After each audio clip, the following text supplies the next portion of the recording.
All right, everybody, welcome back, welcome back, welcome back. Let me move my window so I can see all chat if I pay attention. Hi, everybody. Of course, I try to pay attention. My name is Enigma. I'm a variety streamer, Twitch, Twitter, Kick, Rumble, YouTube. Hope you're having a great week so far. Happy Friday to you. Weekend's almost here, guys. We're going to get you going here, get you started, get the weekend started off right. We're doing some Kingdom Hearts 2. I was going to say 4 because I was looking at the drive number there. Sorry. Doing some Kingdom Hearts 2 today. Hope you're having a great week. Hoping a great day. We're working on our drive gauges right now for Sora here. I want to get our final form up so we can have the glide, and then we also need to work on the last level. Pardon me, for Valor, so we can get those puzzle pieces and all that stuff. I want to get to the part where we can beat Sephiroth. We're in our mid 80s level. I think we're like 87, 89. Never mind, we're in the late 80s as far as levels up go. So we're going to max out our Sora's levels as well. On the way in, do me a favor, guys. Hit the follow button. Twitch, Twitter, Kick, Rumble, subscription on YouTube would be great. That's all free. Not asking to spend any money whatsoever. Just looking for growth, looking for the opportunity to get myself a little bit of that chitter. Yeah, a little bit. It'd be really good to have that opportunity, guys. And we are, like I said, we're having a good time doing this. If you want to help me monetarily, you can do that as well. You can sub on Twitch, you can sub on Kick, you can sub on Rumble. You can also do Rumble Rants. You can tip on Twitch or with biddies. And then, of course, we have the my Fourth Wall store. You can check out my Fourth Wall store. Over there, I've got hats, T-shirts, all sorts of stuff you can pick up. Magnets, my question mark jersey. This weekend, I think if I have the opportunity, which it's an extended weekend, but I'm still working on it. I'll still be here on Monday, Memorial Day weekend. I still want to see about trying to improve some of my channels so you can see more of my merch and stuff like that on there. But all that stuff goes to help me directly. Anything purchased off of there, I do use. I will get more games and stuff like that for you guys to watch me play. So anything you do to help, but the best thing is to help me grow. That's the number one most important thing, is to help me grow. The way I'm going to improve or get any better at what I'm doing is through growth of the growing variety. Of the growing variety. Some tea here.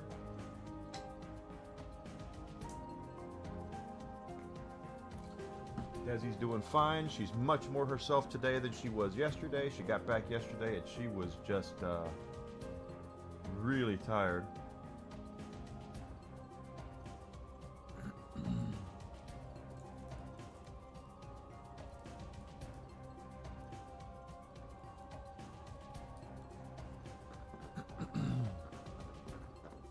After the travel and all the crap American Airlines put us through, but that's okay.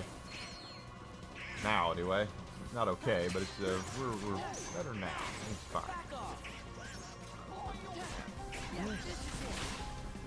There we go. So to level up our final form, we're going to have to kill these nobodies in that form, and unfortunately, it's nobodies are only in certain places in this game, so you have to be careful where you do this.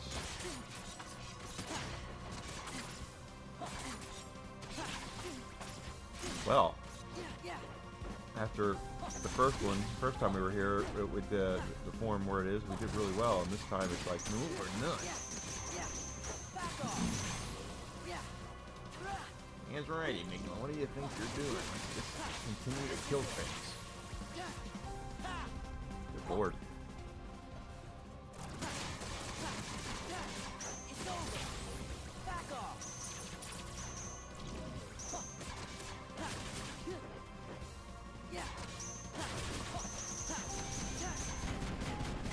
Yep, not as good as this time.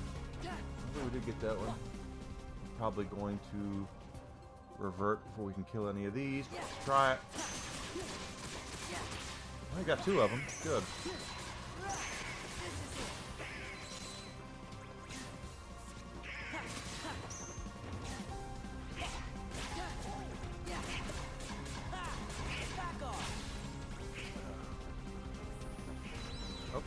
one up there. I thought we got them all, but I guess not. Boy, you had a lot of hit points. That pulls that down to 40 to the next one. So we're doing okay. We're doing okay. We're doing all right.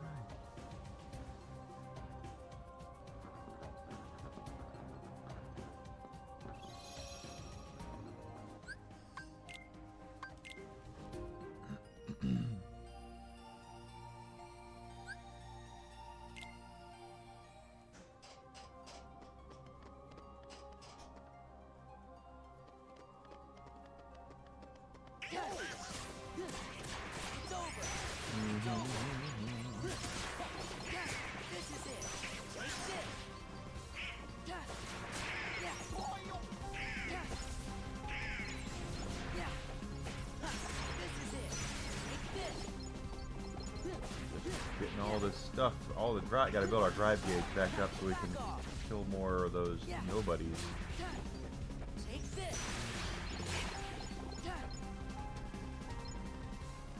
We did get before lunch Donald and Goofy's ultimate weapons, so we did manage to get those. Sora's ultimate weapon is a right pain in the ass to get, and I have never had the patience to do it.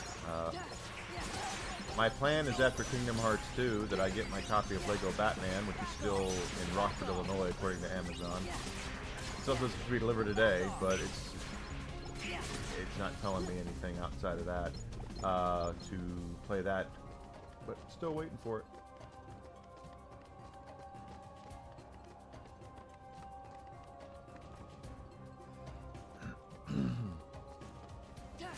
This would be a good place right here to level up the Valor form with all these Heartless.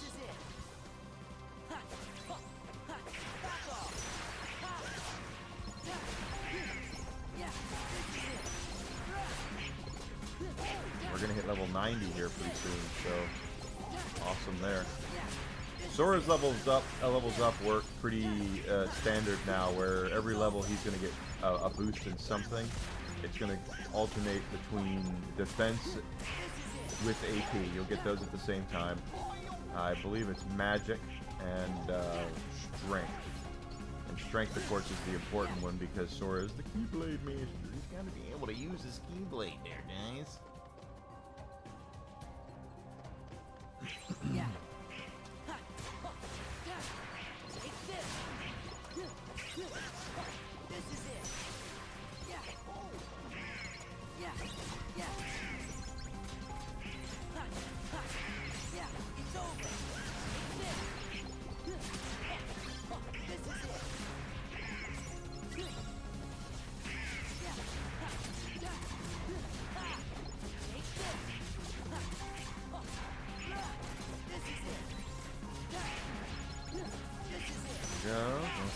Gotcha.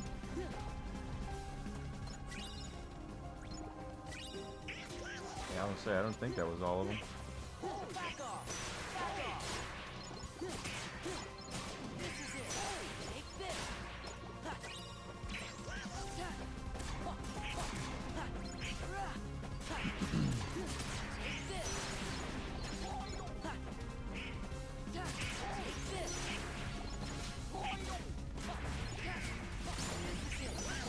Strength increase at level 90.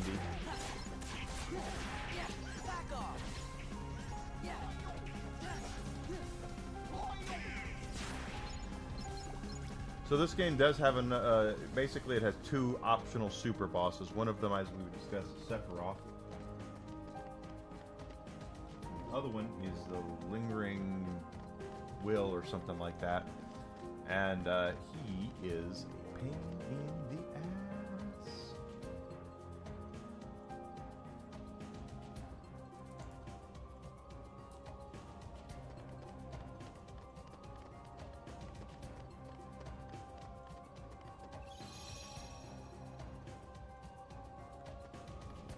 We have to get drive up to 5. Using the final form uses all of the drive meter, all 5 bars that we have right now. I think we get a 6th one when we beat Sephiroth.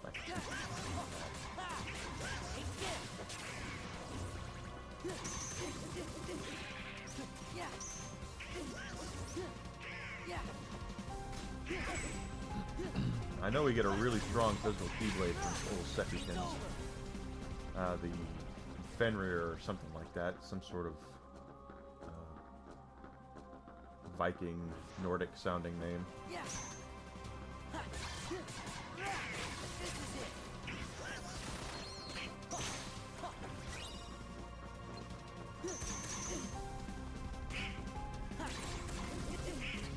Well, that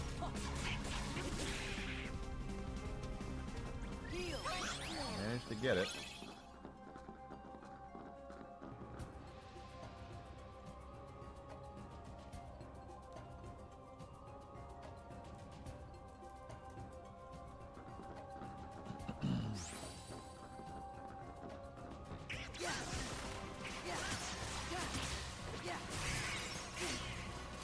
Oh, when I use magic, okay.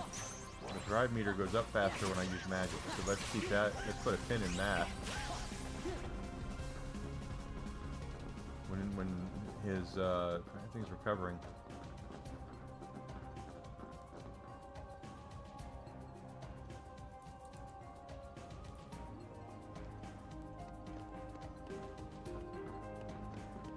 We got it, we got it, we got it. Let's go up here.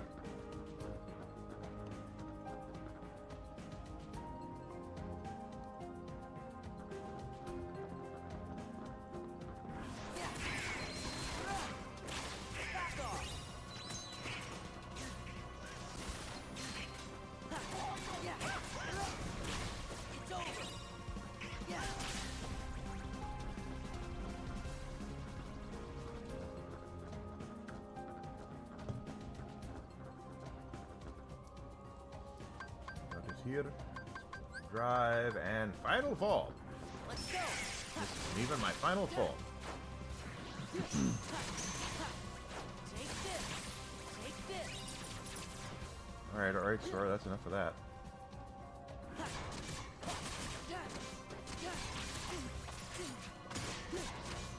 So next week should be a normal streaming week. Desi will not be going out of town, to the best of my knowledge. And if she was, she probably would cancel it after what happened yesterday.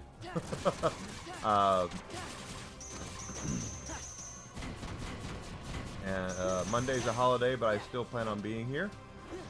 Memorial Day here in the United States. Make sure if you are in the United States to take a minute on Monday, and I'll make sure I mention this on Monday, to remember those who served and gave the ultimate sacrifice so we are able to do the things that we do and have the things that we have today.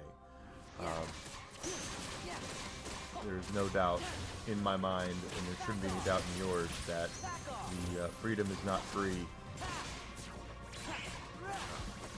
Still got two of them. And if it wasn't for those folks who gave up everything for us, then we would not be where we are. We would not be have what we have and be where we are today. So, I had level 2 for that.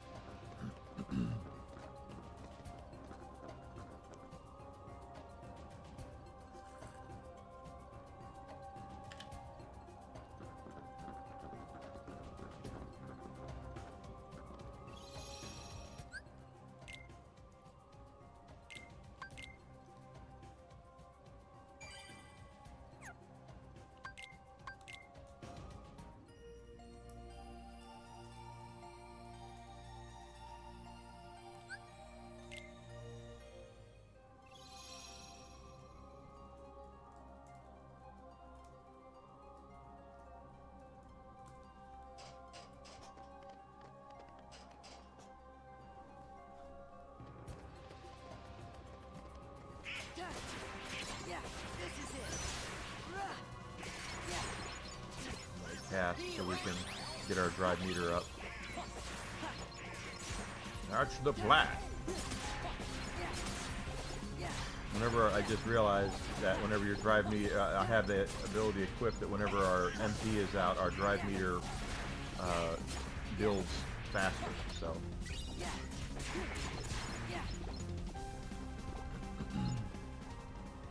No, we didn't need to heal, but we did need.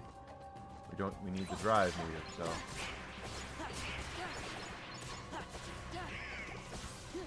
And I really need shade today because I did not have time to do anything yesterday with that.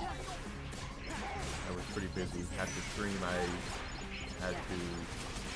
I don't want to make it sound like I had. But I needed to take care of Desi.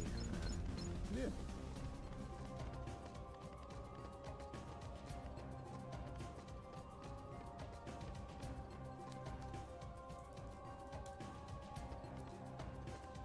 Here we come up here. Yeah.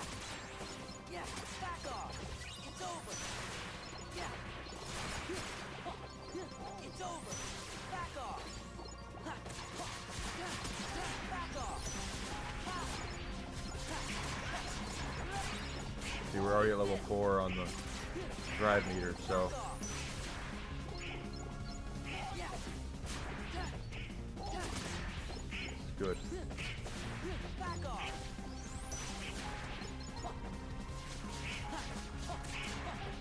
Yeah. And we're already back down to 32,000 experience points until Sora gets to level 90, 91, so. Yeah. Yeah. Back off. Take this. It's over. So that's a lot faster. Take this. Yeah. This is it. I mean, there's probably a better way to do this than what I'm doing, Yeah.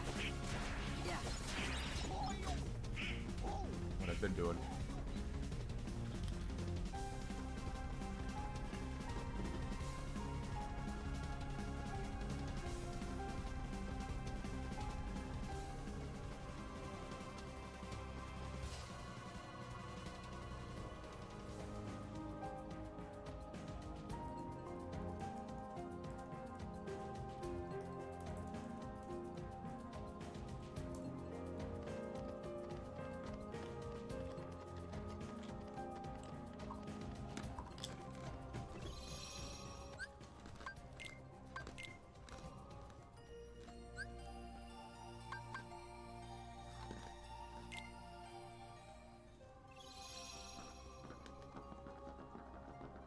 Now we're gonna go backwards.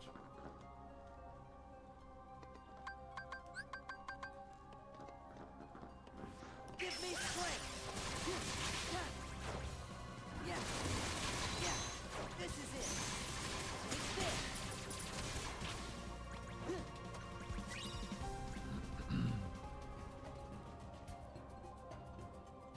Yeah. Yeah.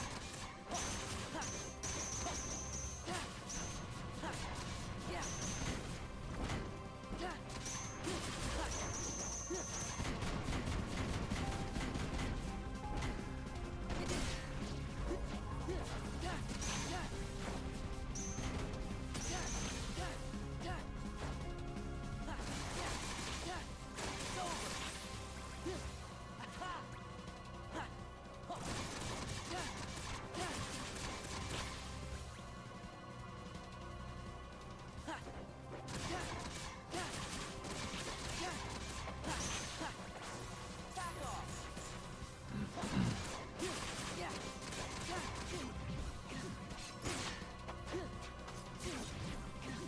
Damn it.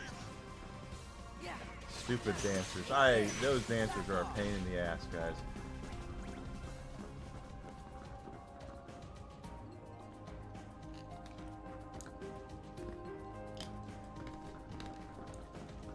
Heal.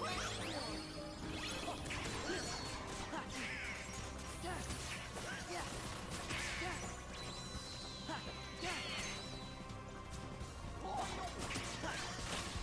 Yeah.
Working our way through the world today takes everything you got.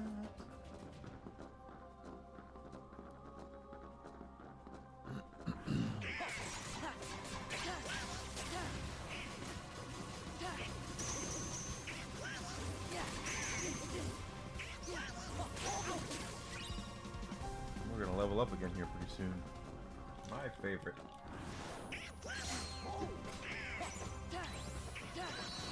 Alright, guys.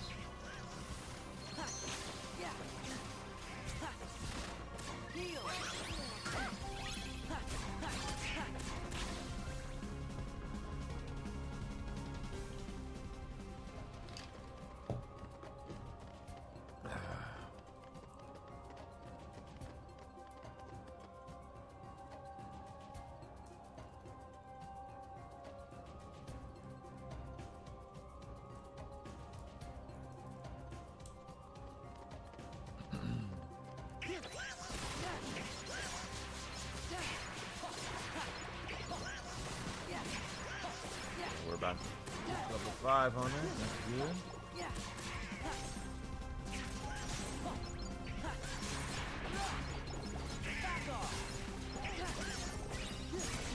There we go. And we're about to level up. It's okay, we'll level up there. The drive form is more important right now than the experience. That's what I say.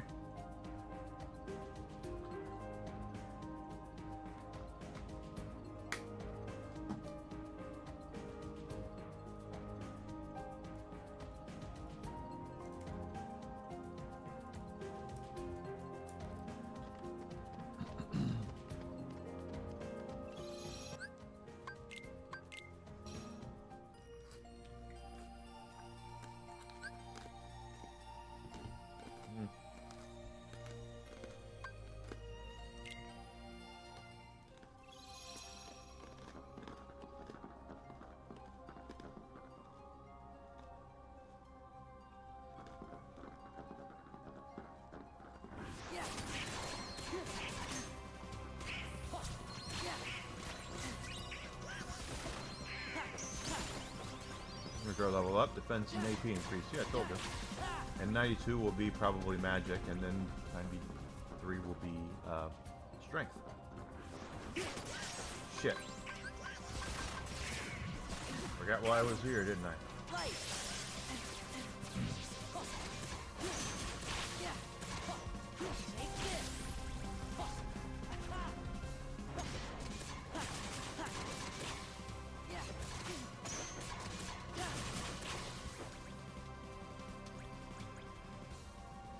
You know what I was saying about Sora though, getting him all that AP is, it might seem like overkill, but it's really not. In fact, one of the things I want to do also is look at getting Donald and Goofy accessories and stuff like that so we can get them equipped with good stuff.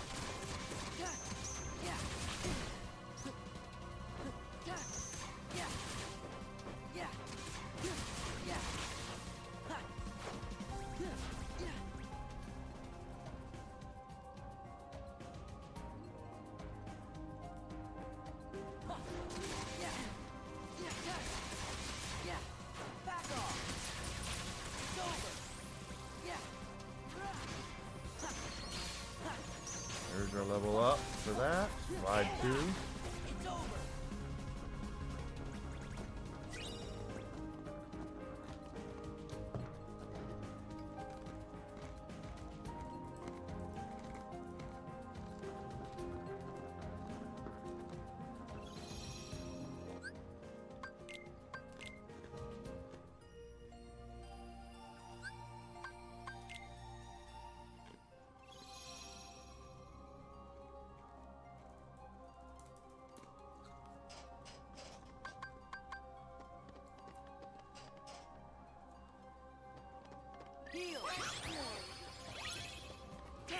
See how we do here.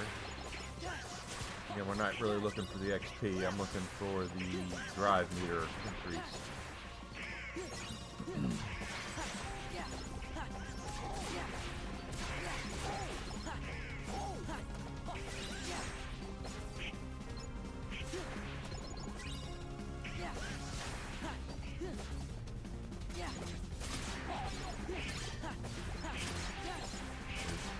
too.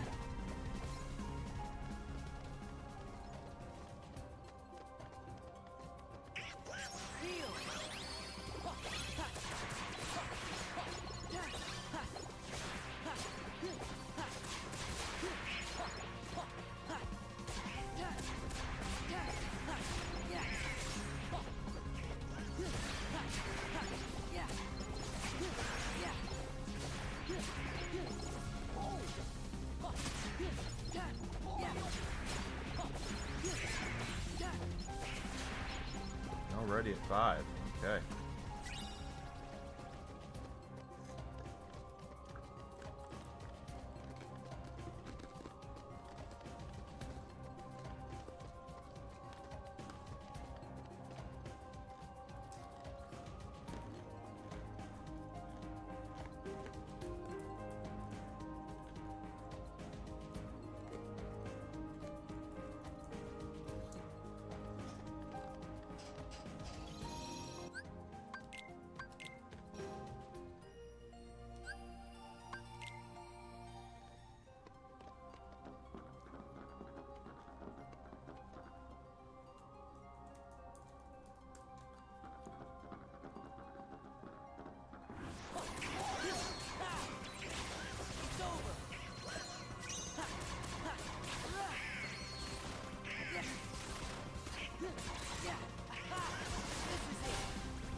Give me strength.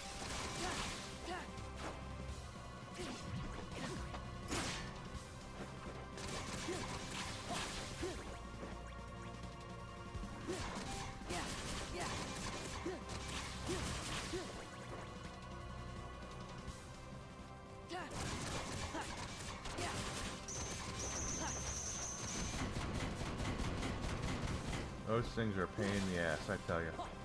Not as bad as the dancers. The dancers are the biggest. These things are the biggest pain in the ass that we fight because of that.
There we go.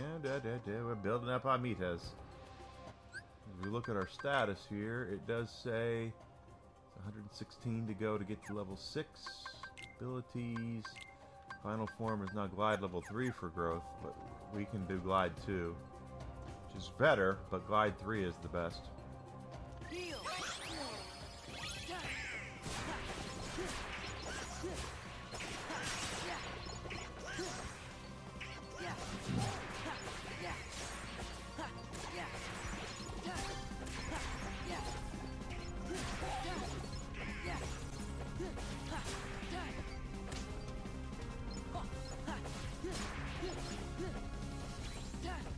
Good lord, Sora.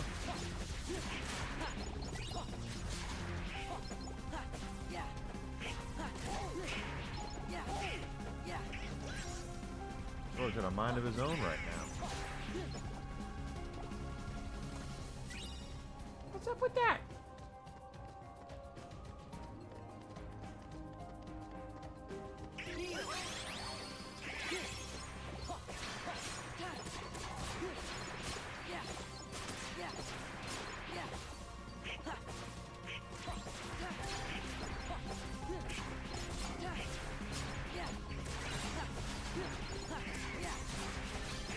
Much better this on this spawn here.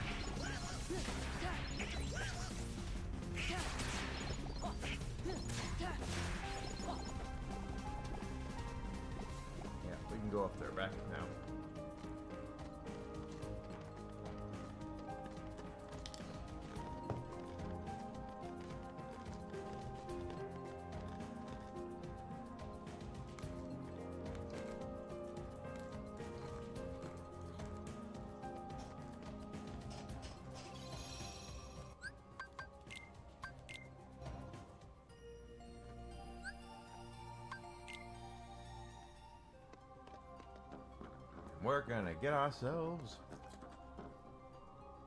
some level up. Okay. Drive meter's almost maxed out. There, now it is. And you can see Sora's already back down to 25,000 to go for another level up. So one thing one of the things I like about the Kingdom Hearts 2 is why it's one of my favorite games is the fact that the grind doesn't feel like much of a grind. It actually does feel much more of a just a gameplay experience. Good Lord. Freaking dancers.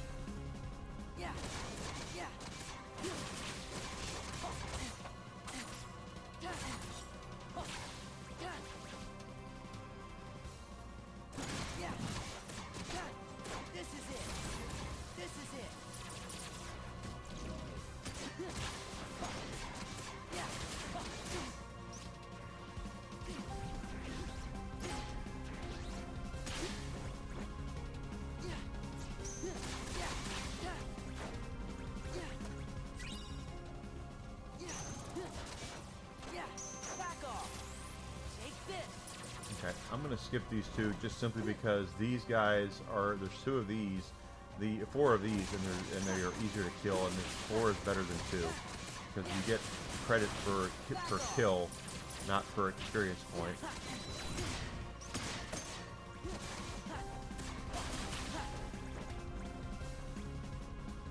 So it actually was a better go of it there. Ah, wrong.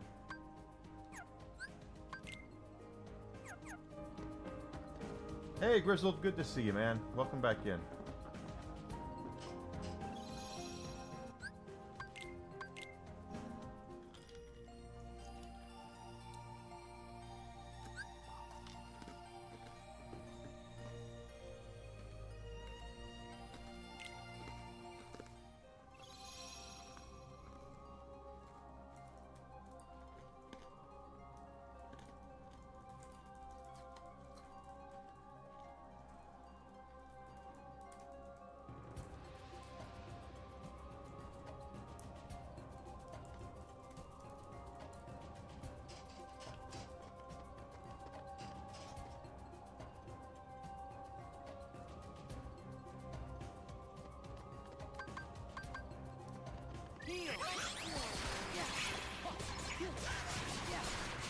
Now we're working. Now we're cooking with gas.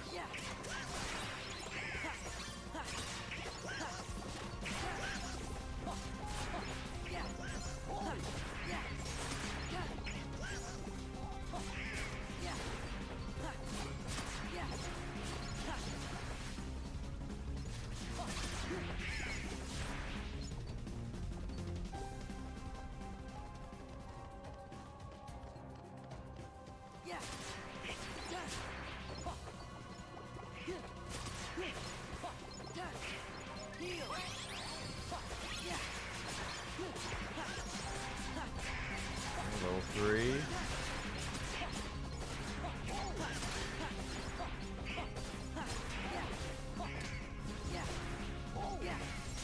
Or turn around.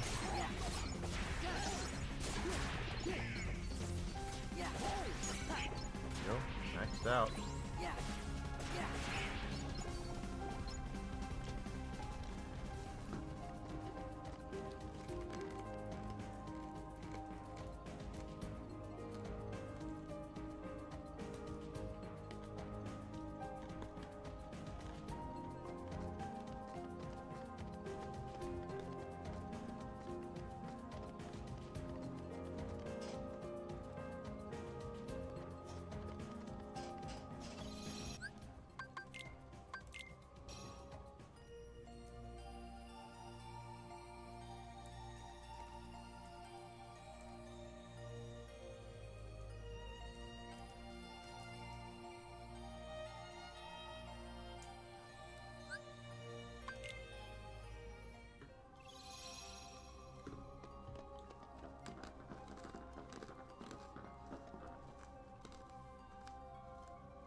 throw me that time, bitches.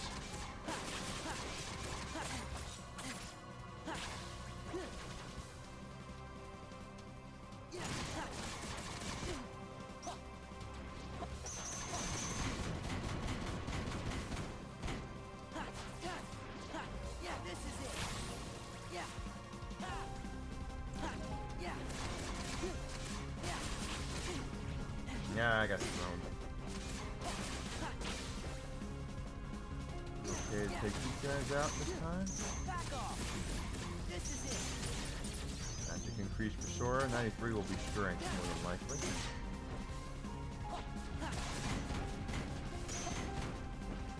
Yeah.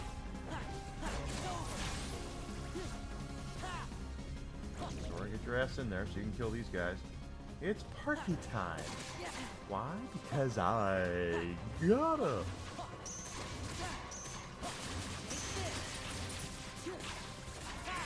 Damn it. I guess I didn't have the chutzpah to take them all out like I thought I might. Yeah. Back off. Okay, alright, that's enough. Yeah. This is it. This is it. Still, that puts us, we're level 5.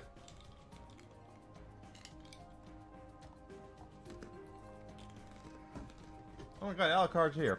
I did not even see that.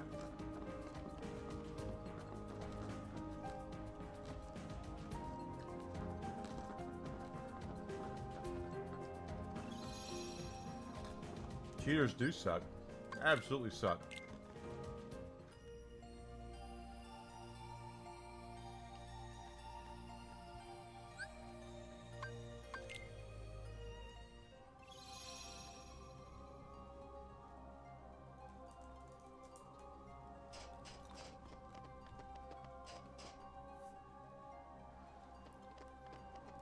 Heal. There we go. Now our magic is down, so we'll get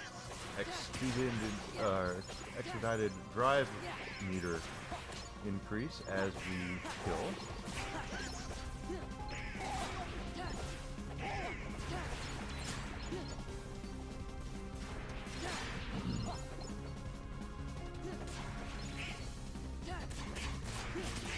That drive meter's going up like crazy because we're doing so much better here.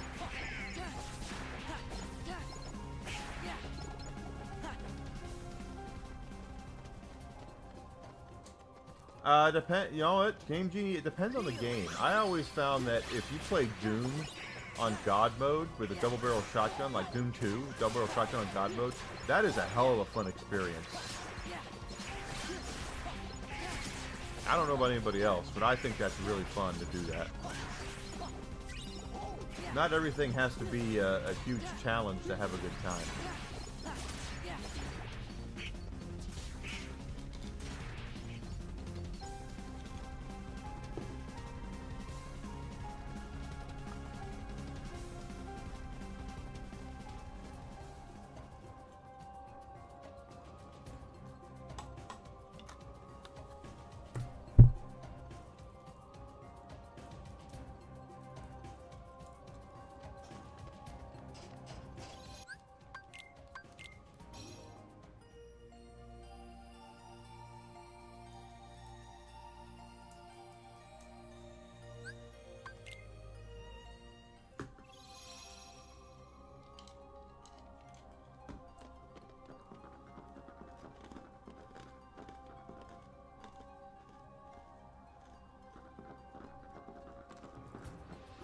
One of my oldest friends is a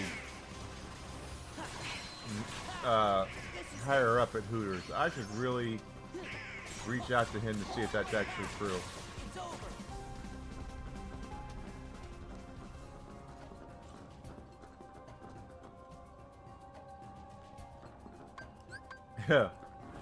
Yeah. I just don't believe that. I mean, plus, that brand is... How are you going to you need a whole new brand. Hooters is not a brand that you associate with family friendly. I'm sorry. That would be like if Disney opened up a porn website. You want to see Princess Jasmine get it on with Belle? You know, I just don't see this. It's the brand just isn't there. Yeah. Yeah, it's not meant to be family friendly. It's not. But it's also, I mean, again, it's just the brand is the brand. It's very hard to reimagine a brand. It would almost be better off if they started a new brand.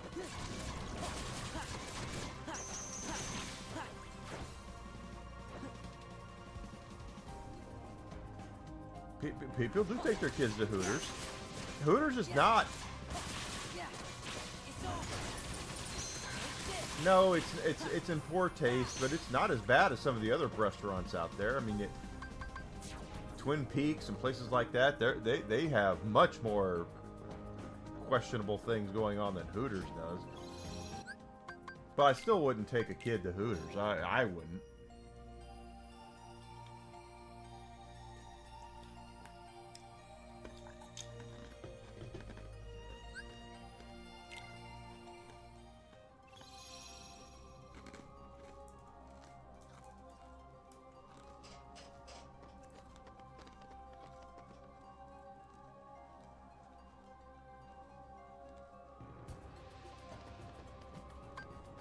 Well, like I said, I have a friend who's one of my oldest friends is a higher up at Hooters. I should probably reach out to him and see what he has to say about that.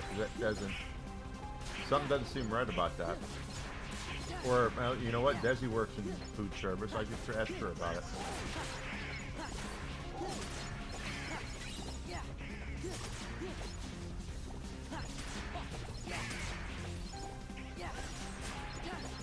I don't want to say Hooters is tame. It's not, but it's not. It's not like a freaking Hustler magazine or something. It's just women in tight shorts, you know. And yeah, they tend to be kind of hot.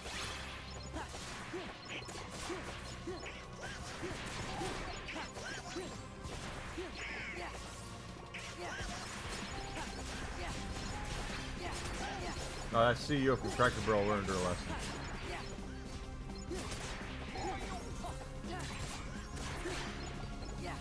And I get what she was trying to do. The thing is that this is what's going on right now, and then you get people they put in charge of these legacy brands like Cracker Barrel, who have a reputation for being what they are.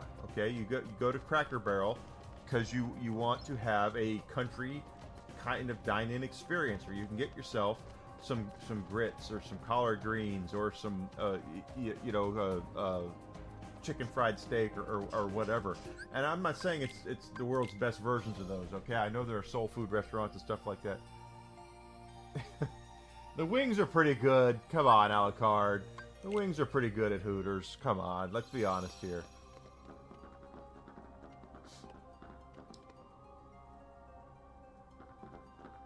But if you take away that from the people that go there for the reason to get that stuff, and you are rebranding because you think you're trying to introduce yourself to bring in a brand new audience, you find out you're going to cut yourself your old audience. And if it wasn't for your old audience, you wouldn't be there.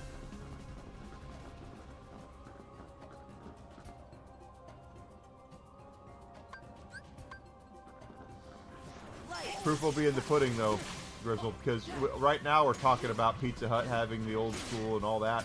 That's what we want. And at first they're going to see a bump. There'll be a big bump in those stores that have that, those restaurants that have that, because of the nostalgia factor. But will that continue? That's the thing. Yeah, if I open up a Blockbuster Video right now, I would probably attract people from hundreds of miles away just to come to experience the Blockbuster. But what's going to happen in 6 months? What's going to happen in a year when that is not the norm anymore? You know, that nostalgia is great, and I love nostalgia. But if you're going to do that with a brand like that and invest millions and millions and millions of dollars into doing that, you need more than a 2-month little bump up in what you're doing. It needs to be sustained growth. It needs to be sustained, and we'll see. Is my point.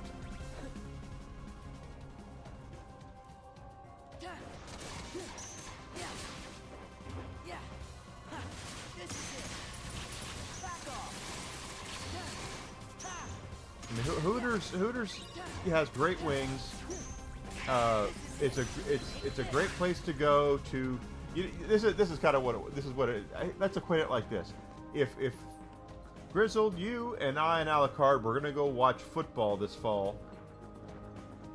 We could go to a Hooters, watch our favorite football teams, have some wings, have a pitcher of beer, and have a really good time doing it, right? But the second that Desi comes to me and says, "Hey, Enigma, I want to go hang out with you and Alucard this weekend and watch football. Can we do that?"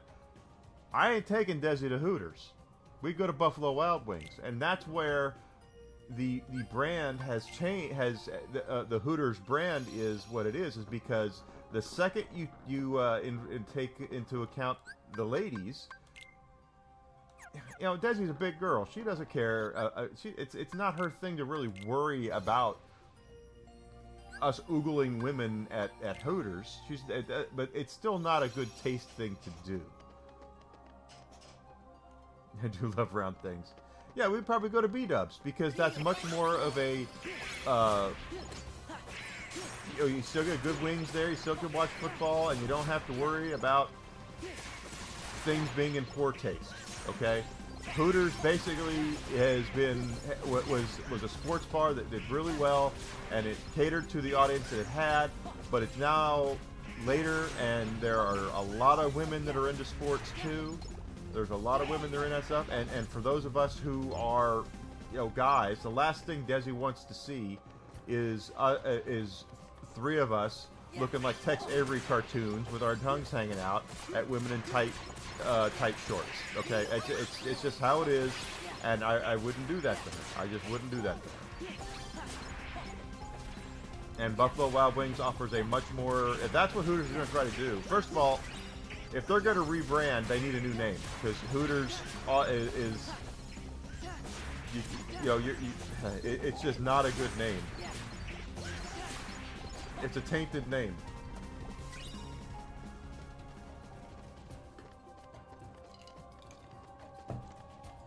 B-Dubs does have some great wings. Absolutely.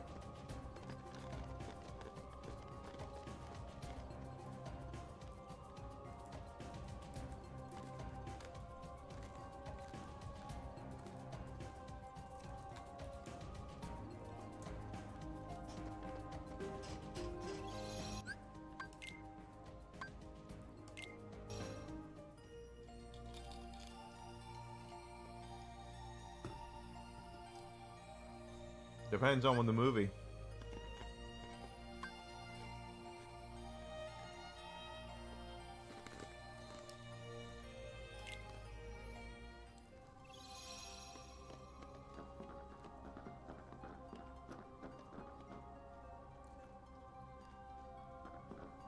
The truth is, when it comes to extras on DVDs, 99% of DVDs, Blu-rays that I own, the extra features I really don't care about.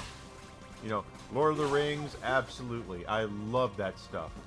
I love hearing about, the casting and all that sort of stuff. You stuff like that, absolutely. Star Wars, yeah, absolutely. I wanted that.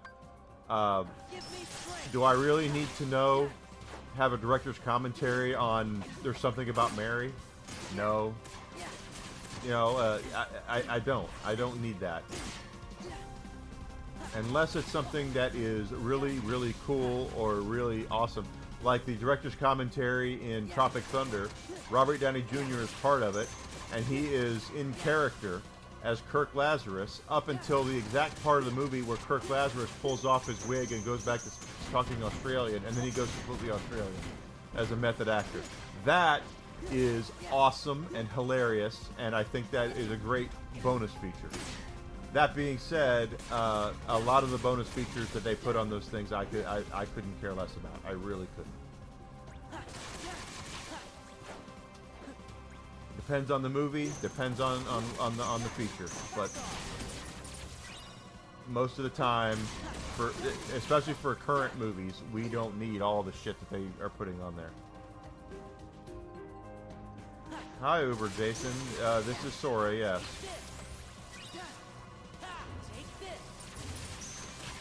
From Kingdom Hearts 2. I'm gonna level up for Sora.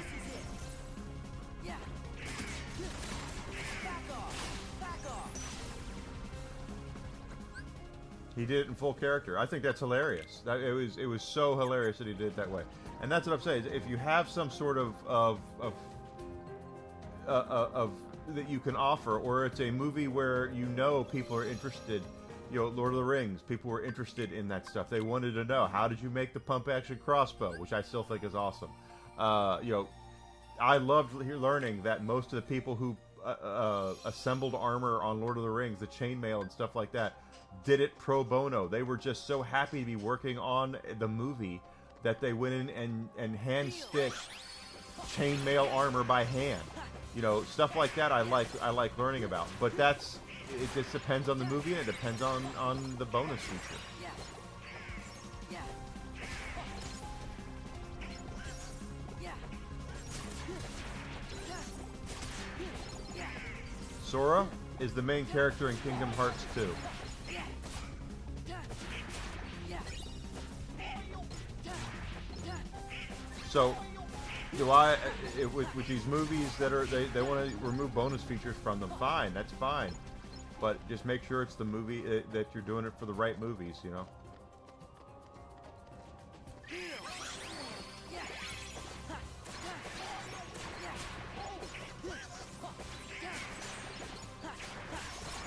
Come on, Sora, we gotta get you leveled up. Gotta get your forms leveled up so we can go collect puzzle pieces and kick Sephiroth's ass. Yeah.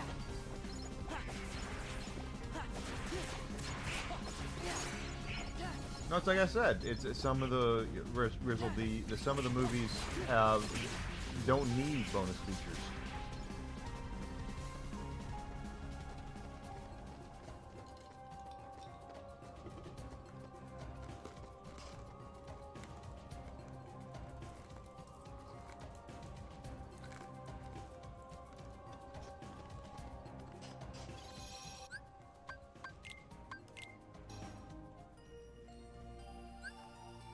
Oh, the Peter Jackson stuff was great.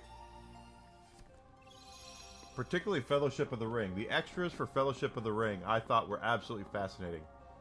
How they wrote the scripts, what they did. Ian McKellen walking around with a copy of the book, so whenever there was a question, they turn to the page and read it. And honor the source material. I know that's kind of wild these days in 2026 to actually honor the effing source material. But that's the kind of stuff I like learning about. I think it worked out really well there. But there are times where you look at other stuff and it's like, my God. Yeah. Do I really need 3 director commentaries for Euro Trip? No, I really don't. Do I need the interview, interviews with whatever. You know what I mean? It's just a lot of movies don't need that stuff because they're not that deep of an experience.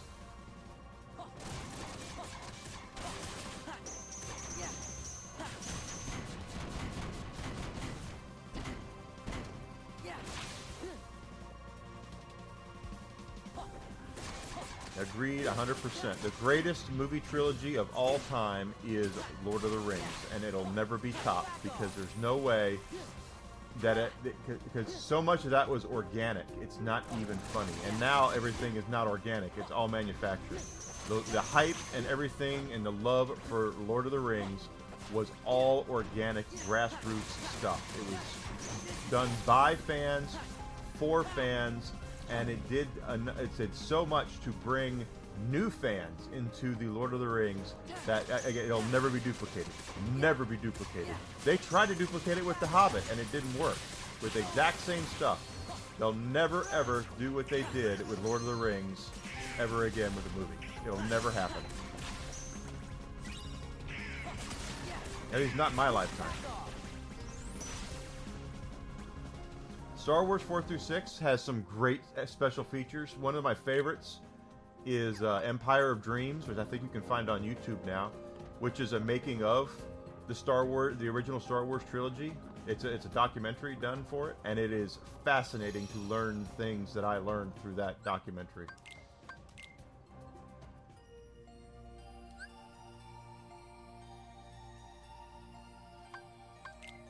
Absolutely fascinating.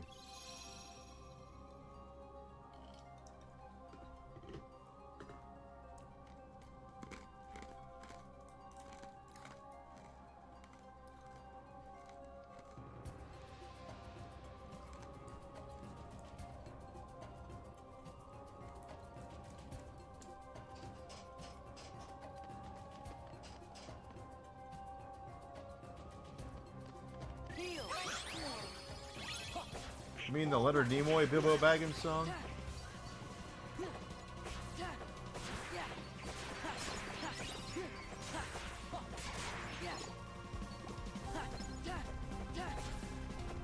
Come on. What the hell, dude?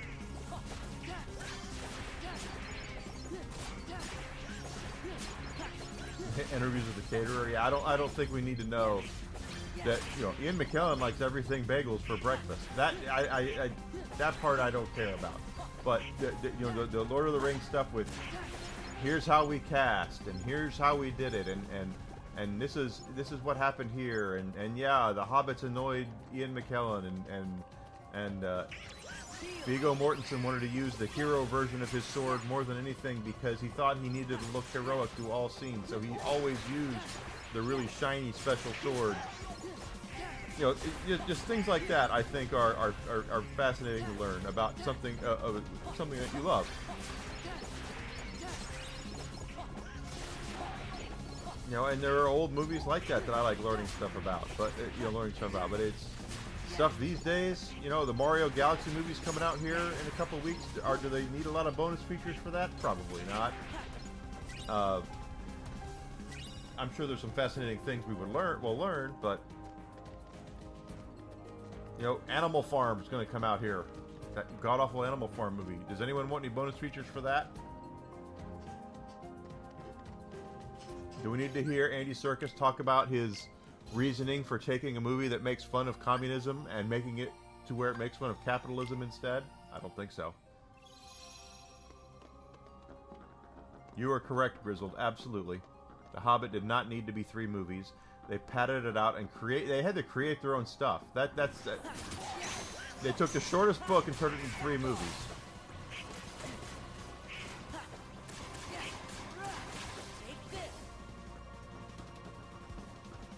So that's a little insane.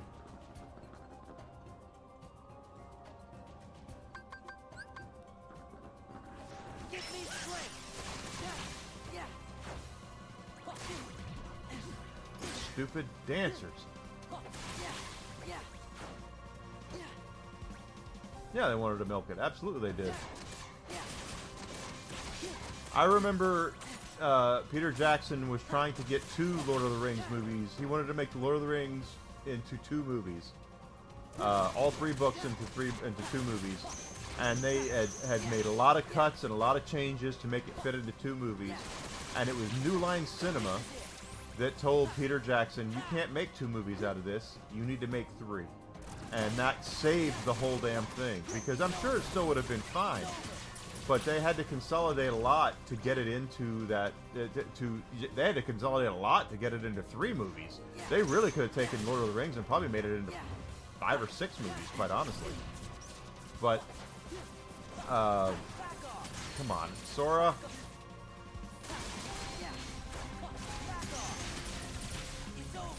There we go.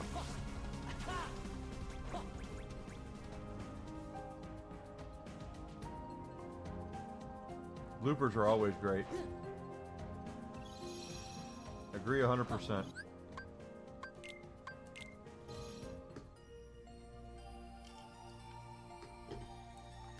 Tom Bombadil is a funny thing.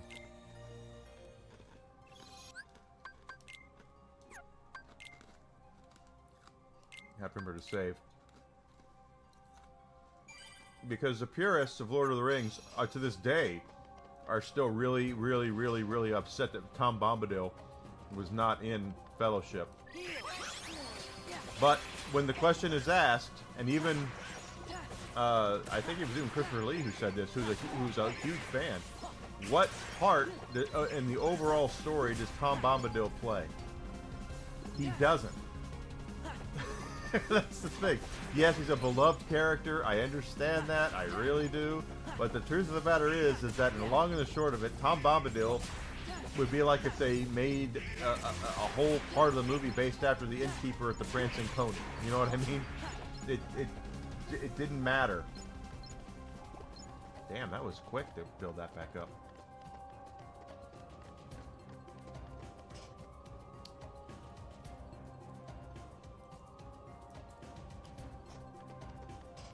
Or did I mess that up? I might have messed that up. Yeah, he cut it because Tom Bombadil had no overall part of the story. That's the thing, is he was there, and he didn't need to be. He in the books he's there, but he's not he doesn't do anything or has any real impact on the story outside of a little side part of the book where Frodo feels better about things. And they even say in the book, he can't help us. You know, in the long run, he can't help us. Give me strength. Stupid. There we go. So yeah, Christopher Lee said, yeah, it's tragic he's not in the movies, but he didn't need to be in the movies. He wasn't that important of a character. And when you make a movie based off of the books, you're just playing the hits. You have to do what makes sense for the overall story.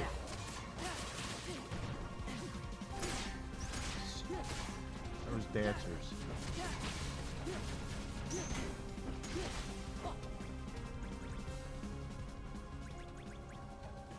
Jackie Chan bloopers are pretty good too. I always like bloopers in Jackie Chan movies. It's over.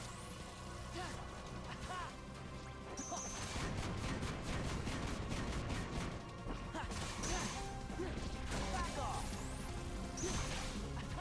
I was trying to. I don't know how many of these I'm gonna be able to get.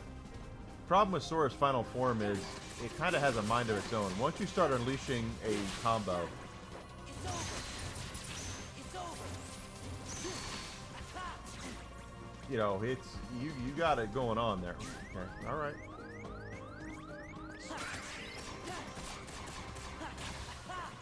Take this. Exactly, he wasn't essential to the overall plot. It's not, if they would have done Lord of the Rings and they cut out Saruman. Okay, if Saruman wasn't in Lord of the Rings, then yeah, we got a problem. You know, that he's a major character. He does impact the overall story. He does impact everything. Yes, Saruman is an important character. Tom Bombadil wasn't. While as beloved as he is, he just wasn't that essential to the overall plot of destroying the One Ring.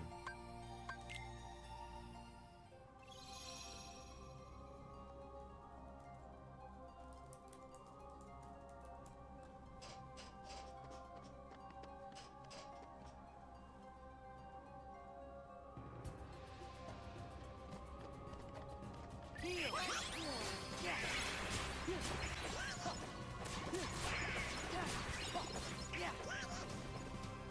Yeah. Yeah. Go back and read some of the Harry Potter books and see some of the plot points in the Harry Potter books that were never explored in the movies. Like when Hermione was about trying to liberate every house elf. And he was an activist for freeing house elves.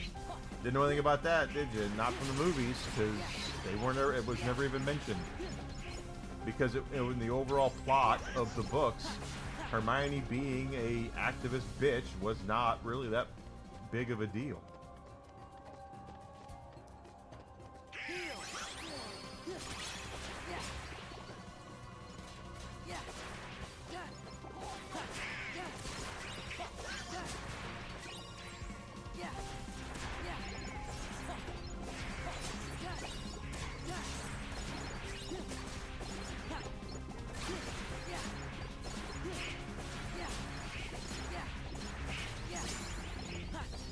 Level up again for Sora. Strength.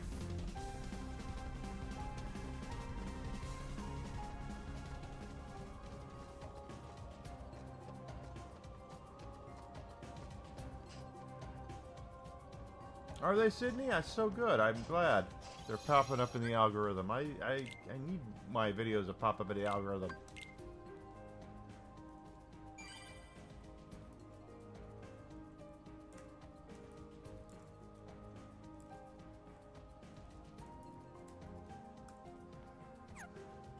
World map. Hopefully that means I'll get some YouTube subs. I really need to hit 500 YouTube subs.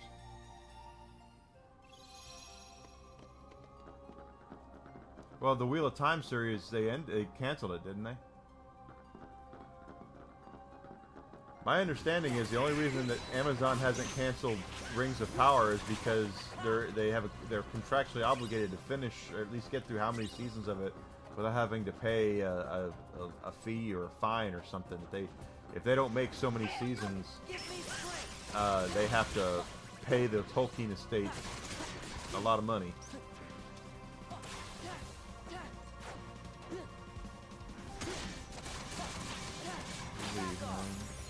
11 is an inside job. No, I don't think it's an inside job.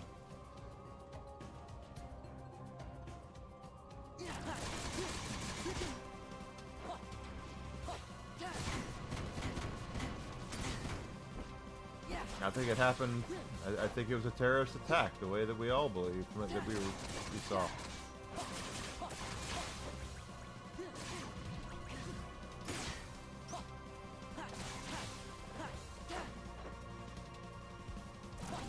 My opinion only, but out of all the things I think our moronic government is guilty of, I would hope to God it wouldn't be plotting to actually openly off nice there their own citizens.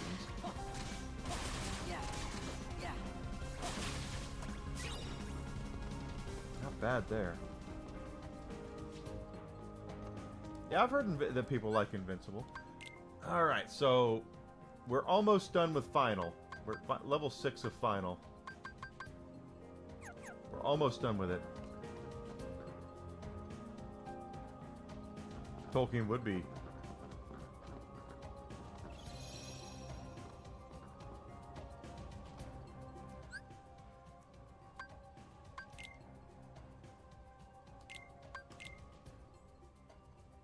I was alive for it, so I believe what I believe.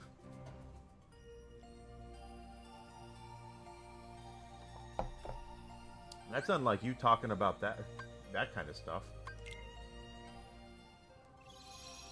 And Tolkien would be turning over in his grave right now, yes. I got into a discussion on Facebook. I used to post a lot on Facebook. And I was on Facebook one day, and I just said, I'm not a Tolkien scholar, but can someone please explain to me, did Tolkien ever write that Galadriel was a warrior princess? And some guy replied to it and said, well, I'm a Tolkien scholar, and he never wrote that she was, but he didn't write that she wasn't. And I'm thinking, okay, well, he also probably never wrote that she wasn't a fry cook at McDonald's either, but I'm pretty sure she wasn't that. Just because he didn't write that she wasn't doesn't mean that she was.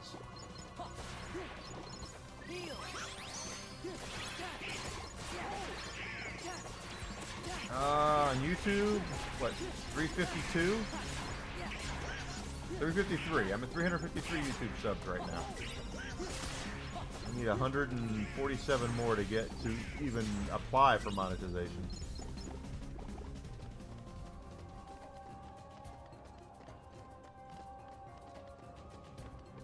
No, I don't like the Rings of Power at all.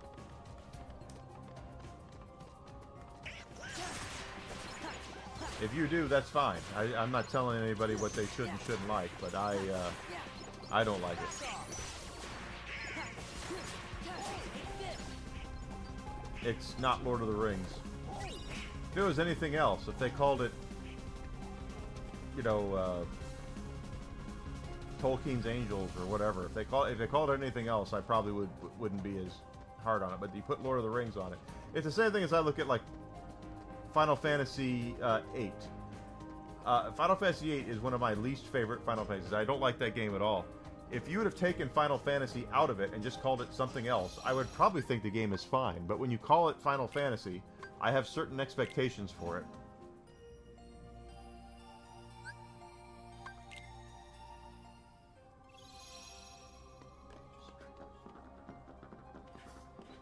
Elliot Page, yeah. If they're doing that's true. If Elliot Page is going to play Achilles, the more someone needs to tell Christopher Nolan to be quiet. The more he talks, the less I want to see his movie.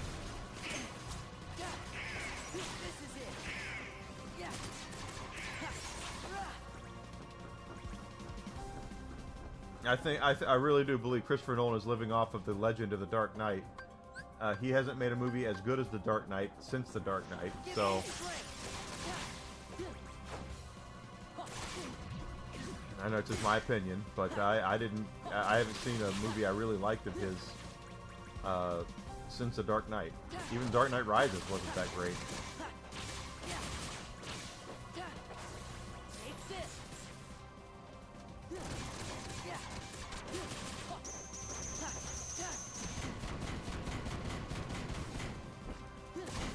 Ass.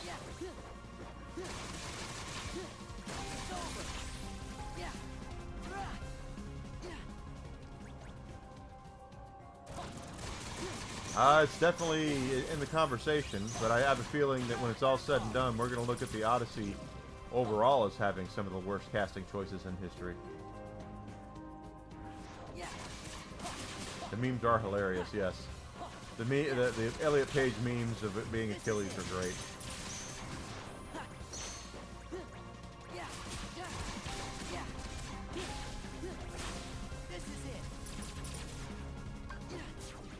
For those who may not be in the know of Achilles. Now, beauty is in the eye of the beholder, Sydney. I don't really see it either that way. I don't. But then again, my idea of what beauty is different than that. But I'm not about to sit here and tell people what they should and shouldn't find attractive or beautiful. That's not how I do things. But casting a 5'2" person who was born a female to play the greatest Greek warrior in mythology, who is supposed to be a huge and strong and invincible kind of character, is definitely questionable.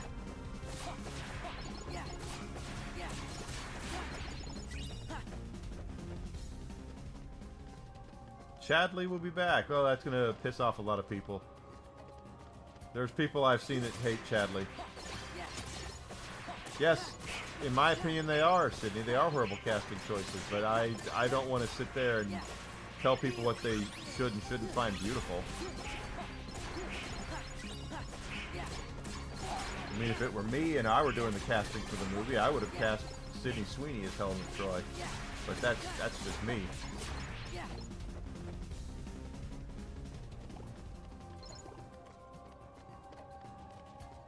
I don't know. I don't believe Achilles was a real person, but it's possible.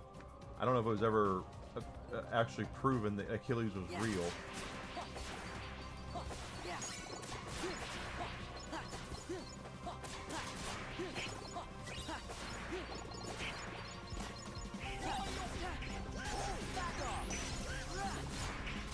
Might have been. I should probably do a little bit of reading on that myself.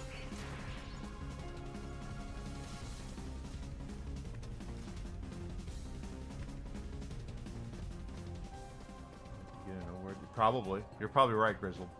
For the Odyssey to get nominated at all, you have to meet very specific requirements when it comes to your casting choices. And it's very, very draconian and rudimentary as to what he has to do. So you're probably right. In order for him to get nominated, he has to cast... Do I think I could ever get in shape enough like Brad Pitt? If I had the money to hire the trainer that he had and live on the diet that he did, then maybe. I mean, I could get in shape if I really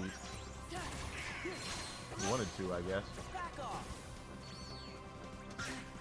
Brad Pitt had millions of reasons to get in shape for that movie.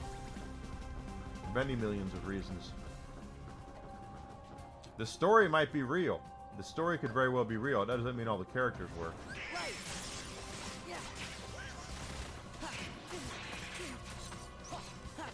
You know, if you watch the movie Pearl Harbor, yeah, Pearl Harbor actually happened. That doesn't mean that all the characters in that movie were real, because a lot of them weren't. Oh, I chose the... Wrong one. Stupid Enigma. I think he took steroids. No, I don't think he took steroids.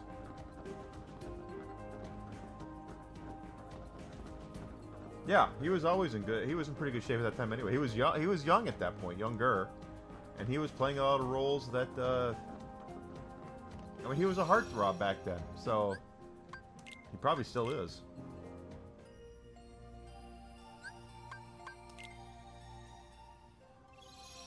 But I don't think he took steroids.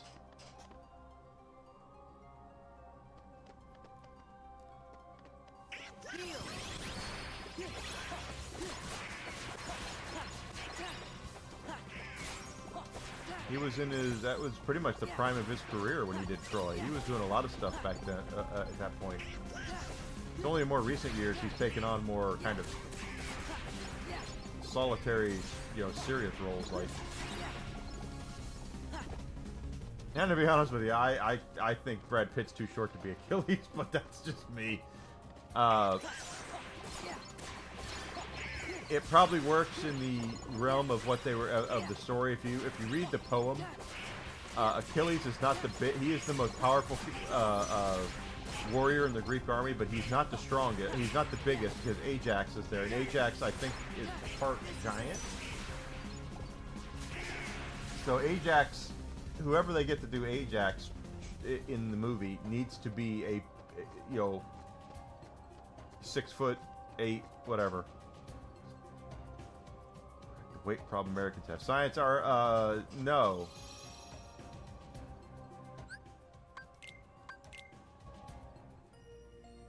I don't think scientists will ever. Well, I should say ever. It'll come down to changing how we consume what we consume. It would have to. McDonald's would have to go away. Pizza Hut would have to go away. Stuff like that would have to go, and for all the griping that people do about McDonald's, if tomorrow McDonald's went out of business, there would be a lot of pissed off people. Give me strength.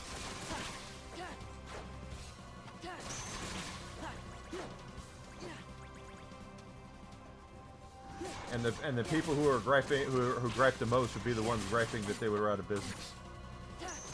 I can't get my quarter pounders anymore. If they solve overweightness in America, it won't be in my lifetime. Let's put it like that.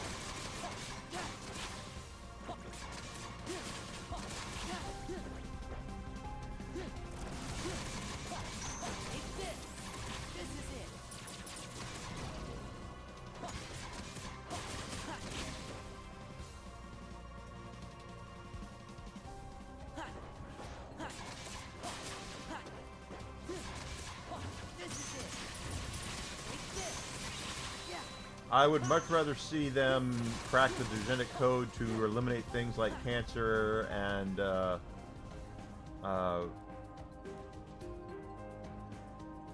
things like that. I would much rather see that than I'd rather see them worry about overweight. Maybe that's just me being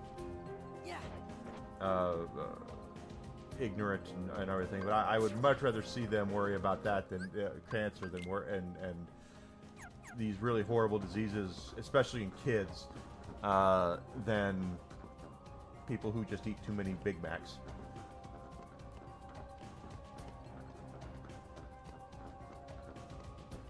Some women sued McDonald's because they were overweight. Well, that's not McDonald's fault. You have choices as to where to eat. You need personal accountability at some point. You are correct. I rely too much on McDonald's myself. I absolutely do. But the point of the fact is, it's my fault. I'm the one who goes to McDonald's. I'm the one who consciously chooses to eat a quarter pounder. I went for lunch. I went to Wendy's to get Desi a salad, and I got myself a Dave's Double hamburger to eat. That is on me. That is not on Wendy's. It's not on Dave Thomas, the ghost of Dave Thomas. It's on nobody. It's on me. I'm the one who chose it. I decided that. I could have gotten a salad as well, and I didn't. So personal accountability comes into play, and not everything that happens is somebody else's fault.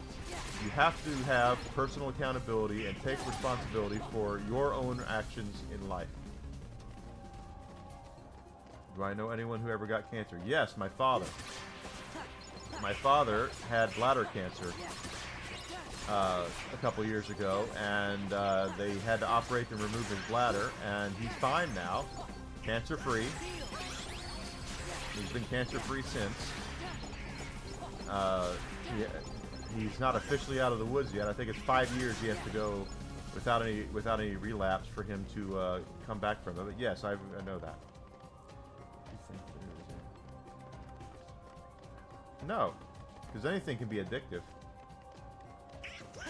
An overabundance of anything is bad for you, okay? Anything.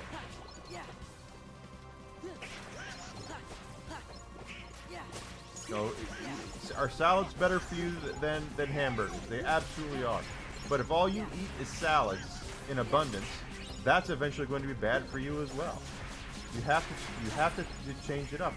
You have to have some other stuff. You can't just gorge on something and expect everything to be all right. Yeah, my dad's fine. He's still my dad. He's still gruff and everything, but he's fine. Yeah, Grizzled is exactly correct. The lack of self-control. One of my favorite things are Hostess cupcakes. Those chocolate cupcakes. I love those things. I absolutely do. But I don't sit here and just plow them into my mouth and then go, Hostess, it's your fault for making these too delicious. No. That's not how it works. Because there comes a point in time where I might need to tell myself, hey, Enigma, maybe you shouldn't be gorging, having cupcakes again, for lunch and dinner. It's bad for you.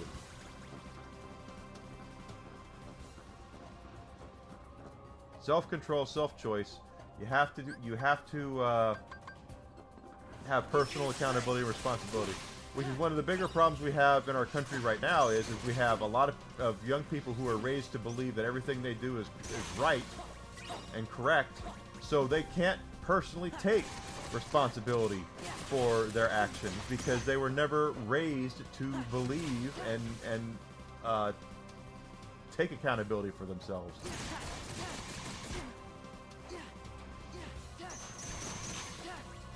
Which is beyond me, because I take too much accountability for myself as it is. But it's like I would when I would train people at my store. When I had my store, I would my managers. I would train them very simply. I'd say, the first thing you have to do if you find something is make sure when something is wrong is make sure it's not your mistake first. If you go and you try to put the blame on somebody else for something that you did, you have lost all credibility and all trust with that member of your team, and so you can't have that. You have to make sure it's not you. It's the first person who didn't make the mistake is you.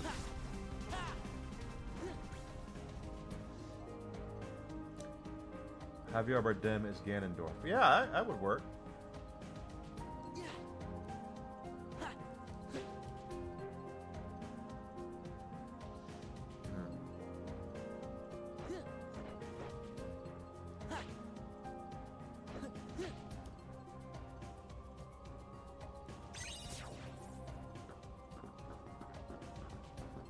Big Dave.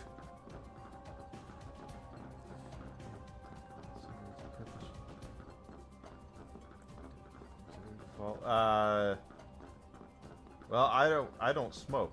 I've never wanted to smoke. It's disgusting. I can't stand the smell of it.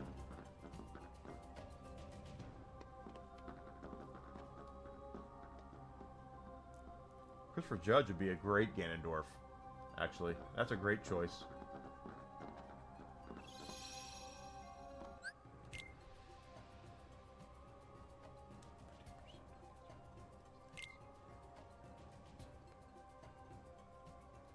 I didn't say there's not a problem with our food. What I'm saying is that there's personal choice that needs to come into consideration when you're talking about things.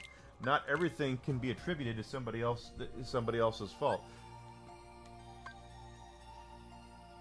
Is if I go right now and I buy a Lamborghini, okay, which I can't, but let's just say I own a Lamborghini, and I badass that Lamborghini down the main street down here, okay, and I hit a truck, and I flip that car over 6 times and break every bone in my body. Do I have a case against the Lamborghini people for making a badass car to make me want to go 100 quadrillion miles per hour? Or does a personal responsibility fall on me for not following the laws and speed limits and such that are out there? Yeah. At what point does personal responsibility come in to what is being done, or what I've done? And the answer is, it's my fault for taking that Lamborghini and not respecting anybody around me or respecting the property around me and badassing it and turning the thing over 5 times. It's my fault. It's not Lamborghini's fault. Yeah.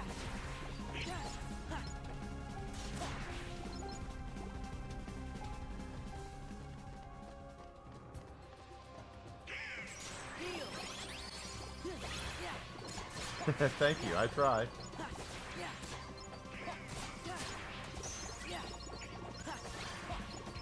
Just because they make a vehicle that's got 8,000 horsepower behind it doesn't mean I need to go out there and redline the damn thing every time I step behind the car, step behind the wheel. And no, I don't own a Lamborghini. Okay, I don't. I was just a for instance.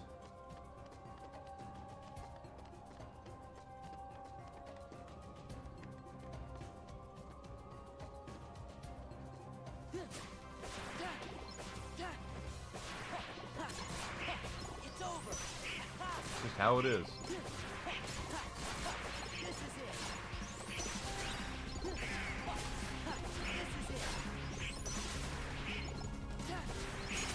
What level are we anyway? Find out when we get out here.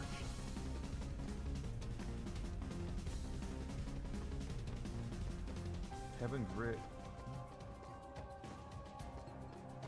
Huh. I'd have to look at that one, Grizzle. Idris Elba's great in everything that he's in.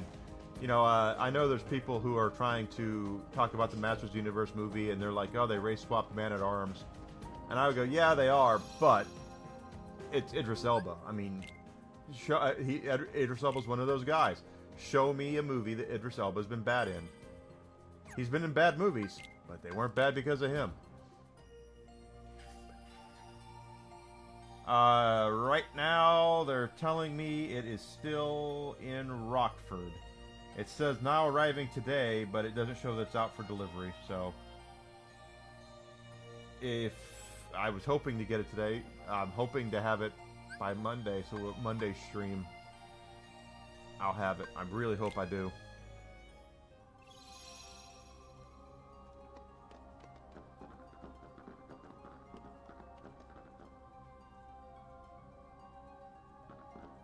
I don't remember being in Men in Black, but I believe it. Probably was before I knew who he was. But yeah, he wasn't a guy I would have chose to play Man-at-Arms. But if you're gonna get someone to do it, Idris Elba's a damn fine actor. You know, you're not gonna get a much better actor than him. So, folks want to get onto the race swap, they can, but. Look who they cast. It's not like they just picked a random dude off the street. They went and they got Idris Elba. Yeah. Yeah.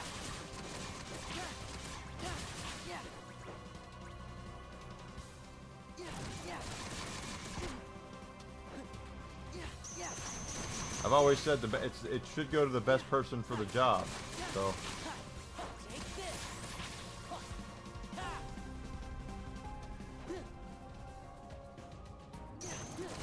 I am a He-Man fan. I absolutely am, Sydney. I am, you know, late 70s. He-Man, I had a lot of He-Man toys when I was growing up. I played with them all. Loved He-Man. So I want to see the movie. I don't want to go see it. I'll probably wait till it ends up on Prime, but I do want to see it.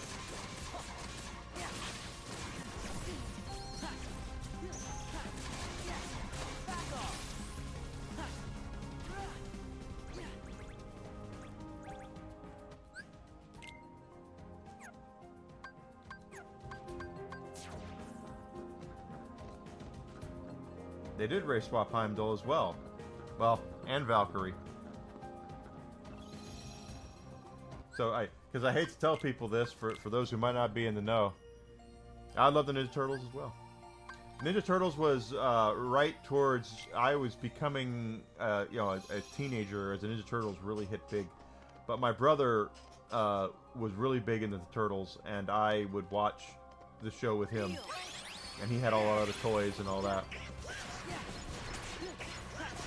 I hate to tell people this, though, but if you look at Norse mythology, there was not a whole lot of black folks in Norse mythology. I'm sorry. Vikings were predominantly very pale white guys because if you look where they come from, the Nordic areas, they didn't need to have a whole lot of sunblock up there. So their skin was pale and white. And it's just how it is. No race swapping for that. I mean, but they did it for Thor. But again, they chose Idris Elba. I mean, how do you get... He's a damn good actor, and he did a great job. And nothing's bad to say about that. Now, Tessa Thompson as Valkyrie sucked, because she's not a very good actress, but... Idris Elba they got right. Getting Desi doesn't want to see it. I can tell you that. She doesn't want to go see He-Man. She told me she doesn't want to go see it. So if I would go to see it, I would have to I would go by myself. And honestly, it's just too expensive to go right now. It's way too expensive.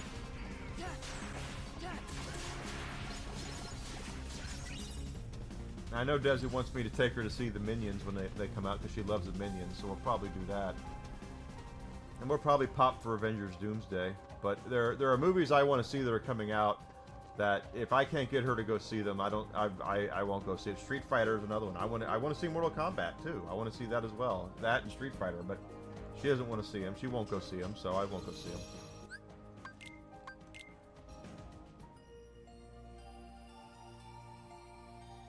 Do I think there could be other humans out there in the universe? Yeah, sure, why not? Of course. Something a lot like us. I don't see why there wouldn't be.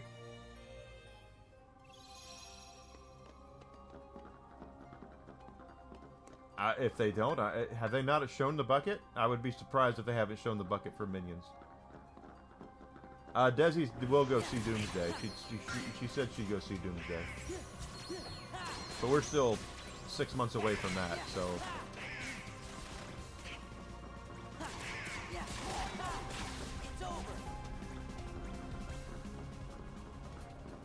We went and saw Mario Galaxy together last couple months ago when it came out. And she wants to see the Minions. And I think we'll go see Doomsday. Anything else, you know, I don't think she'll go see. Ah, come on. Ah. Scratching my eyes, I'm playing. You into alien stuff? I think it's interesting. Things are interesting. I do, and I want to find out more about what they're releasing about aliens here. Do we actually have alien bodies somewhere? You know, I think that stuff's interesting.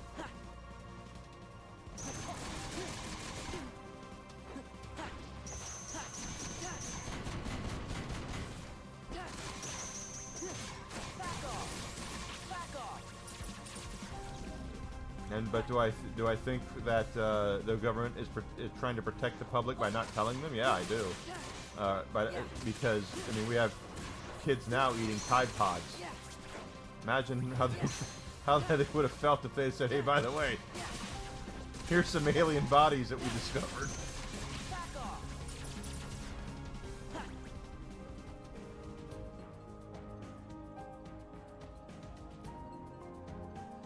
What Desi wants goes, it sounds like. Well, that's how any healthy relationship works, actually. As a gentleman, I can tell you, if she wants something, I do my best to make it happen.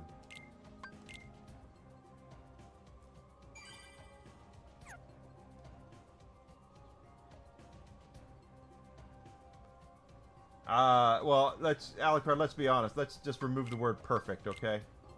Remove the word perfect. There's no such thing as perfect. Do I think Mario World is better than Mario Galaxy? That's an interesting question that I would have to think about. I love Mario 3 and I love Mario World. I think they're both great games. But I don't like using the word perfect because, you know, perfect is 2 + 2 = 4. That's perfect, okay? Everything else is situational.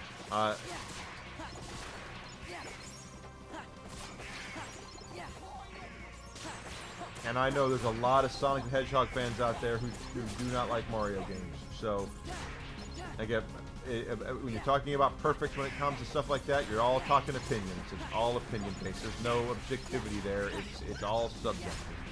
Trying to figure out, tell people what you think the best game of all time. My favorite game of all time is Final Fantasy VI, by far. But I would not sit here in a million years and tell everybody that Final Fantasy VI is a must-play and everyone's going to love it and, oh my god, yummy, yummy, yummy, yummy, yummy, yummy, yummy. No, there are going to be people who don't like it because of the gameplay. It's a JRPG. Not everybody loves JRPGs. Just because it's my favorite game doesn't mean I think that it would be the game that everyone would gravitate towards.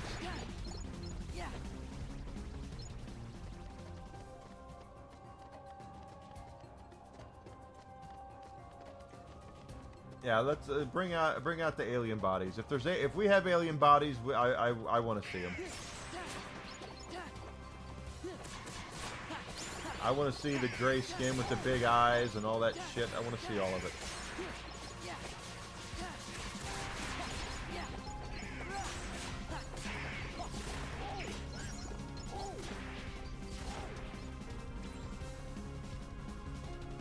Final Fantasy 6, yes, Sydney is my favorite game ever. Final Fantasy 7, I do like it, but it is, to me, Final Fantasy 7, if I'm ranking them, I would go 6, 4, 9, 5, then maybe 7, 12 or 7. It's somewhere in the middle. Final Fantasy 7 is the Babe Ruth of JRPGs. Final Fantasy 7 is the greatest JRPG ever made because if it wasn't for Final Fantasy 7, we wouldn't have Kingdom Hearts. We wouldn't have Persona in the way we have it over here. There's just so many game franchises. The Tales series wouldn't be over here. Expedition 33 probably wouldn't have been made. So many games are here today because of the success of Final Fantasy 7. That being said, as far as Final Fantasy goes, in my opinion, it's in the middle of the pack as far as greatest Final Fantasies go. My favorite Final Fantasies.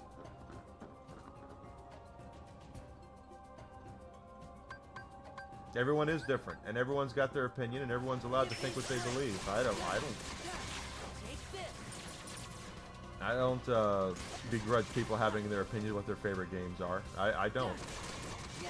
There's probably somebody out there who thinks Plumbers Don't Wear Ties is the greatest game ever made, and if that's their belief, that is their belief.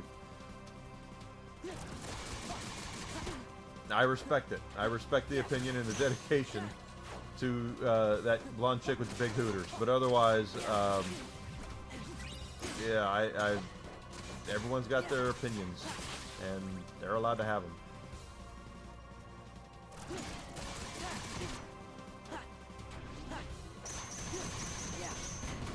Give me a second to read what you just said, Sydney. Hold on, I'm in the middle of a fight.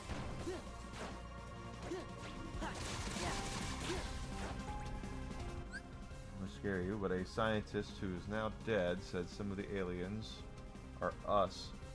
Are huge. Is willing to kill most. But I don't fear the end of the world, Sydney. I don't. Truth of the matter is, I don't want it to happen. I really don't. But if it's gonna come, it's gonna come. And if it comes, we'll all be dead. So there's nothing to really stress out about. The things I'm afraid of are leaving the people I care about with things that with things they don't deserve, that debt or things like that. Those are my fears. Is that I check out tomorrow, and I leave Desi with something that she doesn't deserve or signed up for, which I'm not doing right now. I don't have that, but it's that kind of stuff that I won't be here to take care of her. That kind of thing.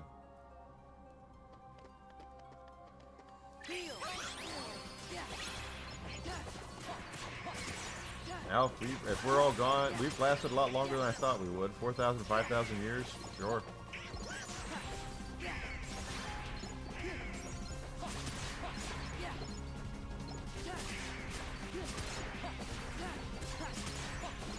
At the end of the world, and I know it, but I feel fine. Aliens come down and nuke us all tomorrow. They come down and nuke us all tomorrow. Then I don't have to pay back my student loan.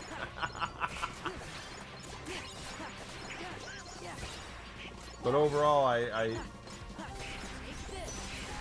I worry more about what I can control than what I can't. I think that's probably the best answer, the best way I can look at it. I try not to be afraid of the things I can't control, even though I just got done saying that I just dealt with anxiety over possibly having colon cancer, which I don't have. That would really tore me up. But as far as if things happen, and if it's out of my control, it's out of my control. There's nothing I can do about it.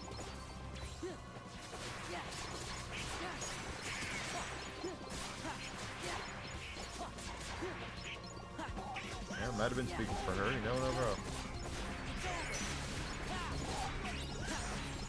Doing the Nostradamus thing again, where we all sit there and read what we have in from Nostradamus's stuff and think that, oh my God, he's correctly predicting this, that, and the other, and he's really not.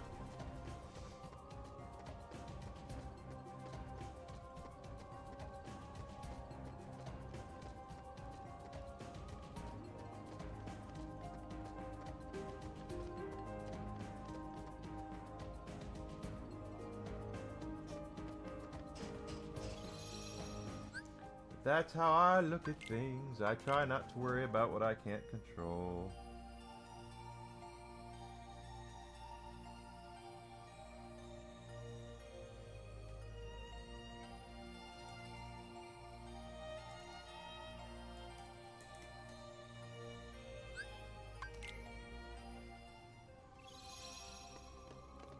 How are we looking on status here? 52. We're almost done with that. And then one more, and then we are gonna take on Sephiroth today. I can feel it.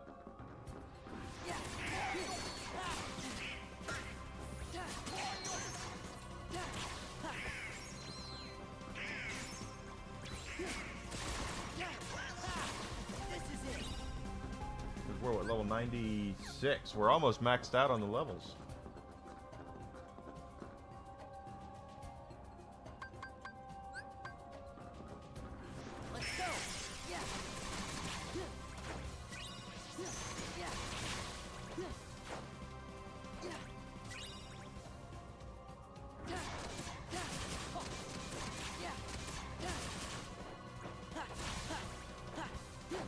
Shot there.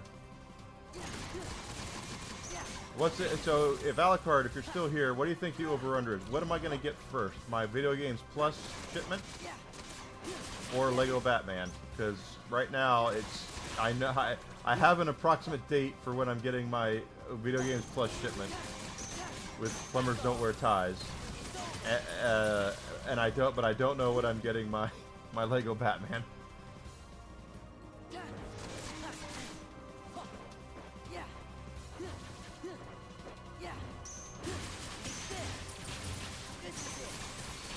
As said, I try not to worry about things I can't do anything about.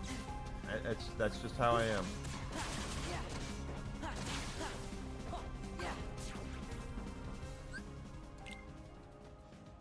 Look at it like I would look at it like this, Sydney. Let's just say that that you think it will. It doesn't show that it's out for delivery. It'd be nice if it did. It still shows it's in Rockford. It just says delayed in transit in Rockford, so I don't even know what that means.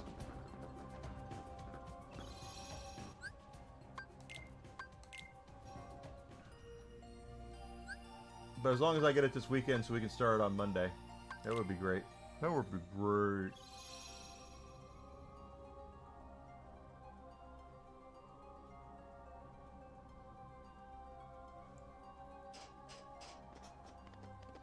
But let's just say you're right in the bunkers and all that stuff, that there's a big falling out and things like that, and then they have to go get in those bunkers, and the rest of us are out here, and we all end up eating it or whatever. Think of the world they're going to come out to. They'll all be safe, and then they come out, and what's going to be left?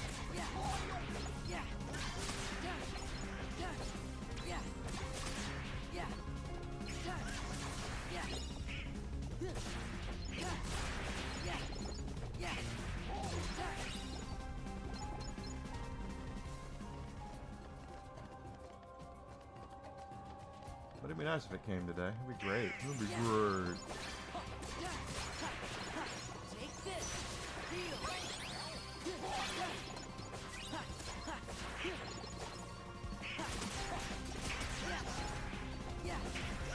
This is going to be a great place right here to level up that Valor form. I can tell you, when we get the final form done, we're almost done with final form, and when we get that done, Valor form right there, it's gonna be nice.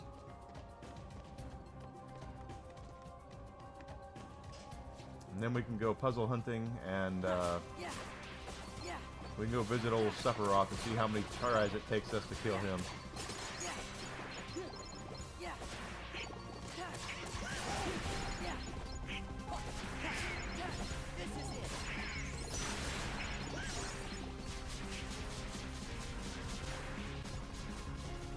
Because if Amazon's not showing it's out for delivery today, I don't know where it is. But again, Amazon's been kind of weird lately about their new releases. I can put in an order right now for a bag of bully sticks for whiskey, and I'll get it tomorrow. I know I will, but new releases has been very weird with them lately. I wish I knew why. They pulled this shit with me. Well, remember, guys, Resident Evil Requiem. I pre-ordered that, and they gave me... I didn't get it till a month later, almost. The thing is that I really want it for the stream, Grizzled, so if I get it tomorrow or if I get it on Sunday, it's fine. I want to get it in time for the streams on Monday for certain. So if I don't have it in time for the streams on Monday, I'm going to be pissed. We'll just play another Kingdom Hearts, but I really want to get it. Let's go. Yeah.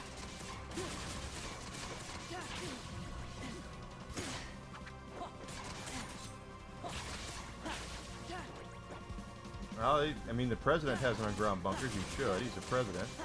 You know, whatever. It's over. Again, I try not to worry about stuff like that, because if it happens, it happens, and there's nothing that Enigma is going to be able to do to stop it from happening. And do I want it to happen? No, but there's no sense in worrying about something I have no control over. Yeah, take this.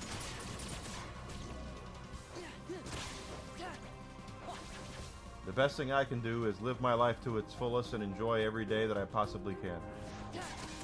And try to provide the best entertainment and fun I can for you guys too.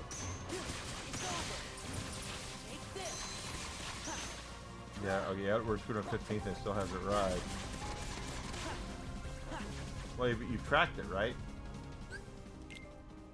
Did they even ship it?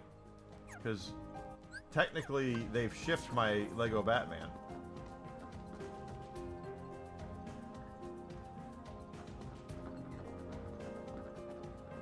They have shipped it.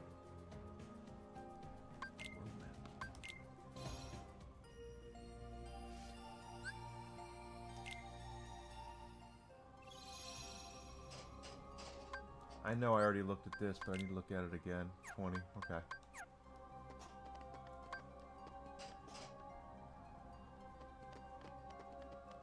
It's true, Grizzled. Heal. Absolutely true.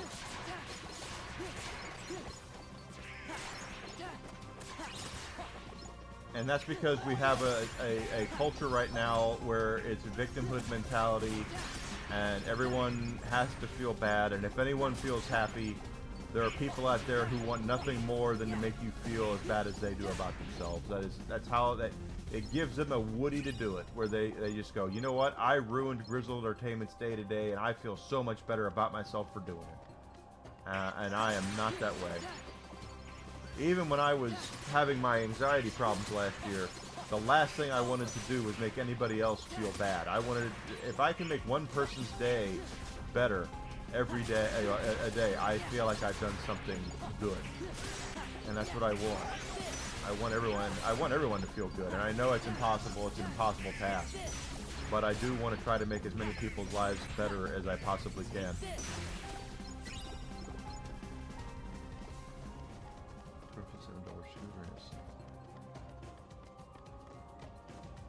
If it's on Amazon, you're protected, Sydney.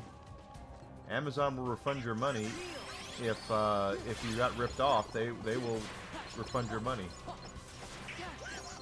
Just contact Amazon's customer service if you're that worried about it. Did they get, when you ordered it? Did they tell you that it had to be manufactured or it's made to order or anything like that? Because there are things like that.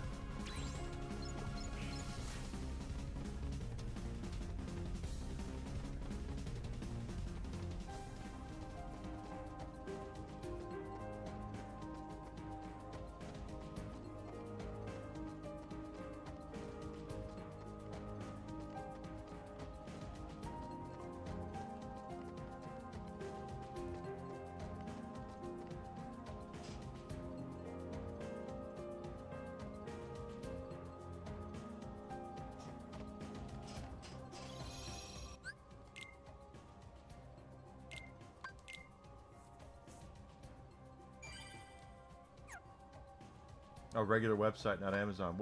Okay, well, what did you go to a? I mean, is it a known company or is it a? I mean, I hate to ask these questions because I don't want to get too personal about it, but is it a company that actually is well known, or is it just someone that, hey, we make scooters, and is it Jim Bob Scooters, or is it like Razor or another level up for Sora?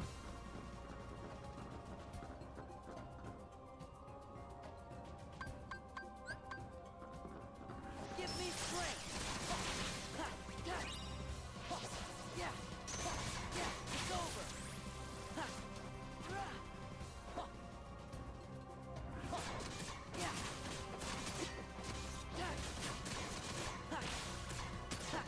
Wow, come on.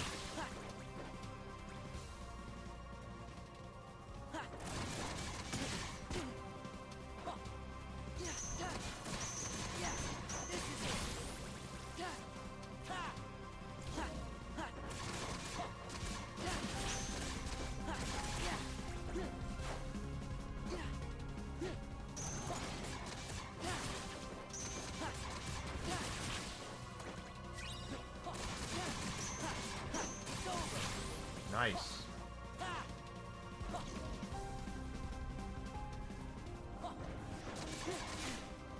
Because I can tell you, I made a mistake, and this is easy to do. I've done this before.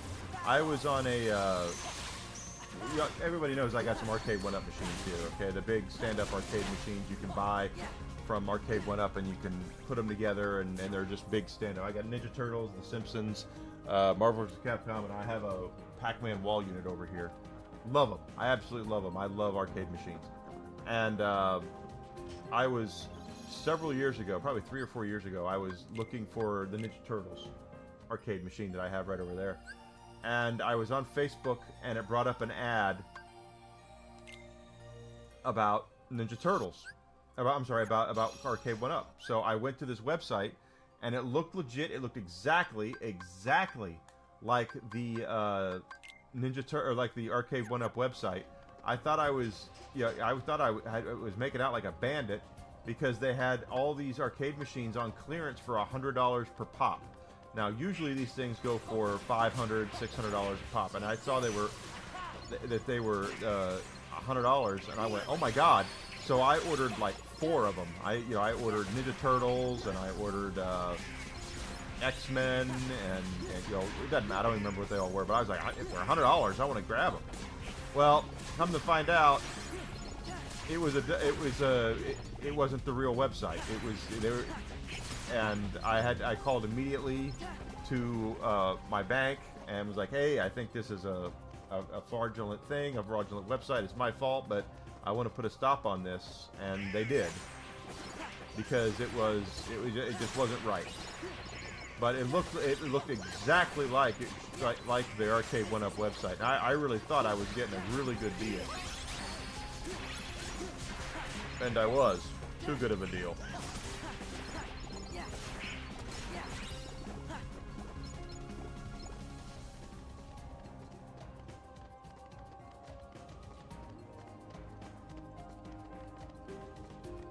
Yeah, I really did. I thought at $99.99 I was getting really good deals on these things, and I was. But it wasn't a real website. Because as soon as I ordered them, I got the email, and then I go and I look at. I was like, something just doesn't seem right, and I went to the actual Arcade 1-Up website and saw that it was. Again, they looked exactly alike. Whoever did it replicated the Arcade 1-Up website exactly. But instead of them being $100, they were $500 a pop.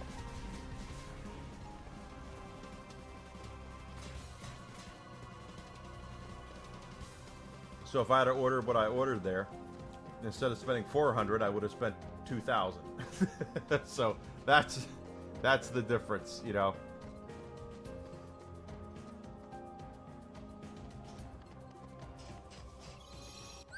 Luckily, I did get a Ninja Turtles arcade machine. I did find it secondhand. I've heard people who had it. I think it was a single mom. She put it on Facebook Marketplace, and she sold it for like $200. I think it was $200. The only caveat is that she had someone come over and make a stand for it, and in order for me to buy it for $200, I had to take the stand too. So my dad and I went over there. My dad has a Chevy Tahoe, a big ass SUV, and we went over there to get it, and we got the arcade machine in the stand, and he looked at me afterwards. He says, "Do you really want that effing thing?" I said, "No." So we dropped by their dumpster and just dumped it in the dumpster and left. About 10 minutes, Sydney, because it just, something didn't seem right. I had done it, and then 10 minutes later, I was like, something's not right here. Because there was that initial euphoria that I got. Okay? When you see it, there's that initial, like, oh my god! That I have to do this! And I was so excited. And then, after I did it, I was like, something's not stirring the crock pot here. And then I did about a nickel's worth of research and realized it's not what it's wrong. Alright, so we got our glide up to level 3, so we're good on there. We're gonna do the limit of the other form real quick, and then we will be alright to go collect puzzle pieces and take our shot at Mr. Sephiroth.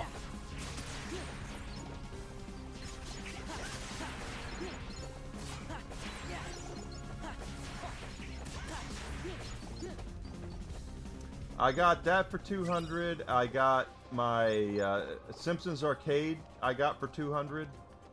I got that brand new for $200. That was off the Walmart website. They were clearancing them out because the Simpsons...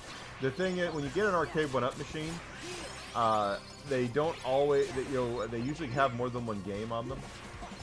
And my Marvel vs. Capcom machine has Marvel vs. Capcom, X-Men vs. Street Fighter, Marvel Superheroes vs. Street Fighter, and X-Men Children of the Atom, and then War of the Gems, which is actually a Super Nintendo game, are all on that machine.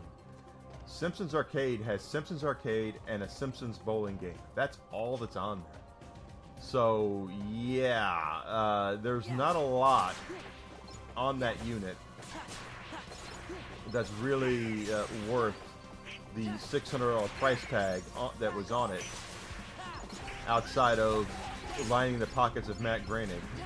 So they were selling them for $600 and no one was buying them, so they clearanced them out, and that's where I got. It. I told Desi, I was like, "This is a great deal. I have to get this," and she goes, "Go for it."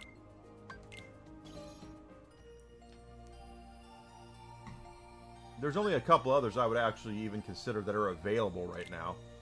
I wouldn't mind.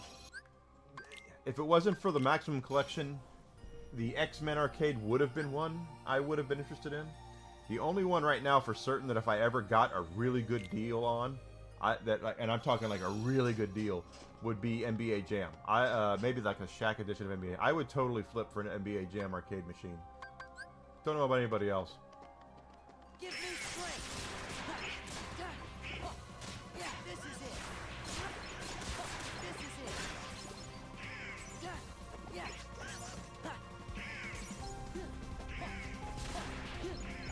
Back off. It's over. It's over. Take this. I hope we're getting the same credit for these things we were getting for the others, that's all. We'll check it in a second. But I want to get this leveled up too. We need to get jump level 3. And then you're going to see a lot of those puzzle pieces that we've been out of reach, we're going to be really good with. $5.99.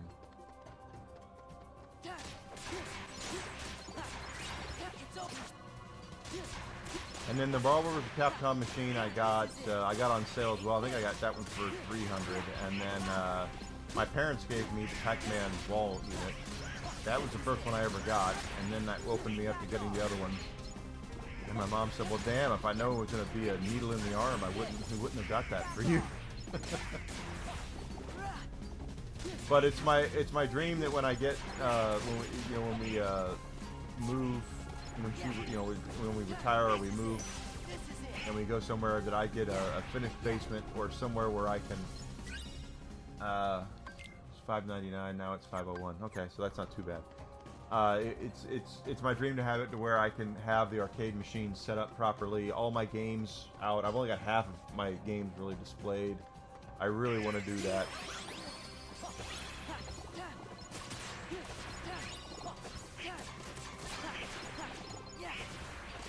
And I think that we're at the point now with the Arcade 1-Up stuff where it's kind of run its course unless they do something really, really good. The WWE WrestleFest arcade machine that they just released this past year is a piece of shit. And the reason why it's a piece of shit is because they're edited versions of the game. Characters that are not under WWE Legends deals are not in the game. So if you play WWF Superstars is on that machine, which is great, but Andre the Giant is not in the game, even though he was one of the bosses in the original, and Macho Man isn't in the game.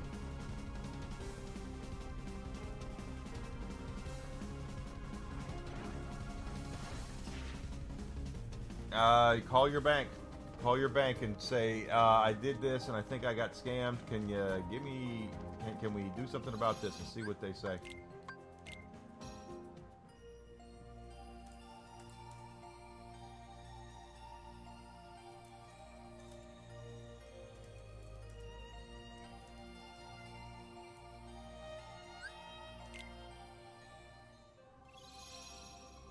Yeah, that's why I say call your bank. Call your bank right now. Say, hey, I ordered this on the 15th. There's nothing there. Can you HBO? Can you help a brother out? Got to figure out what's going on here.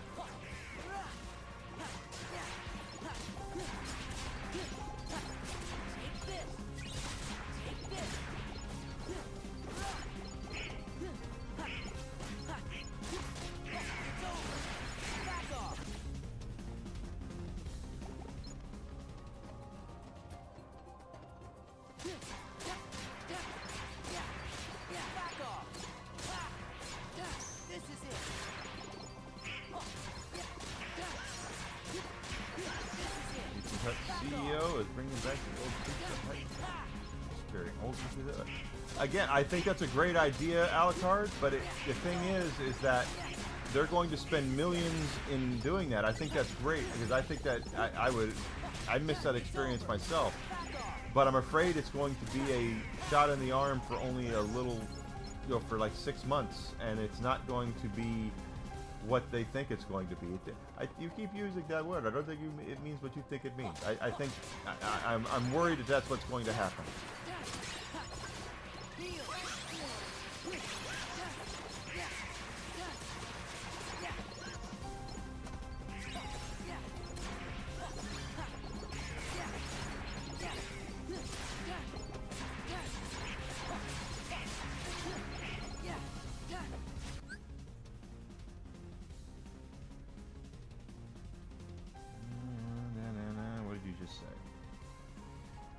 Got an argument with a chowderhead. He does a chowderhead from Boston. Go to any Pizza Hut, pick up pizza when they get home. The only argument I would have against it is what I was just saying, is that I'm afraid that it is that we all. I'm afraid it would be very similar to.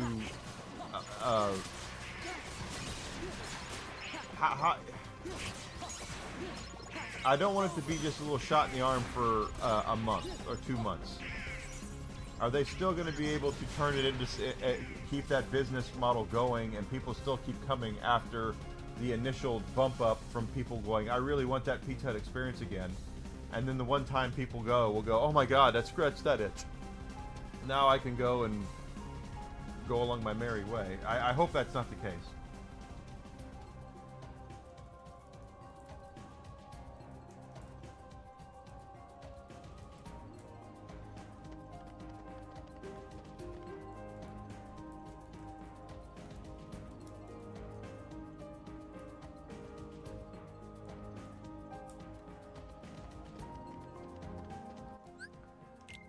Nope. Status 266. So we're almost done.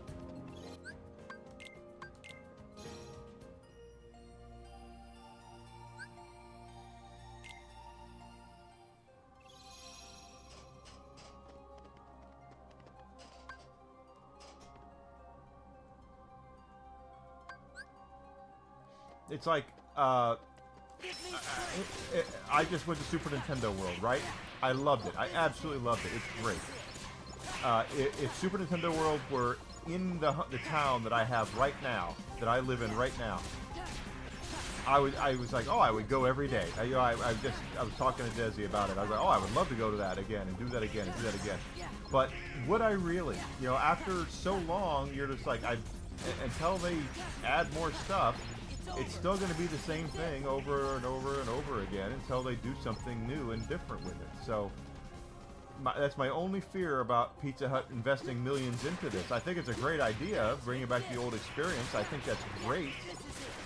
But I just fear that it'll be a little nostalgia hit. It'll be like as Dennis Leary would say, a cookie or a cigarette or a 3-second orgasm, and once it's over, it's over. I don't want that to happen to Pizza Hut. If they're going to do it, I hope that people reward them for doing it, and they continue to reward them for doing it.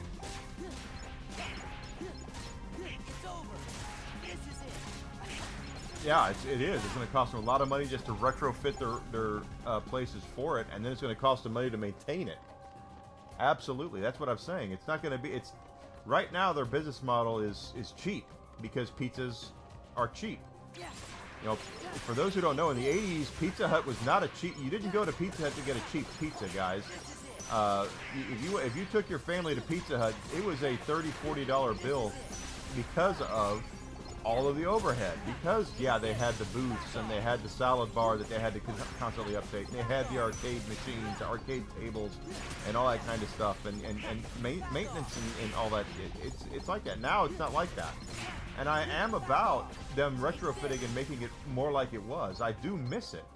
I just am afraid that do people miss it enough to where they will continue to support Pizza Hut even after they go and they get that joint or cigarette or cookie or 5-second or 3-second orgasm, and then they're done, and then they go back again and again and again. That's my only fear, and I'm sure the CEO of the company has thought of this. That you get that initial, hell yeah, but what about 6 months from then? What about a year? What about 2 years? Or is it still going to have that same effect? Yeah, exactly. It's going to cost them millions of dollars to do this, tens of millions, maybe hundreds of millions of dollars to do this. And then you have to keep in mind the overhead after the fact. So,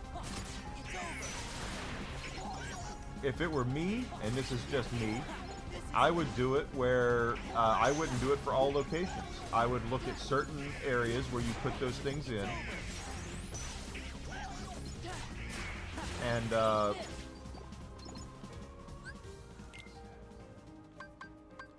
almost there. I would put them in certain locations and make them like a destination, like a Chuck E. Cheese or like a Medieval Times or something like that. Because if you can walk into Aurora, Illinois, and there's a Pizza Hut there, and then you go to Naperville and there's a Pizza Hut there, and then you go to Plainfield, Illinois, and there's a Pizza Hut just like it right there. There's no specialty. It's not special. There's nothing crazy. It's just there, and when something is ubiquitous like that, it loses its meaning. It loses its shininess, its grandeur. It loses it if it's just something that's everywhere.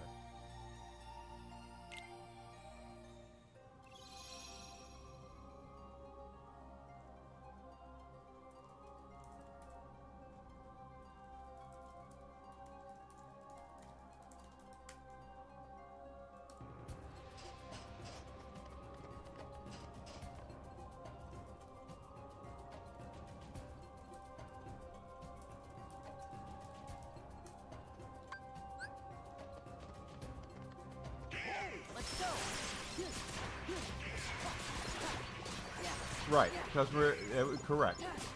It would have to. Customer interest would have to maintain that, and once you've seen it, once you've done it, if you have thousands of locations of these things with all that overhead, with all that stuff, and the upkeep for your franchisees and all that, if you have all of that up there, and there's no specialness to it, and it's because it's all over the place, and you're spending all this money, and interest will wane. Okay, yeah, right now everyone's like, hell effing yes, we want that, because we do. I mean, does it make sense what I'm saying? Is that I would do it to where I live in the suburbs of Illinois. Okay, so I would put one like in Oak Brook, Illinois. Okay, and just say, here's the Pizza Hut.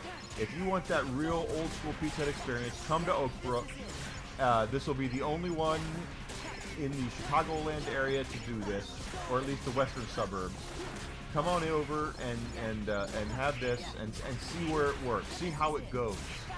And if in a year, or 2 years, or 3 years, or whatever your business model says,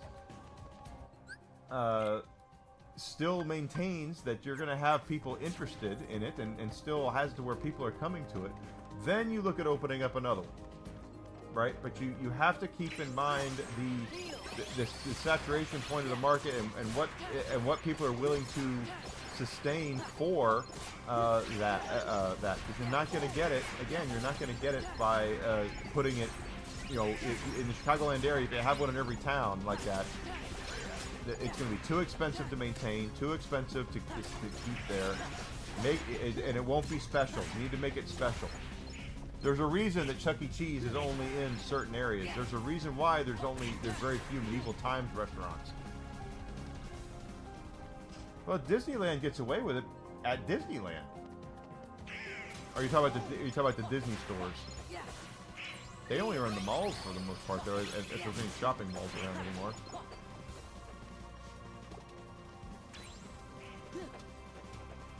I hope it isn't like I'm trying to poo-poo it, because I'm not. I think it's a great idea. I'm just looking at it from the sense of, if you're going to do it, you need to do it in a way where it's going to make sense for your business. I'm about to level up again. There it is. One more level from the level cap.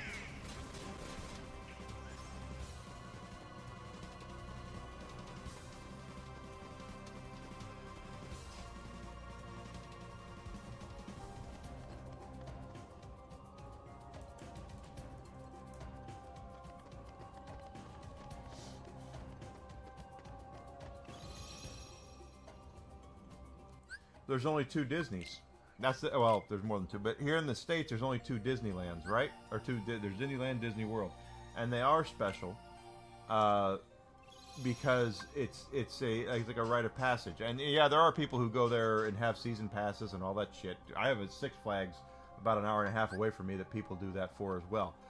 That part I get and I understand. There are people that are like that, but as far as what the Disney experience is special because they're only in certain places and not everybody lives around Orlando or Los Angeles.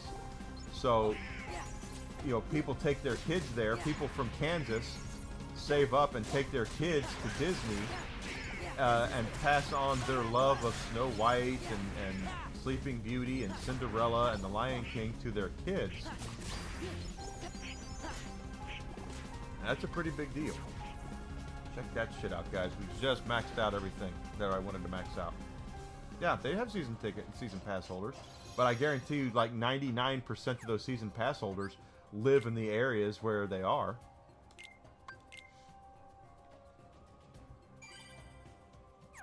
Disney World people that are in Disney World, I would be shocked and utterly amazed if most of the people who had Disney land passes and such were not in an around the Orlando area.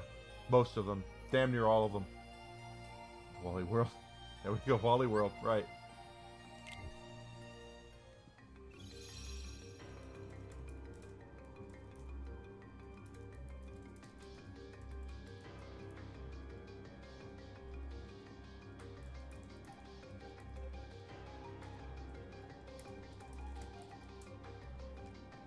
Okay, so Sora now has the ability to jump the highest and glide.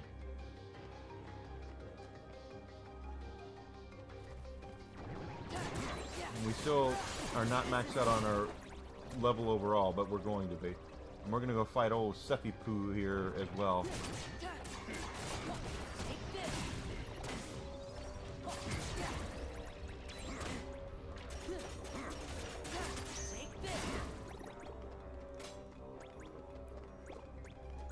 So yeah, that's my whole point, is that it's you do have your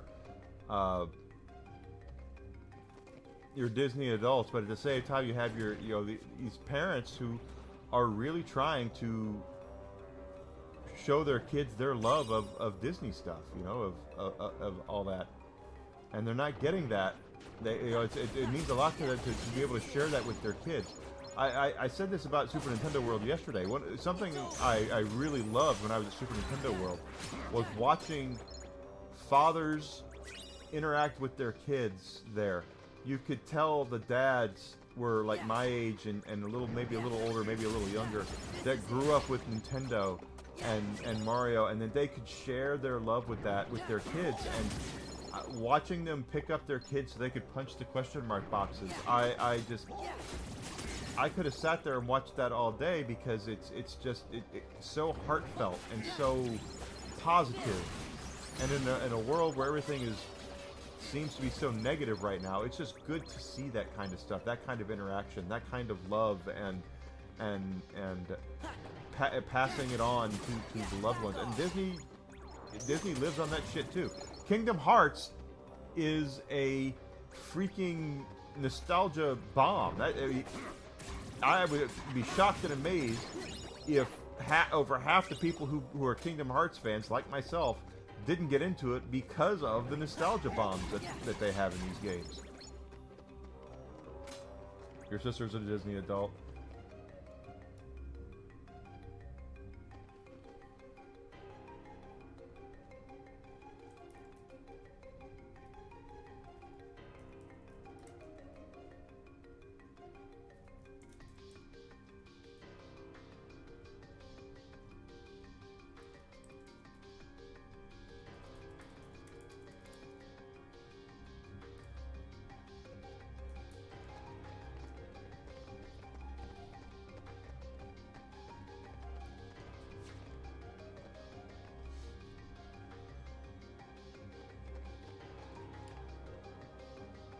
Yeah, but I mean, I just think it's something to, with the, when you see parents able to share their love of something with their kids, and their kids get into it as well, and it's I love that stuff. I do, because something that is sorely missing right now from a lot of our entertainment is the love and passion that the people who grew up with and created things or supported things like you know, the old classic Disney stuff and things like that, how, you know, the connection that they have with these movies and these TV shows and things like that. A lot of it's so sorely missing.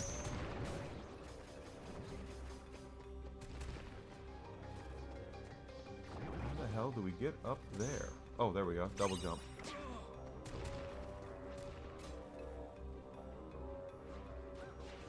Forgot about the double jump. So we have some puzzle pieces here.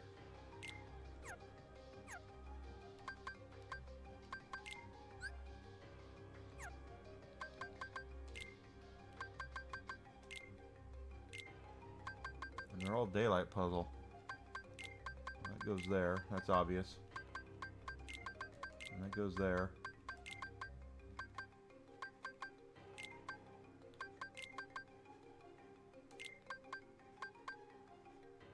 Oh, we're getting there.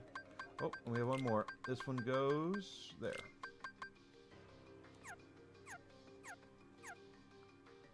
Now we take a look, it'll show us if there's more puzzle pieces that we missed. There is one we haven't gotten here in the Olympus Coliseum, so let's see where that might be.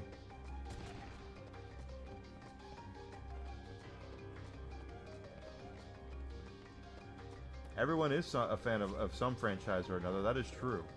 I've always said everyone's passionate about something, and you'll get people who kind of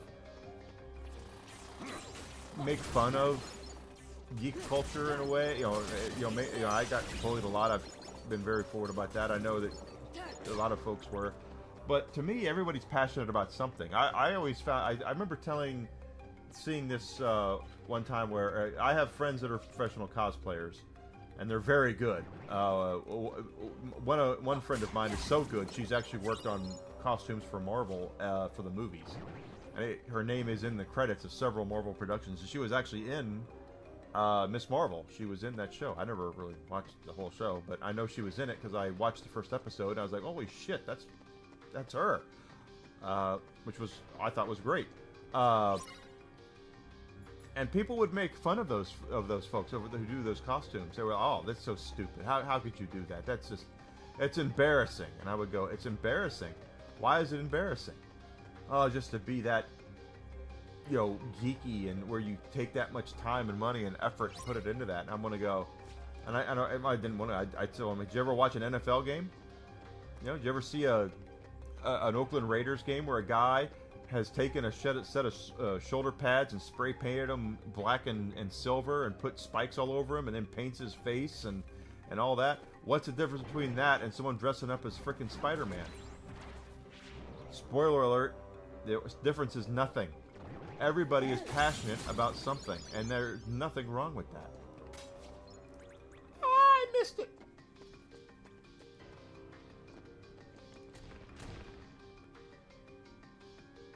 Billy Mitchell has always had a brand of hot sauce.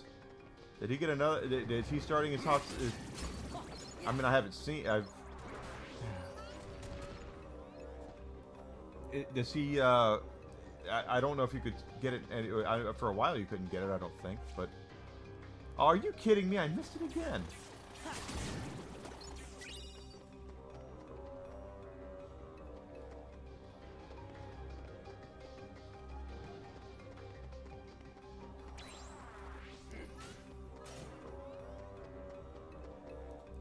Is he a cheater? Didn't he win a lawsuit over defamation over that? I mean, I could have it. To be honest, and I'm not trying to poo-poo Mr. Mitchell here. He might have his own recipe. I don't know. But one of the things that they have on Fourth Wall is I could have my own branded hot sauce. It's going to be just like any other, you know, pepper sauce you get, very similar to like probably Tabasco, but it would have my name and logo on it. Oh, shit. That's the third time I've missed that. So he has his own recipe of hot sauce that he makes. Okay. That is cool. When I was looking at things to put for Fourth Wall, one of the things they had up there was hot sauce. And I was like, well, if I have my own hot sauce, I want it to be my own hot sauce. I want it to have its own unique flavor profile and all that. I just don't want to go and put my name and logo on a bottle of freaking Tabasco sauce, you know what I mean? Oh,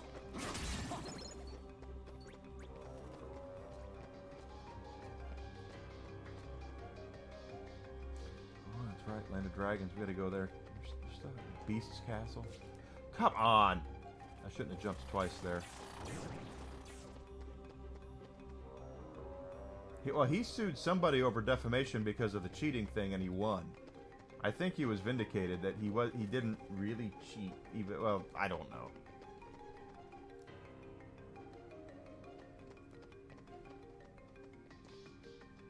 There we go.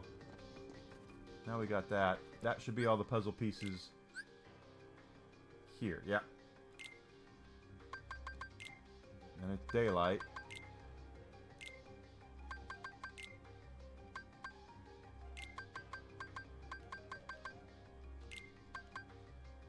Oh, I got that right. Okay.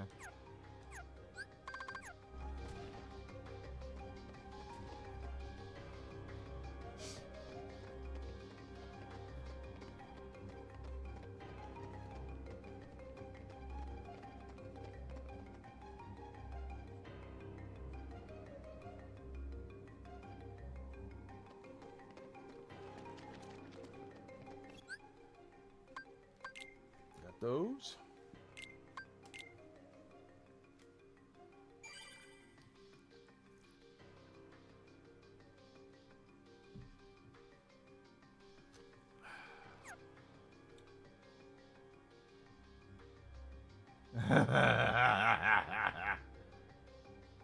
American Airlines, how likely are you to fly again? Extremely unlikely.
He lives in Florida.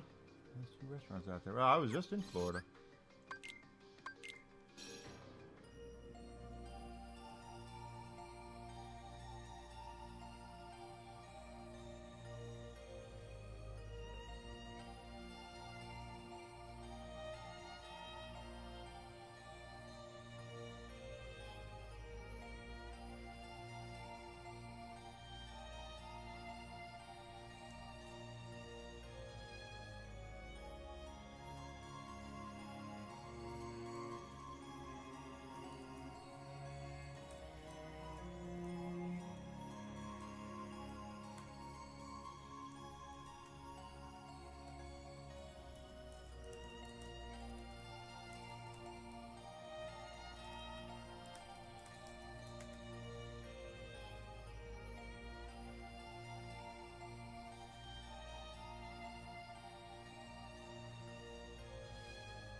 did she show up dressed as a teddy bear or something for that? I mean, she's kind of crazy.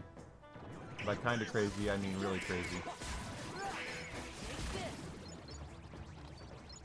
Which was always funny about Miley Cyrus is I'd always heard that her mother had a really tight grip on her and wouldn't let her go nuts. And it ends up, it didn't matter. She still went nuts.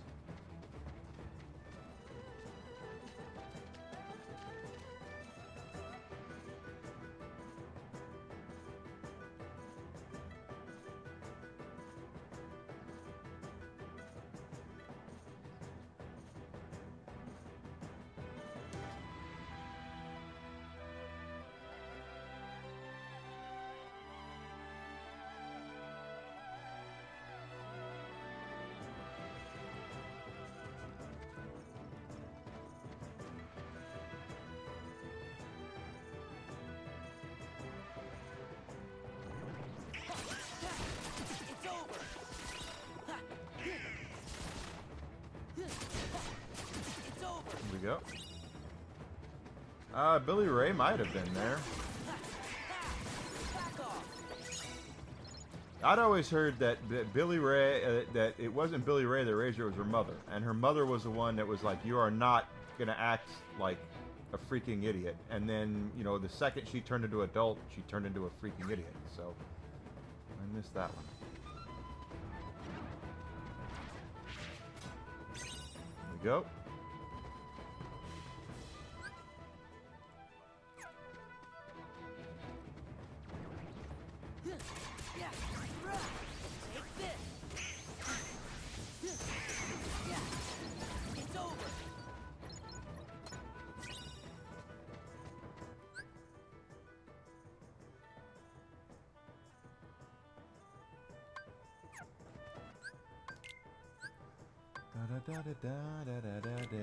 We have more puzzle pieces, including Frontier now. So there's another one for Frontier.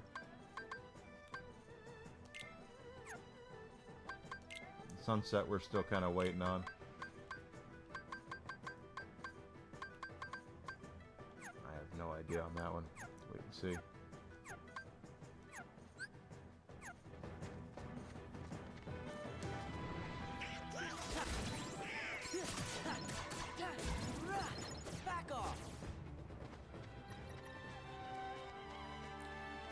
Yeah, but that, you see that goes back to Disney again. You know, when they go to work for Disney is when they kind of lose their damn mind. I don't know why it is, but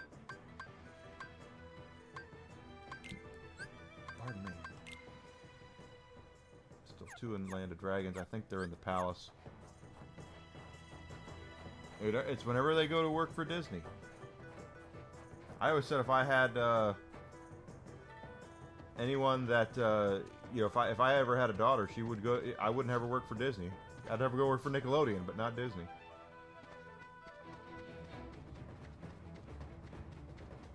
Yeah, good luck with that.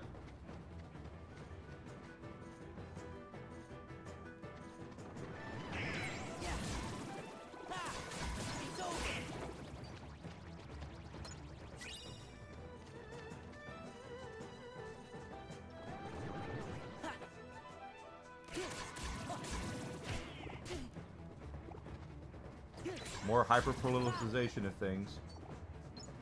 If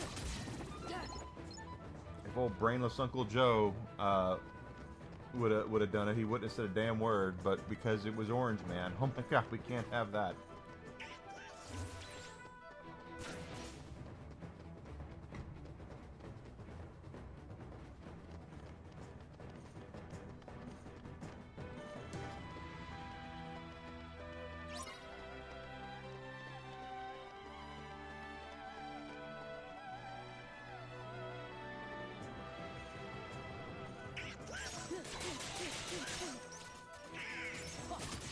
Yeah. Because Nintendo doesn't care. Nintendo is not driven by ideology. They're driven by profits. You know, say what you want to say about again. I'm not gonna defend Nintendo's business practices here, but I am gonna say that Nintendo has better things to worry about than Take this. what Orange Man puts in his social media posts. It's over. This is it. Take this.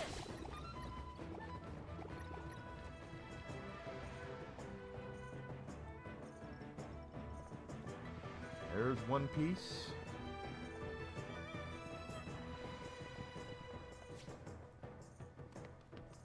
And there's the other one right over there. So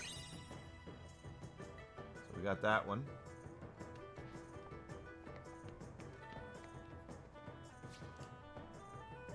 Yeah, oh, got that one too. Awesome. Awesome sauce.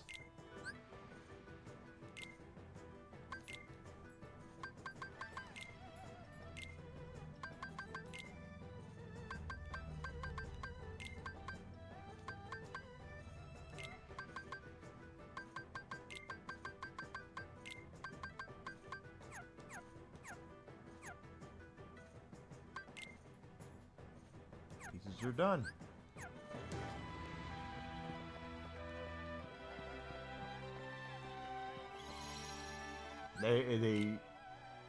It's the virtue signal, Grizzle. That's the thing. It's the virtue signal.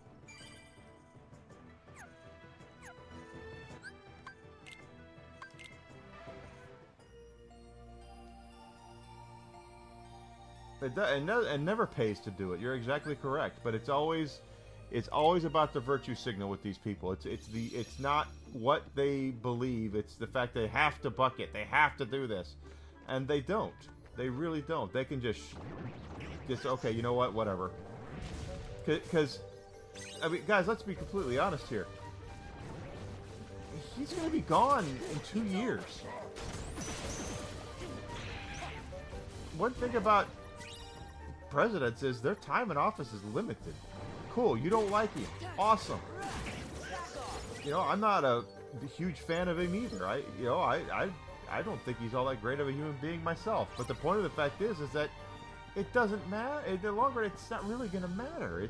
He'll be gone by the time any of this shit happens. So I don't see the whole point of the virtue signal. I mean, am I taking crazy pills here? I really do look at it that way. All right, we all have the puzzle pieces here now as well.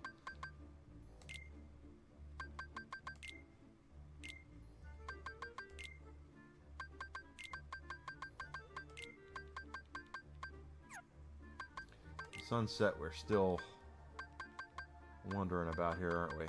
All I know is that is going to be somewhere.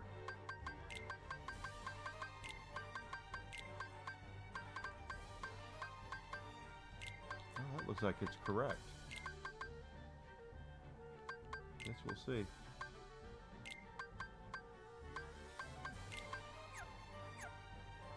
Actually, I think I just saw that. That looks like it belongs there. And it does. And that belongs there. So I got those right.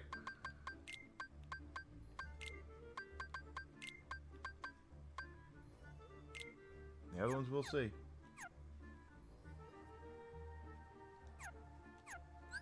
I could see it if it were the kind of thing where you're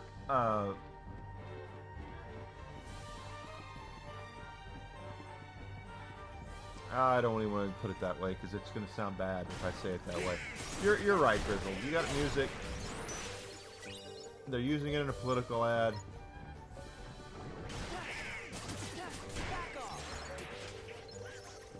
Mr. Composer of the Peanuts theme probably needs to realize it's probably the first time people have heard his music. I know the exact theme we're talking about here. As soon as you said it, that came to my mind immediately. But he needs to probably realize that's the first time that most people have heard his music in the last 20 years.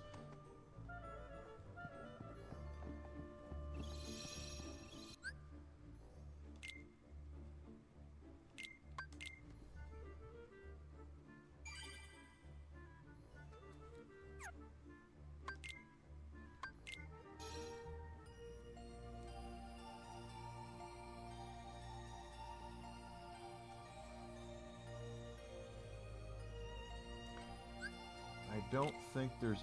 Are there any puzzle pieces here we didn't get? Yeah, there are. 2. Okay, we'll get those. There's one of them right there.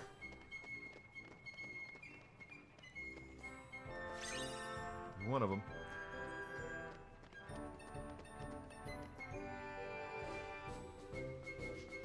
Yeah, I'm the same way. It's getting on to this whole thing with the hatred of this is it's just gotten beyond parody at this point. You know, you can't even write this stuff. It's gotten so stupid, and it that wasn't right. And I get really aggravated at the whole thing, because again, there's nothing he's going to win. Monetarily, he's not going to get any money out of this. He's doing it for the virtue signal.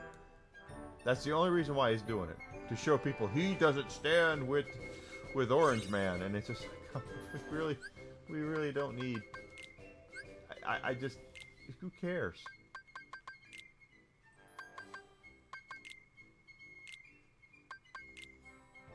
Hey, look at that. A rare document. So that one's finished. Oh, hi! That'll work. Oh. But I'm the person who's not a big fan of any politician, and especially anyone who's president.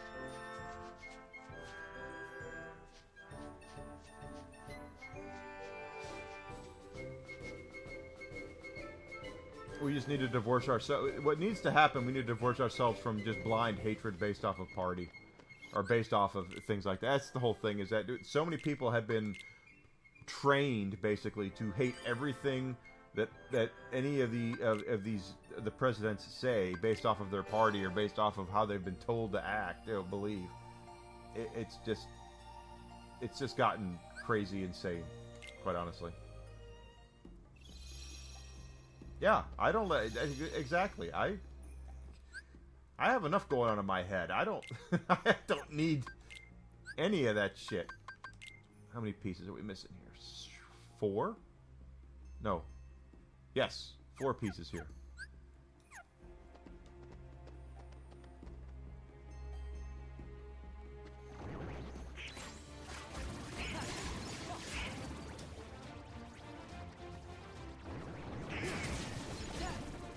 It doesn't make any sense to me to let someone disturb your inner peace like that, you know?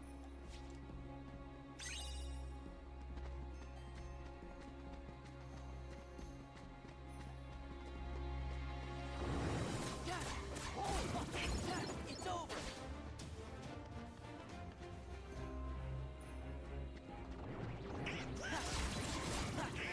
Back off. It's over. I know there's stuff on the pearl. Let's see if there's anything else. Way too much tribalism. The funny thing that's about social media is it's supposed to open us up to more ideas that we didn't think about, or viewpoints we might not have seen. That, yeah, maybe I don't believe in what you believe, but the fact you're that passionate about it makes me, second guess maybe what I think. That's what it's supposed to do. But instead, it's made us more visceral about it and much more hate-filled about it. How can you agree with so-and-so? That is, they're evil. They are an ist, a phobe, a bad person from WW2. All these different things, and it's just like, why? No, they're a person like you and me, and maybe you don't agree with them, and maybe you do. Guess what? Their time right now is now. They got elected. Let them do what they're gonna do. They're gonna do it, and when their term is up, they're gone. Then we can move on. It's just stop it. That's the way it used to be. Crap. Yeah, exactly. It's exactly correct, Grizzle. That's why so many are miserable today. And I can't live my life that way, just blindly hating somebody based off of what the media says or anything like that. But again, that's here we are. That's another thing about the media, is the media is out there trying to sow discontent Yeah. because bad stories bring views, and negativity brings views, while positive things are like, oh, that's a cute kitty. All right, what's next? Yeah. Wrong button.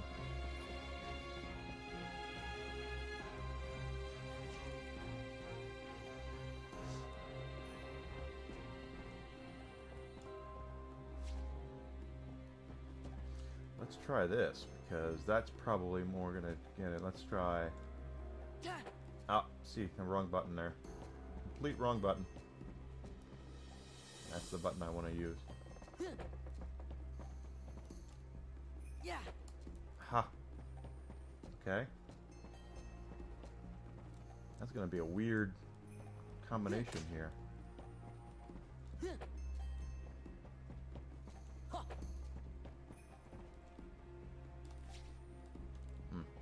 Didn't work the way I wanted it to. Problem is there's a rope right there, and the rope is what kind of gets in the way of the jump. And not to mention I keep hitting the Keyblade swing instead of the glide button. That ain't gonna work.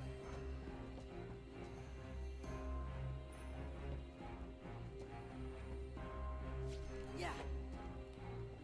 That time I didn't hit the Keyblade button. That was weird.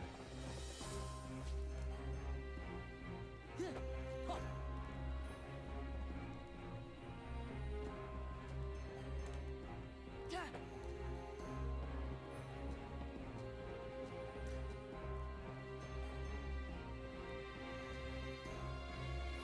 There's very few things you can. The thing is, Grizzle, there's few things you can land on. Like I can land on this.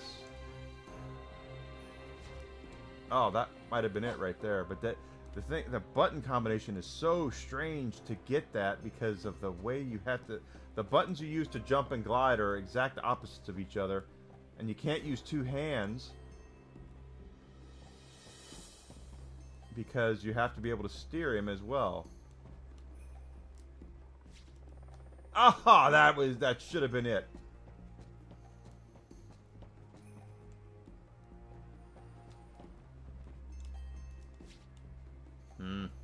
That is a weird one to get right there. Yeah.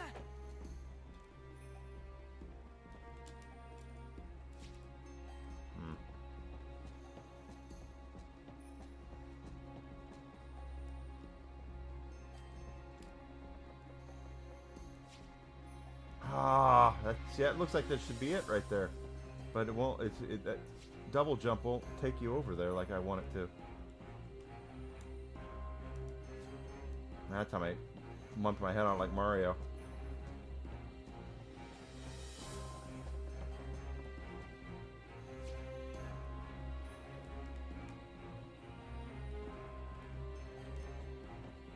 See, what they should have done is made the glide button the jump button as well, where you just jump. If you jump and hold it, you should be able to glide, and then you could double jump by pressing the button again. I think that would have actually been a lot easier and more intuitive of a control scheme to do that, because the way that they have it set up with this controller for jumping and gliding, the buttons on both opposite sides of the controller, it's kind of nuts.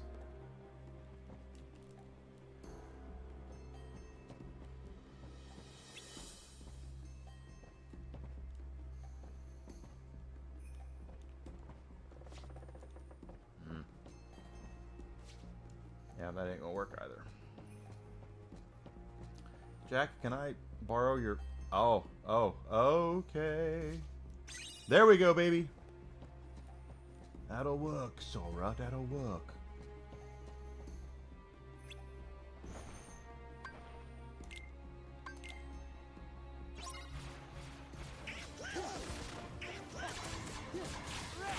Back off. Yeah.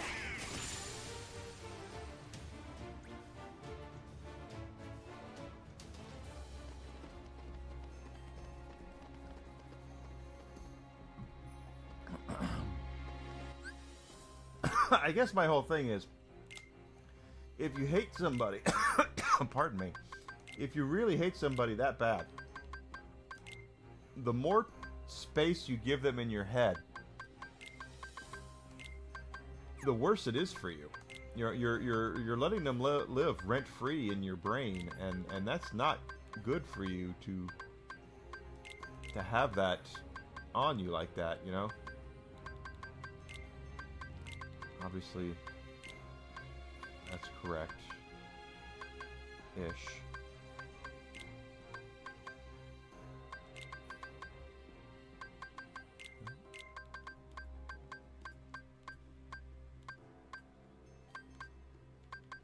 Really? Oh, is it? Do I have this on the wrong side? I do.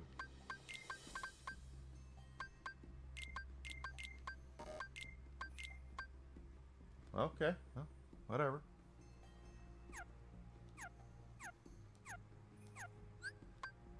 And, still missing 2 pieces, yes? Yeah, they're probably going to be in the the shrimp graveyard, the ship graveyard.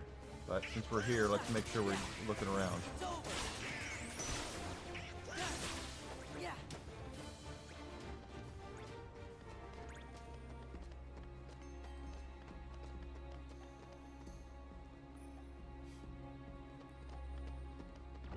Yeah. It's over.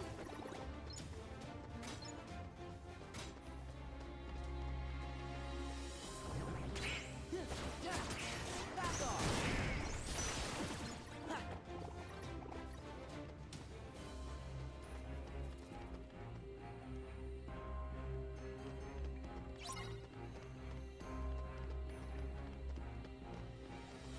So anyway, that's my whole thing to anybody out there who might be listening and looking for some sort of, you know, how to make yourself feel better about life. It's not going to be blind hatred. It's not going to be hatred to somebody. If you hate somebody that much, letting them live in your brain is destructive. And believe me, that's a cross I bear as well. Okay, I'm not by no means trying to make it look like I'm virtuous and perfect and all that, because I'm not. There are people in my head right now that should not be there. But whenever my mind gets a little iffy, I tend to I tend to you know, I get low, and I start thinking about the people who have wronged me and things like that. And it's wrong. It's wrong to do that. They don't deserve that to be in my brain, and people like that don't deserve to be in your brain either. If you really feel that strongly about them, get them out of your head.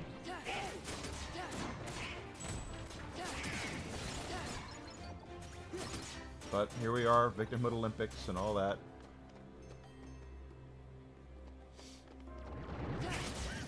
We're all perfectly imperfect, and I am by no means, any better or any worse than anybody else. But Frost to Bear is to try to understand that you're going to go through life and you're going to meet people that you're not going to care for, and that's fine.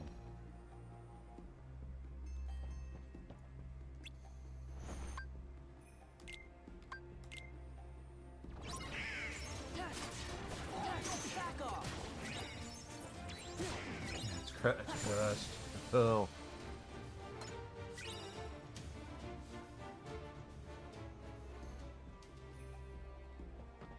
There's a puzzle piece. Wow, okay, wow, this is what we're missing. Look at that. There's 2 puzzle pieces here that I could have had. And I missed them both. So there's one. Oops. There's another treasure chest. Meteor staff that I missed completely. Oh, really? Is that what we're doing today? We're just going to jump over the puzzle piece and not actually get the damn thing.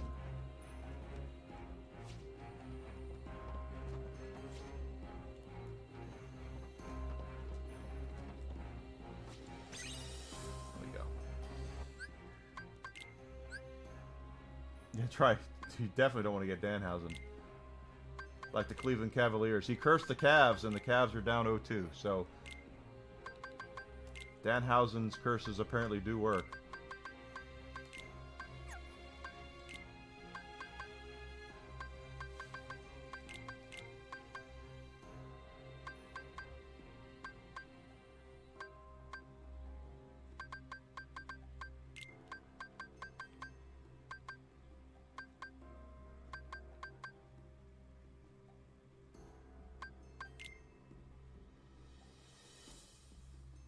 No idea at this point. Okay.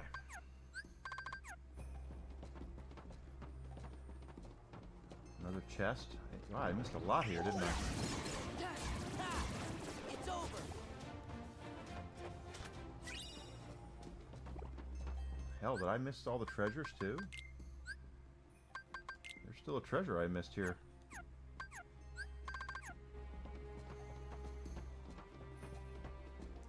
There it is. I completely missed this stuff. And it's an AP boost.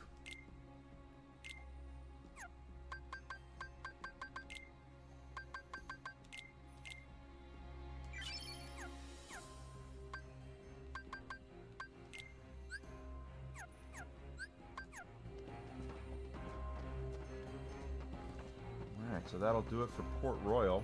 So you notice the mouse ears in the journal. The mouse ears mean you've completed everything, which is great. And to completely 100% the game, you need to be able to do all of it.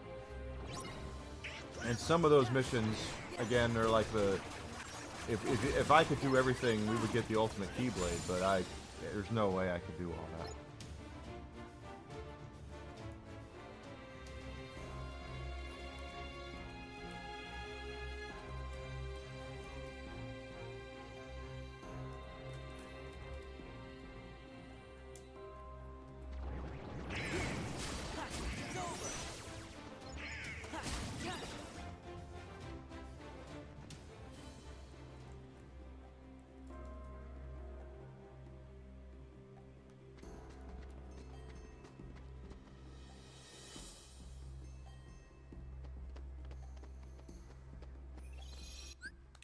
Okay, so we got that.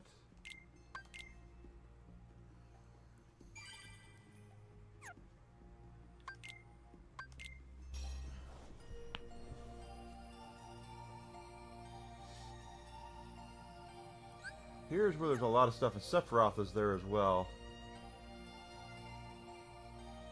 Agrabah. I don't know if I mean, we haven't been here in a while. Journal. We are missing treasures and puzzle pieces here. 2 treasures. 1 puzzle piece. 1 freaking puzzle piece. And it's probably out here. Now that I think about it, I think I know exactly where it is.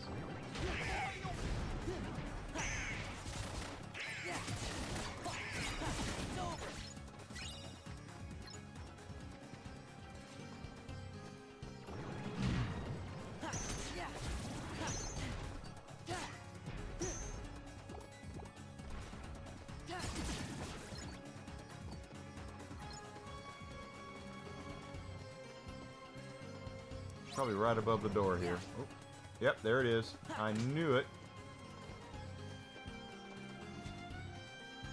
Oh, that's right. Enigma, you have to glide, you big goof. There we are. Your sunset puzzle piece.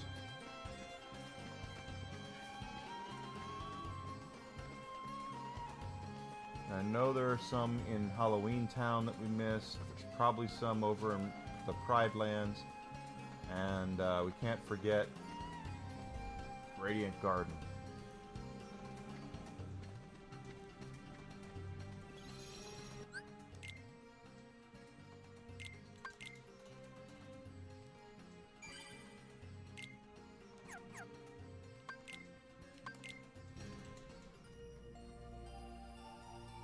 It is doggy time.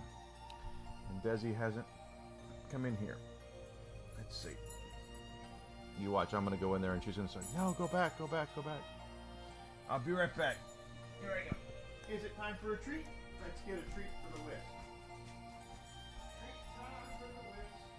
It's a treat time for the whisk.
Whiskey got his treat. He's now in there with Desi. Probably will be in there for a while. Desi was in her thing and wasn't even looking at the clock, which is fine. Alright, let's check out the Pride Lands and see if we have any puzzle pieces that we missed. There's one puzzle piece we missed right there. I seem to remember this one being a complete and utter bitch.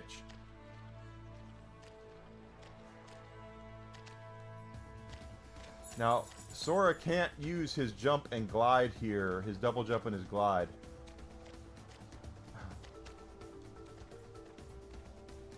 And I seem to remember this one being...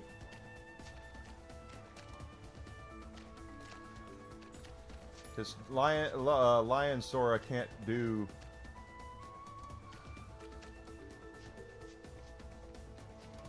Okay. We're not going to sit here and screw around with that.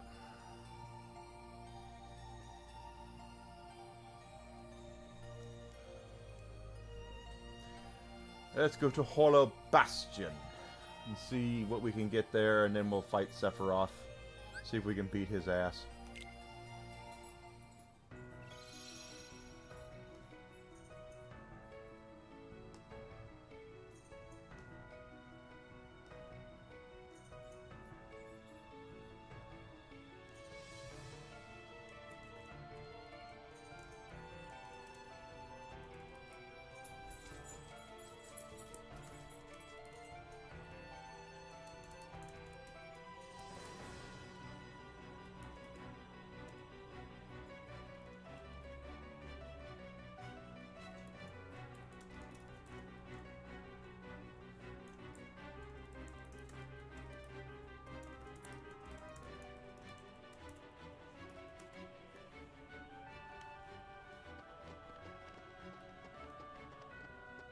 You coming back up here, Whisk? Come on.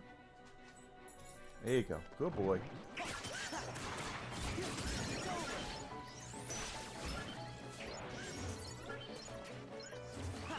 I do remember that puzzle piece being in the Pride Lands, that one in particular being a complete and utter bitch.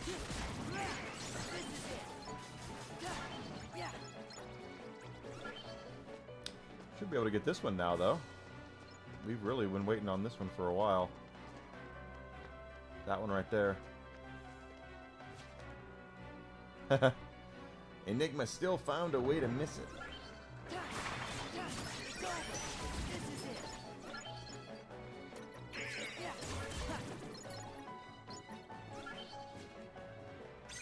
There we go.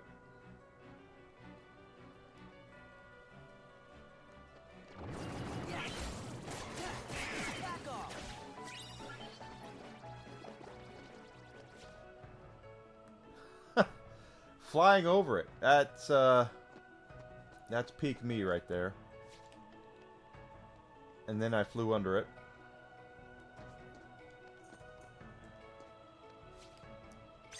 There we go.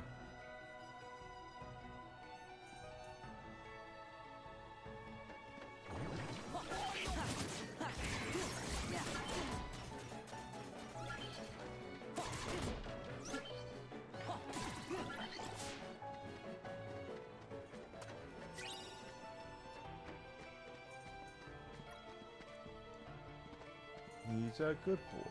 Whiskey's a good boy. He was in there with Desi. He just ran back in here to lay with me. He knows that he'll go OUT when I'm done. So he wants to keep a close tab on what I'm doing. Haven't decided what we're doing for dinner tonight. I will discuss it with Desi when we are done. When I'm done.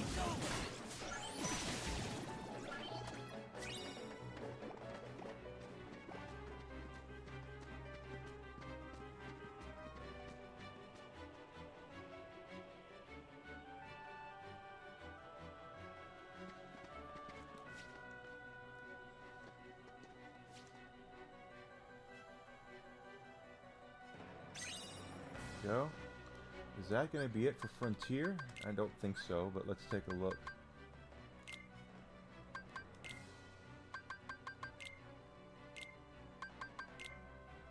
No, it's not it, but there's only 2 more pieces to Frontier. Sunset's going to be crazy.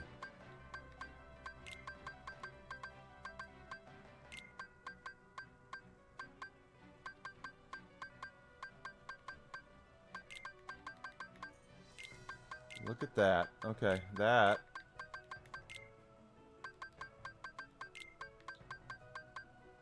Is correct.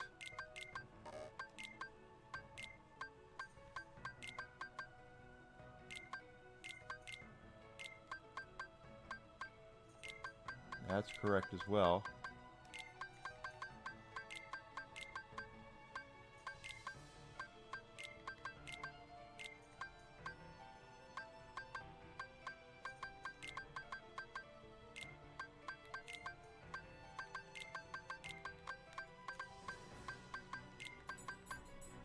Oh, we're putting stuff together. Look at that. Whisk. Jesus.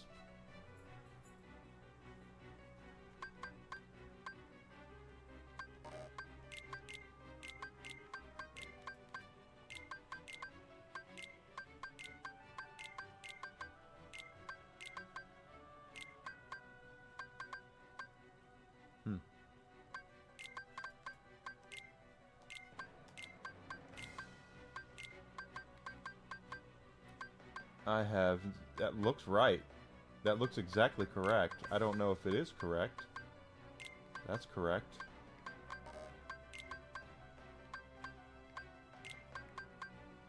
Wow, okay. See, I told you, when we get some puzzle pieces together, things will start to fill in.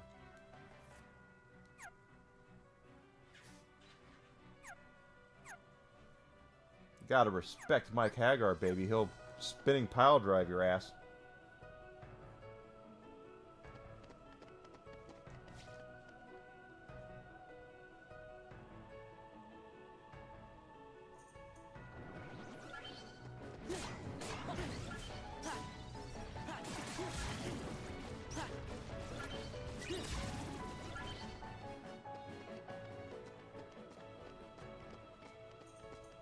I know there's a puzzle piece in here we've not gotten. I think it's on the other side.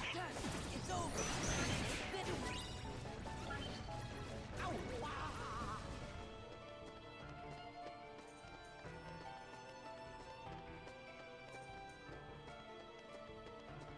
A delivery driver told him, "Hey Pete, next time you do a, the Hobbit sucked, buddy."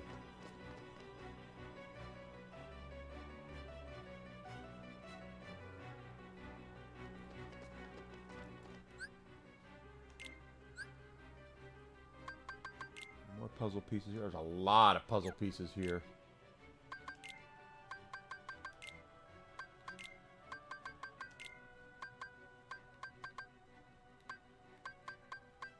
Oh, I'll just say, where is it? It's right there.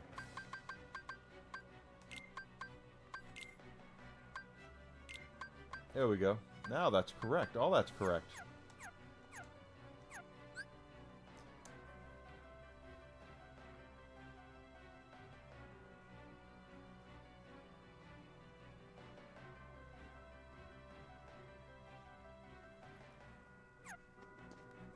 Well, if you're not, the thing is, when you're making entertainment like that, and it's you accept all of the praise you get for what you've done right, you need to be ready to accept the criticism for what you've done wrong. That is exactly what's wrong. Well, it's one of the things that's wrong with a lot of Hollywood types these days, is they can't stand hearing anything bad. No, everything I do is great and perfect and all that. I mean, that's what Christopher Nolan is going through right now. People have been sucking Christopher Nolan's dick for so long now that whenever he's getting any pushback on things that he's doing, like he is with this Odyssey movie, he can't handle it. He's like, I'm used to you guys wanting to suck me off. What the hell?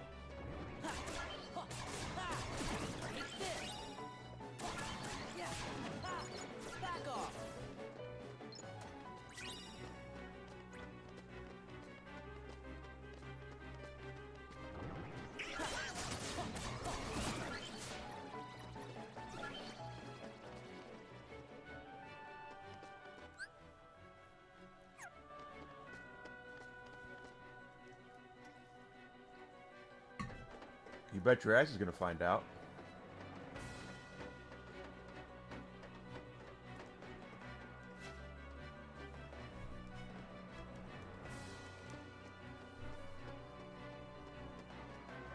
He is definitely going to find out. He's gonna he's FOing right now. He's gonna find out real quick. And again, he's used to people. Here's a great example. Okay, Desi and I like to watch Top Chef. We watch Top Chef together. And there was a guy that was on Top Chef who's a very talented cook, very talented chef. His name is Buddha. That's his name. He's an Asian chef. I think he's from Thailand or something like that. He's definitely Asian, and he is very much into doing odd things with food. Making things look very pretty and artistic. He would take a banana and carve it to look like something, whatever. He's very good. He's very good at making things pretty and doing things outside of the box and all that. And for 2 seasons, he was on 2 seasons of Top Chef. He was on Top Chef season whatever and Top Chef All Stars 1 season. All of the judges were sitting there, and what I would call and what I would tell Desi, they're masturbating to his food. I mean, they would just sit there and just act like they had never had anything so amazing in their mouth on their entire lives. It was just this whole thing, and I would just get there, and again, I'm sure the stuff tasted amazing, but it just got so over the top with him that it was just like, oh my god, oh.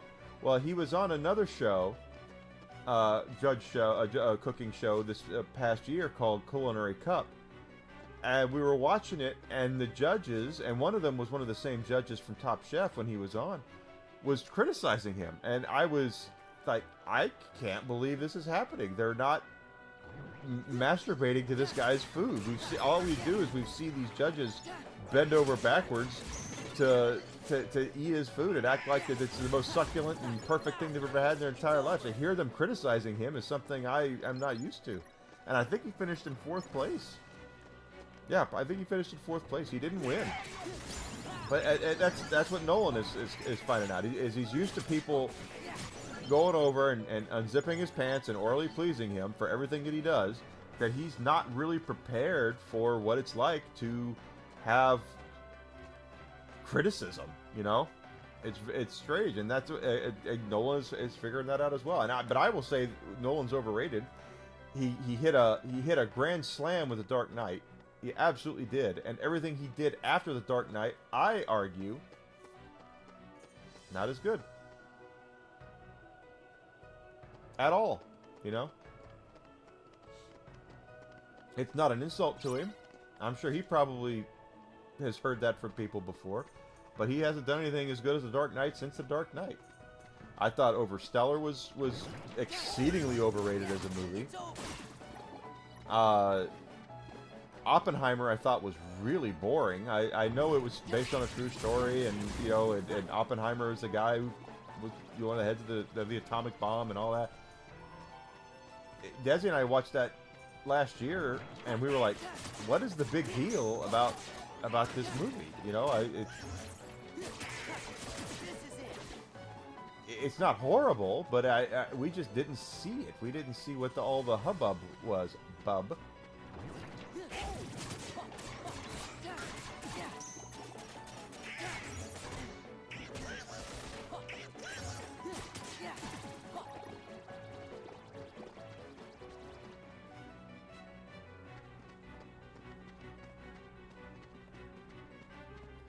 Alright, so now is going to come the test of my patience.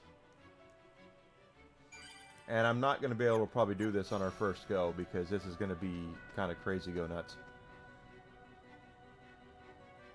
Oh, it's not here. I thought it was here. It must be over there.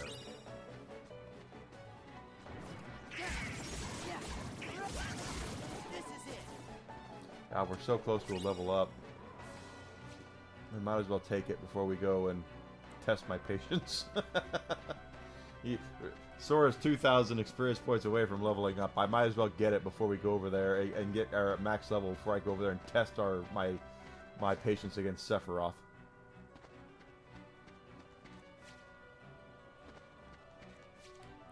And I know Alucard could do it in one go, but Enigma never claimed he was a world-class button masher.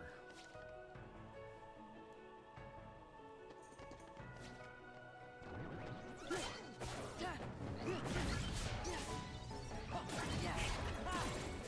this.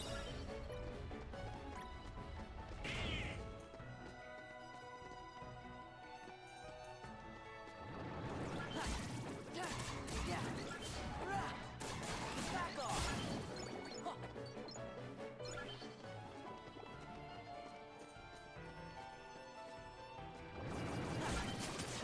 Yeah, this is it. There we go. Yeah. And we got a new power. What is that? Abilities. Shora.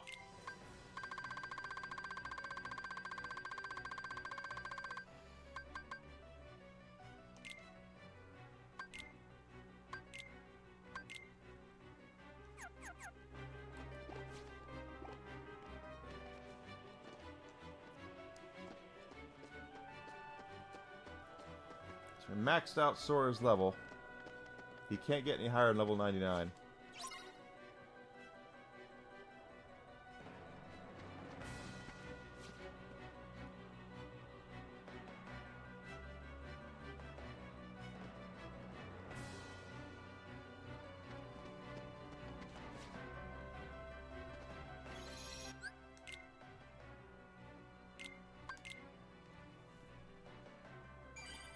And yes, he still will test your patience. He's not. This is going to be a serious fight, and we might not get it.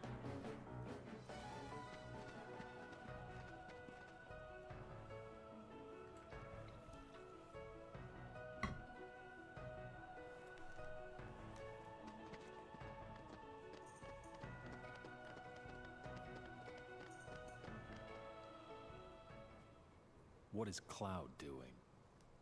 Beats Your me. mom. By the way, you three, who are you? Well, I'm not sure we should tell you. Well, that's an interesting sword you're carrying. It's the Keyblade. I see. So that's a Keyblade. And I suppose you must be its chosen wielder. So what if I am? I wonder if it won't change its mind once I defeat you. Show me your strength. That's enough.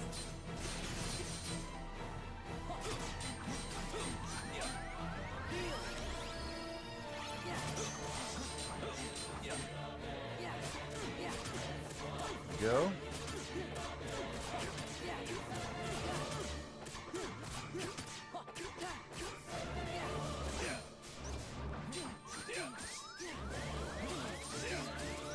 That's enough.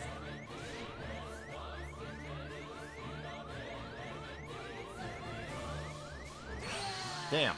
I told you we wouldn't do it the first go. He is very hard.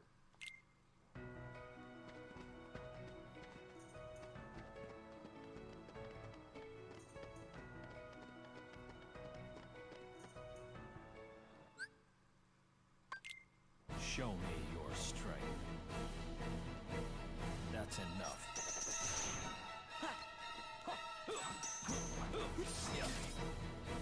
Yeah.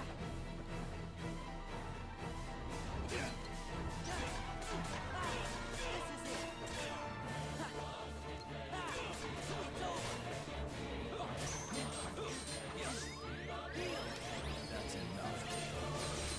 Wrong button. Yeah.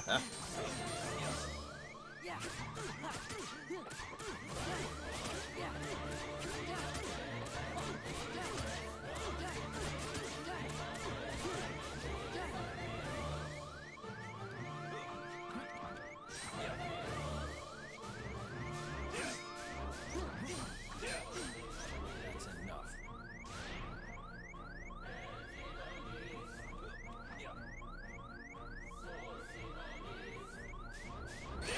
Shit. Flew right into him.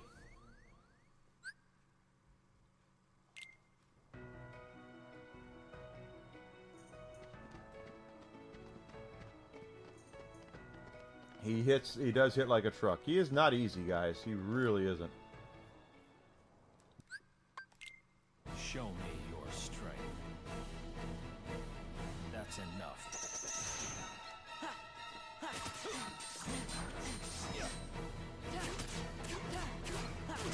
this.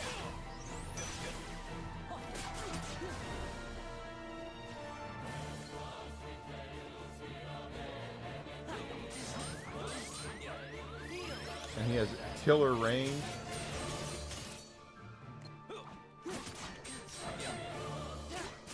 Yeah. Yeah. I mean, we do good damage on him. It's not like we're not strong enough. We're the highest level we possibly can be. But Give in to the what the hell is that? All right, point taken. descent. Heartless angel. Yeah, That's enough. wasn't expecting that. He has killer range, and he has a lot of power and a lot of health, a lot of speed. He is crazy. Show me your strength. That's enough.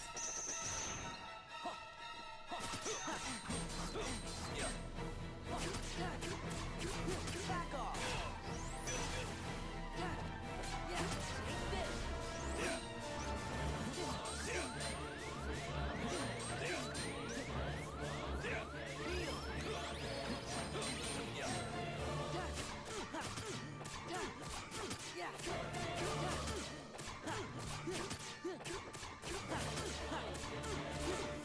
That's enough.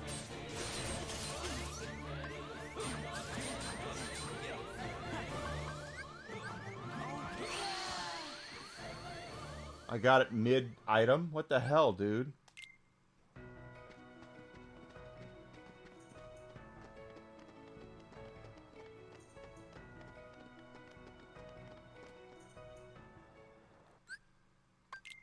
Show me your strength. That's enough. Yeah. This is it. Back off. Yeah. Yeah. This is it. Yeah. Yeah. Take this. Take this.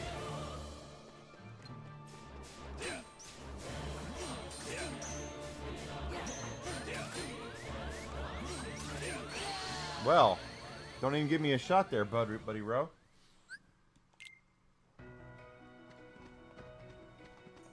I swear I've done this, but again, it's not. Is this Elden Ring? Hey, Daylight, how you doing? Daylight, how are things going? How's your wife? I've heard things. Show me your strength. That's enough. It's over. This is it.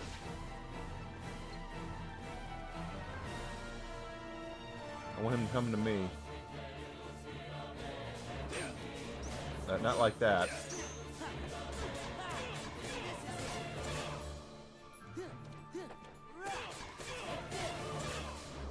enough. See, the fact that he does that.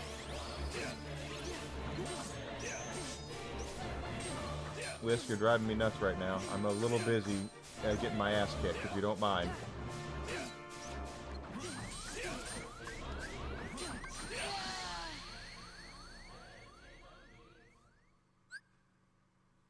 Oh, I didn't know she had left there. Okay. I thought she was still there.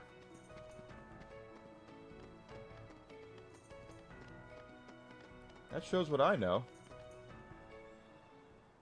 What is Cloud doing? Beats me. Hi, Pepperoni. I've done this before, I swear, but Show he me is, Sephi Poo is not a simple boss. He is... the final boss of this game is easier than Sephiroth is. And actually, there's actually a boss in this game that's worse than Sephiroth.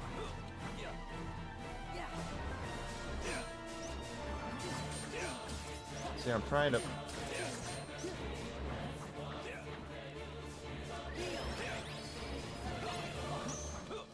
And the thing is, he warps out of my auto target, and I don't like that either.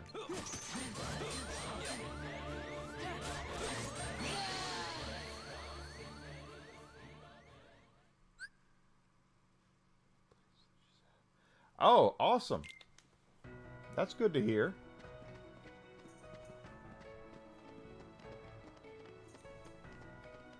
If there's two people on this planet that have definitely punched out of our weight class when it comes to our significant other, it's Daylight and myself.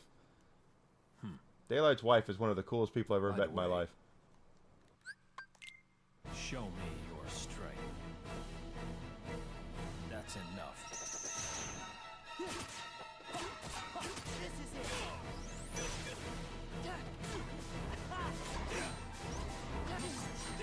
Come on, come on, come on.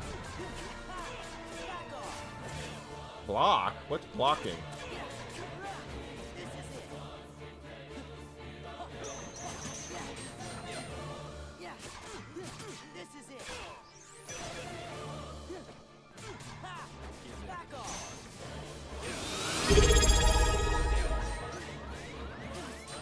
Stop hitting me! Thank you for the sub, Daylight. I appreciate it, buddy.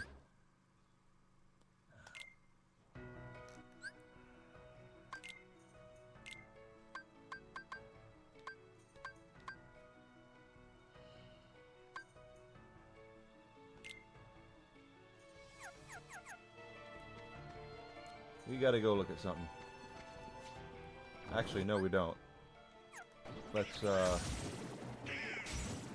because I'm me. Items.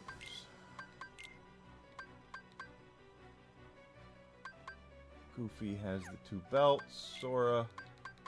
Yeah, you got the belt. Yeah! It's gonna help. Okay, never mind.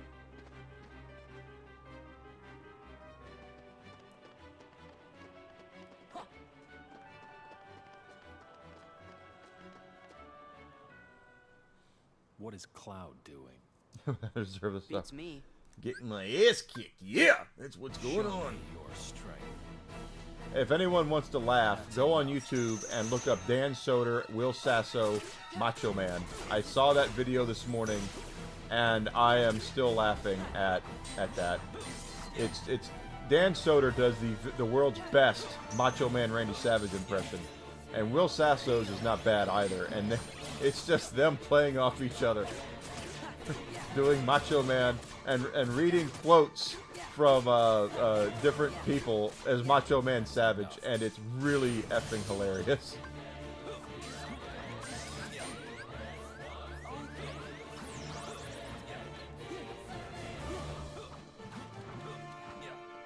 Come on, Sephiroth. Yeah. I hit the wrong button, damn it! Yeah!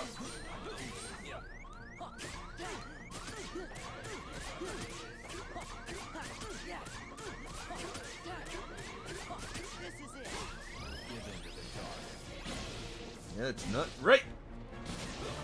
All right. No.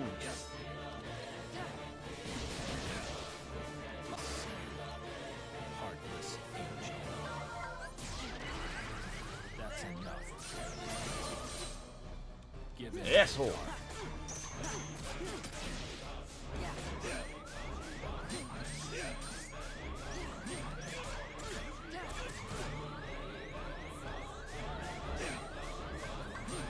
Yeah, that's it.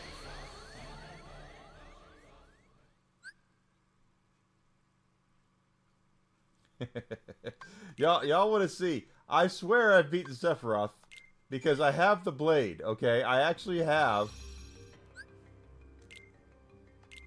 Fenrir. That's what you get for actually beating Sephiroth. I have done it. Guardian Soul. Okay, that's a Avis Chain. I still have that equipped with 1 defense? How did I get 4 armor slots?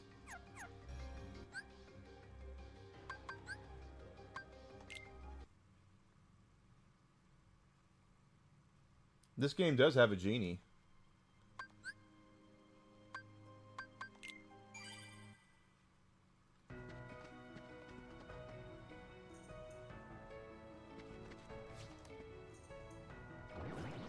Takes up hard drive space. Yeah, well. That's right. Takes up hard drive space. Yeah.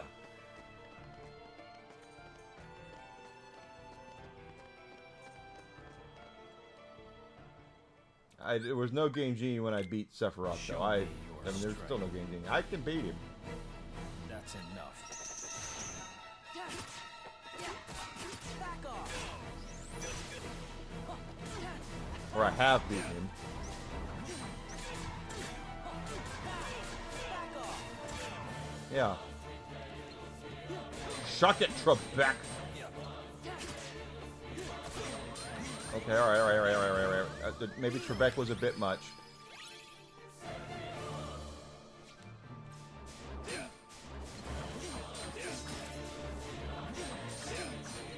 Boy, Sora is like a rag doll.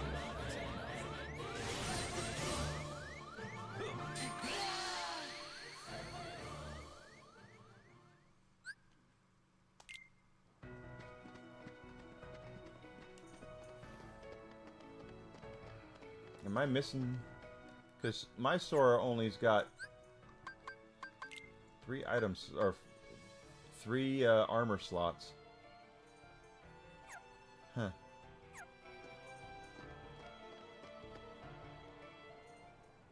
What is Cloud doing? Your mom. Beat. Show me your strength. That's enough. Yeah.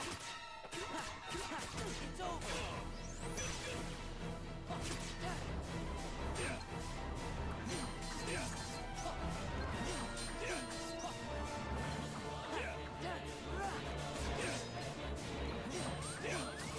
Alright.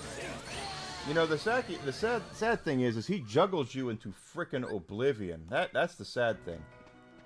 And I am getting whipped so quickly, it makes me think I need to go further in the actual game. At least the good news is we don't have to worry about leveling up anymore.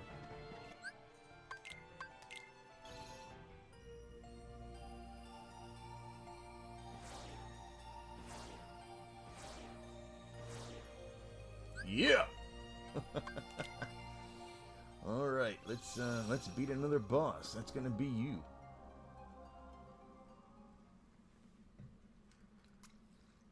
What's that? It's the king and Diz. I mean, Ansem the Wise. They must be higher up. We better hurry.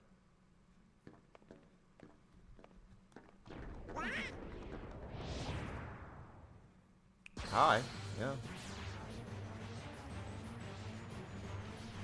This is a gimmick fight. I mean, still a fight, but I think he traps and he hides himself in cards, and you have to hit the right card. We just skip the formalities. He has like a lot of earrings.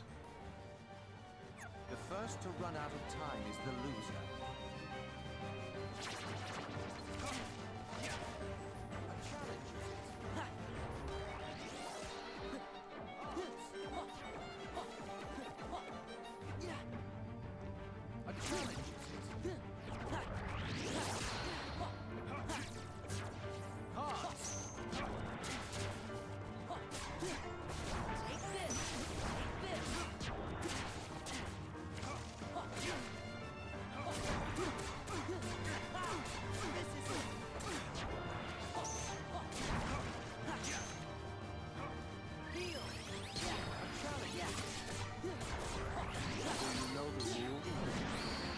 Not really. Look closely.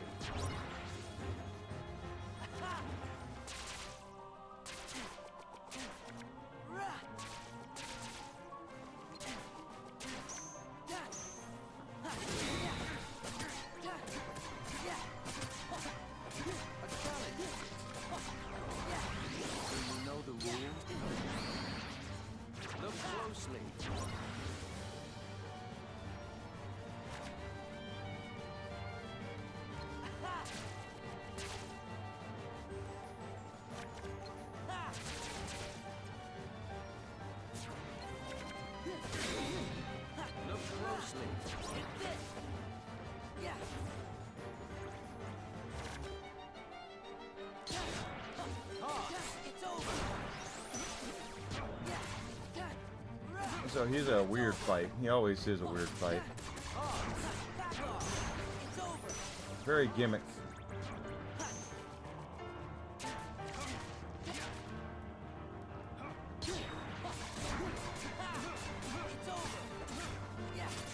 Look who's on top of the game.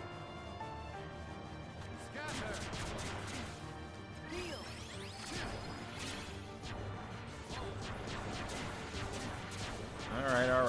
All right. Asshole. Sora. Do you know the rules? No, not really. Don't squander your time. Don't squander your time. You're the one who's run out of time there, buckwheat. Don't squander your time.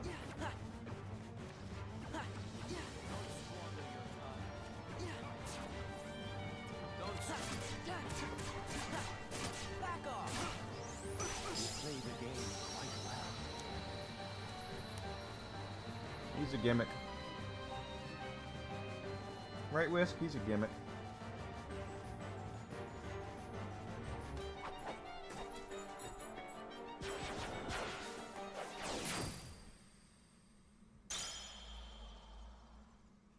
How could you, Roxas? That's Sora!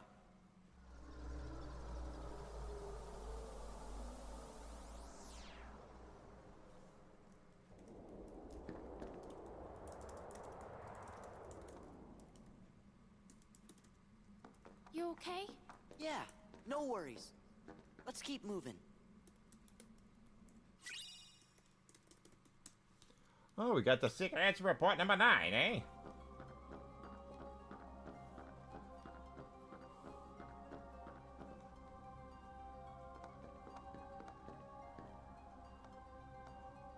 No, we have another one, eh?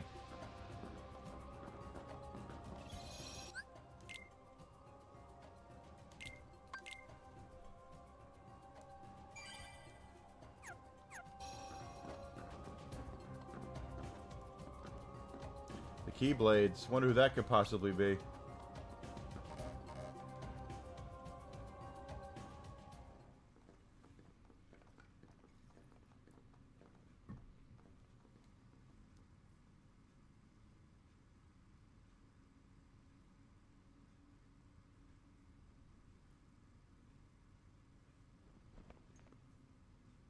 Only you could have made it this far in one piece, And yet, here we Roxas. are. That's really getting old. Yeah, he's Sora.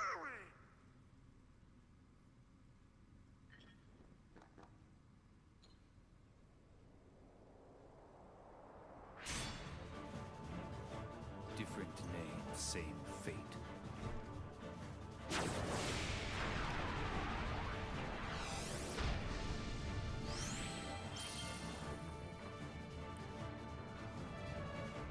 That's a big old axe. Do you feel it? The moon's power. Moon, shine down. This is a more traditional fight, I believe.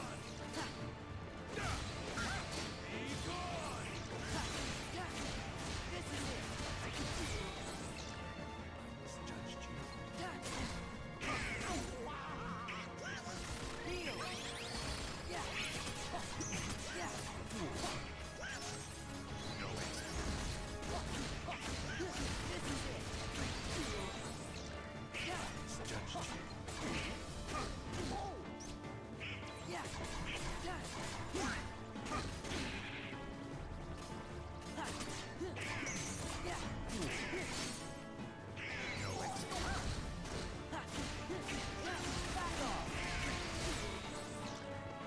Misjudged you. Misjudged you.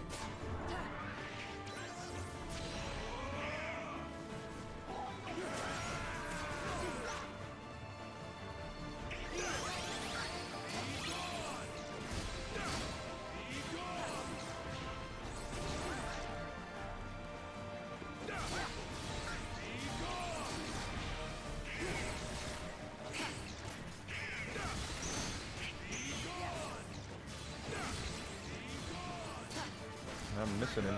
'Cause he's like crazy fast now. There we go. It doesn't do any damage to him, but it knocks him back. And once his berserk ran out, so he's gonna be normal again. Normal.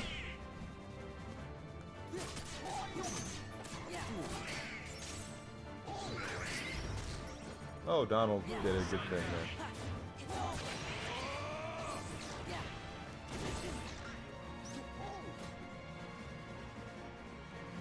I'm Superman, Superman, Superman.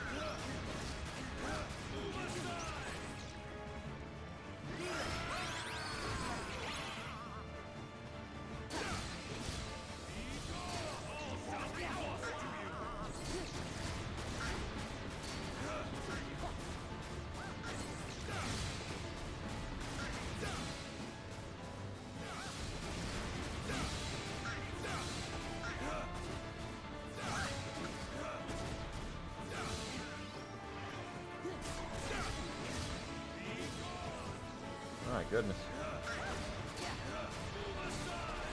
You move aside.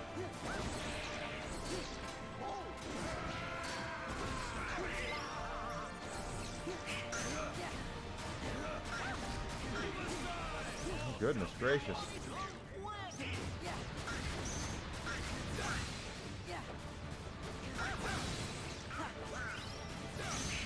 Diving around like a frickin' fish.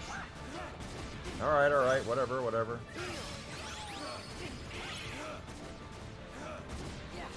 What the hell, man?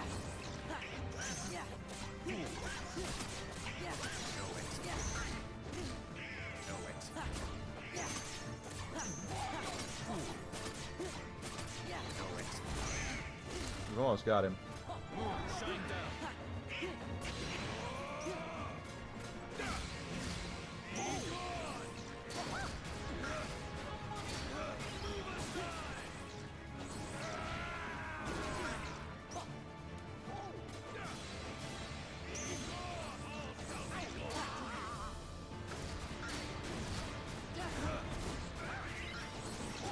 Thank you, Donald.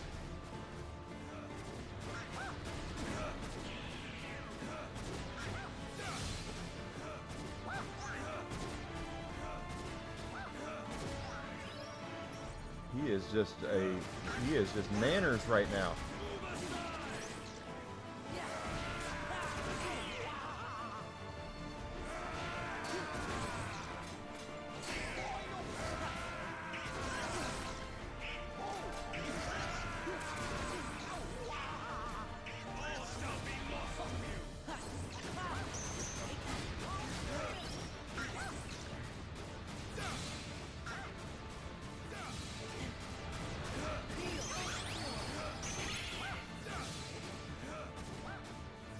Come on.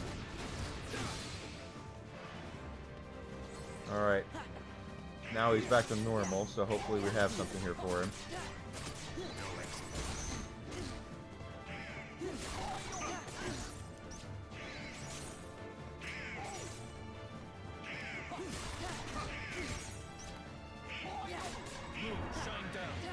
Great.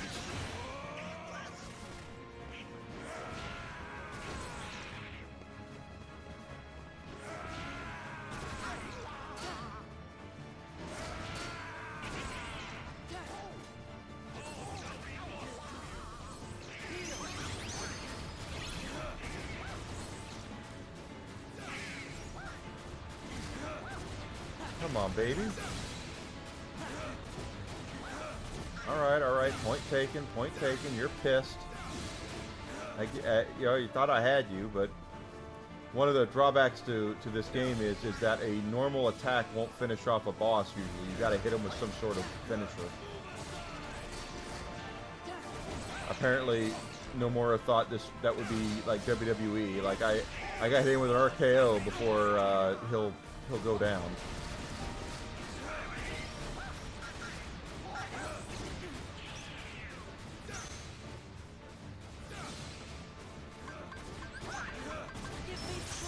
Yeah.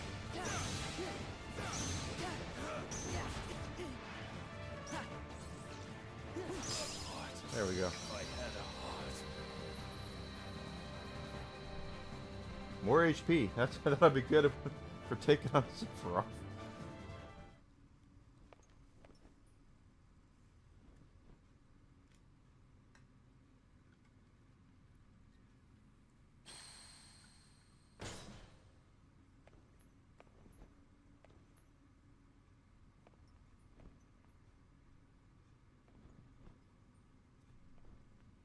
Why? Kingdom Hearts. Where is my heart?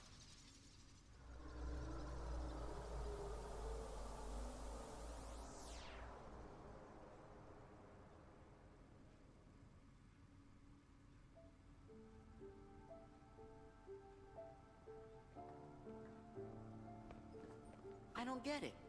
Why has everybody been calling me Roxas? You already know. Because, Sora, Roxas is your nobody. Mm-hmm. My...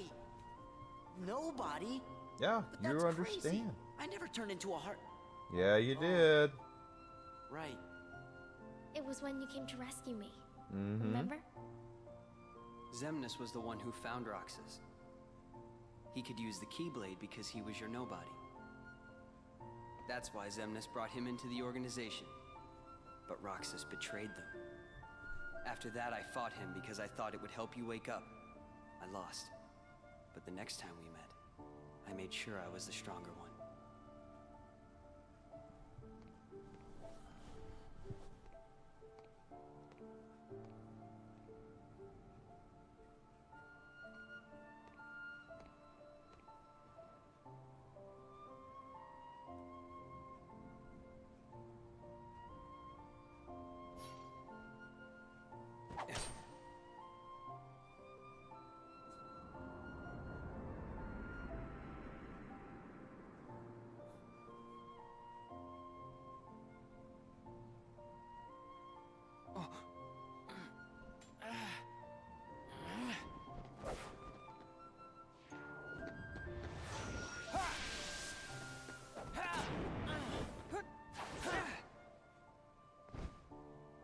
Why don't you quit?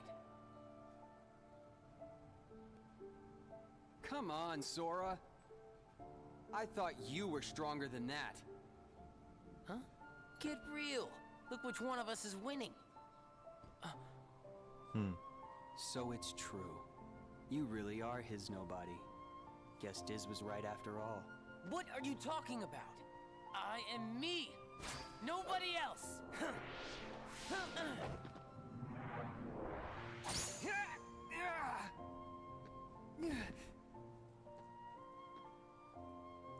How many times do I have to beat you?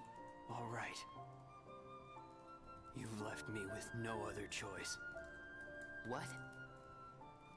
I have to release the power in my heart. The dark power that I've been holding back. Even if it changes me forever. It's called puberty.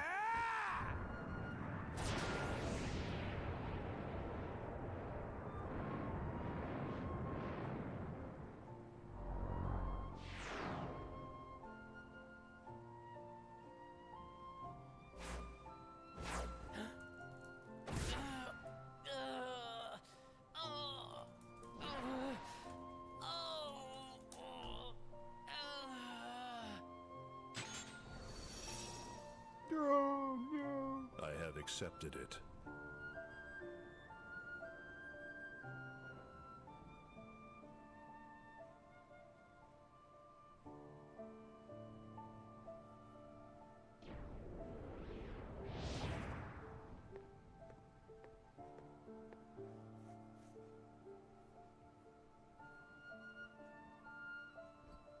Diz, he could feel Sora. Oh, he told you how he felt, did he? Yes. Ridiculous. And nobody cannot feel anything.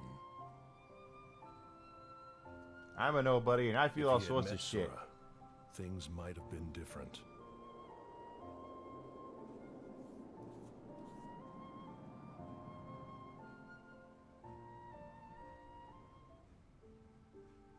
Maybe I didn't need to fight him after all.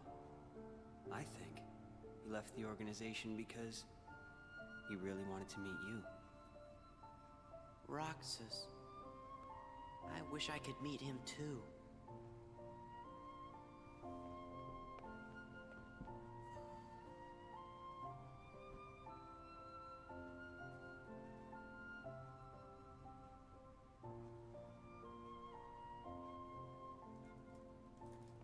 All right, let's go.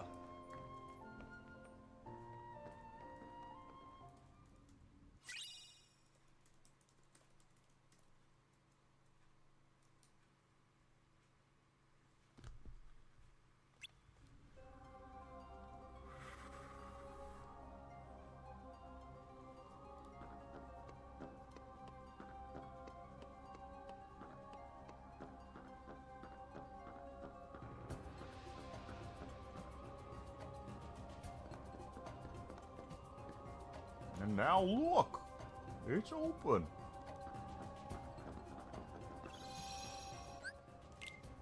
So now that's the big reveal, is that Roxas is Sora's nobody that was created when he stabbed himself in the first game with the Keyblade to save Kairi. So that's where Roxas came from.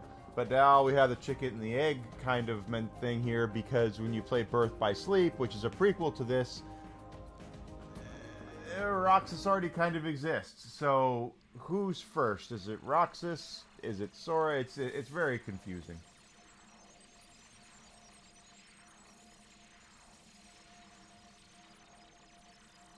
Handsome? I'm a fool. I spent years studying the workings of the heart. Yet it seems I still haven't learned a thing. What do you mean? The process of encoding hearts is incalculable. The inhabitants of my Twilight town were data created from real hearts. I was convinced that they would think and behave the way I had envisioned, but I couldn't have been more wrong. A heart is so much more than any system. I saw it when Roxas and Kairi crossed paths. I knew, but I was too stubborn to accept it. It's always the same. I try to wrap my mind around things my heart already knows, only to fail. While I was trying to bring Sora back, I had so many plans in store. But once Sora was an acting force, they fell apart. All my research amounted to nothing compared with that one boy's heart. Handsome, I'm ashamed. All the more proof that hearts cannot be contained by data. Run, my friend. It's going to self-destruct, and anything could happen. But, Your Majesty! Sora, the rest is up to you. And Roxas, I doubt you can hear me, but I am sorry. Handsome! My heart is telling me what I must do. Please allow me to do what it says. No! Riku! His heart's decided. We can't change that. I was wondering, who would dare interfere with my kingdom hearts?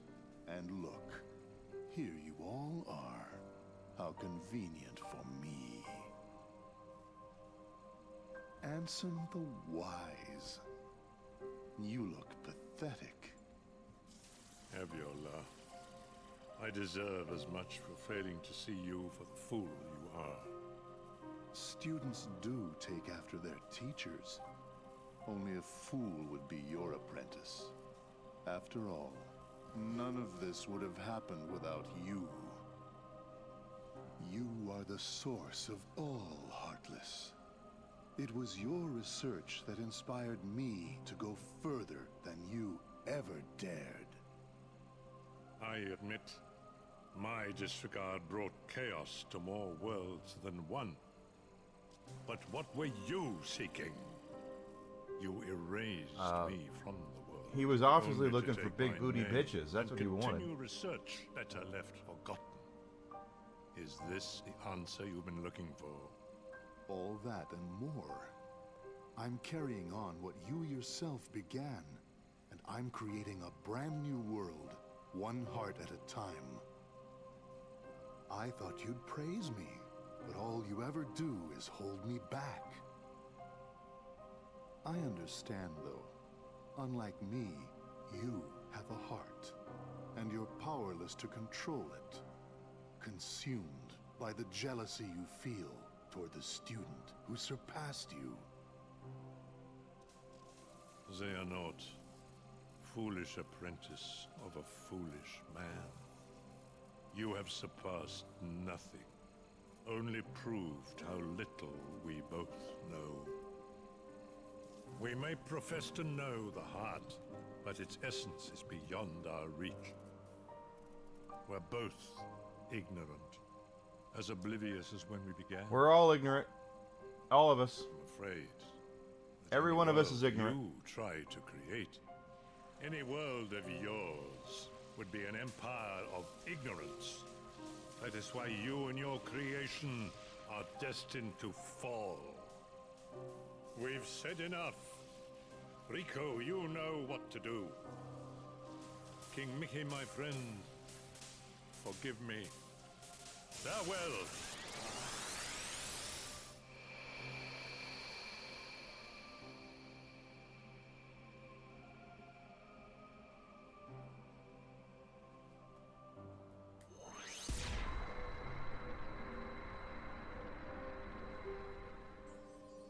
No, no.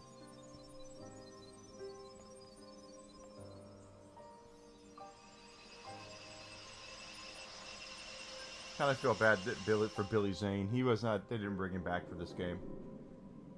But then again, it's Billy Zane. Even though Billy Zane seems like he's a really cool guy, he just kind of fell off. It's like Titanic, and then it was just after that way down and.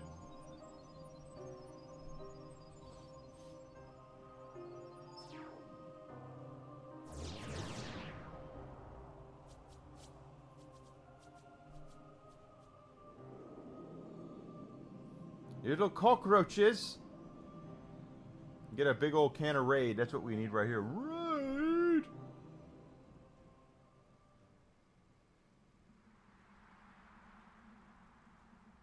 Oh God, they have way too much bourbon. Look at that. I've been there. That's the face plant is bourbon. Riku!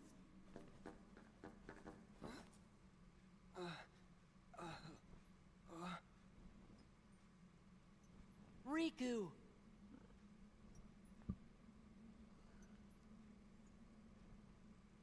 Wow!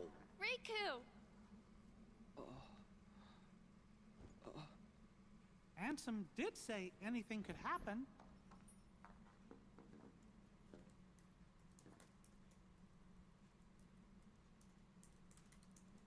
Riku, you gonna take that off? Oh.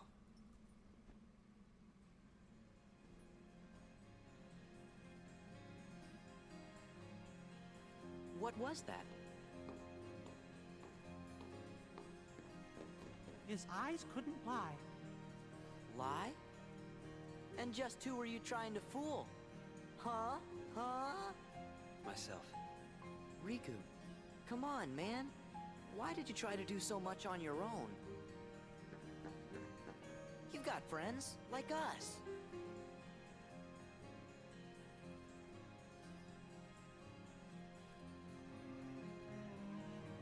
Oh, you did try to kill us a couple of times, but still, you know.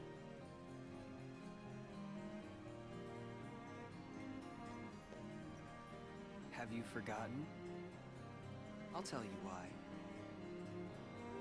Because I'm not a total sap like you. Say that again.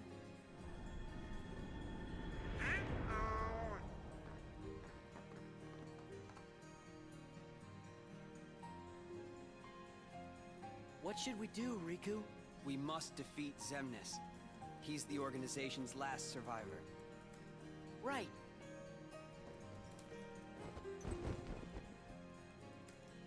Come on.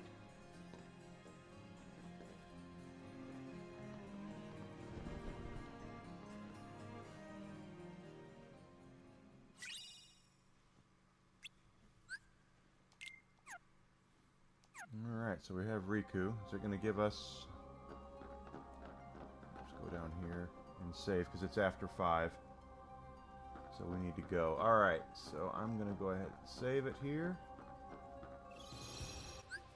And we're going to call it. So that's the end of the streams this week. I know it was a short week. I was on vacation, guys.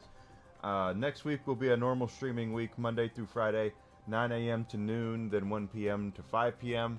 Might go over, might go under. Yeah, I might come in and sometimes I stream all day. Sometimes, yeah, I do take the lunch break and all that. Given that there's no emergencies, of course, there could always be an emergency where, and if that happens, that happens. Monday is a holiday here in the States. Does not matter. I will still be here streaming for you guys on Monday, Memorial Day. So I hope you'll join me. The plan right now is to stream on stream Lego Batman on Monday, assuming that I get it this weekend. If not, we will complete Kingdom Hearts 2. So I hope you guys will join me on Monday for that. If you've not done so yet, please follow me at Twitch, Twitter, Kick, and Rumble. Subscription on YouTube would be great. If you're on Rumble, if you're on YouTube, smash that like button. Share my stuff, comment, help me get my name out there. I'd appreciate that.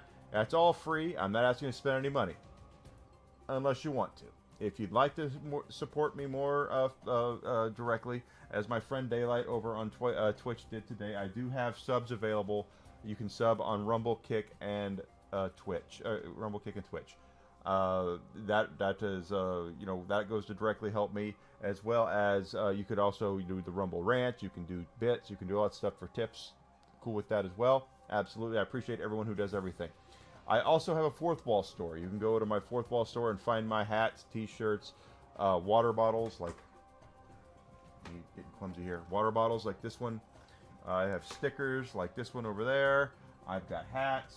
I have magnets. I've got all sorts of stuff over there, guys. My question mark jerseys that I love. I design everything over there myself. I'll go over there and check that out. I would appreciate that.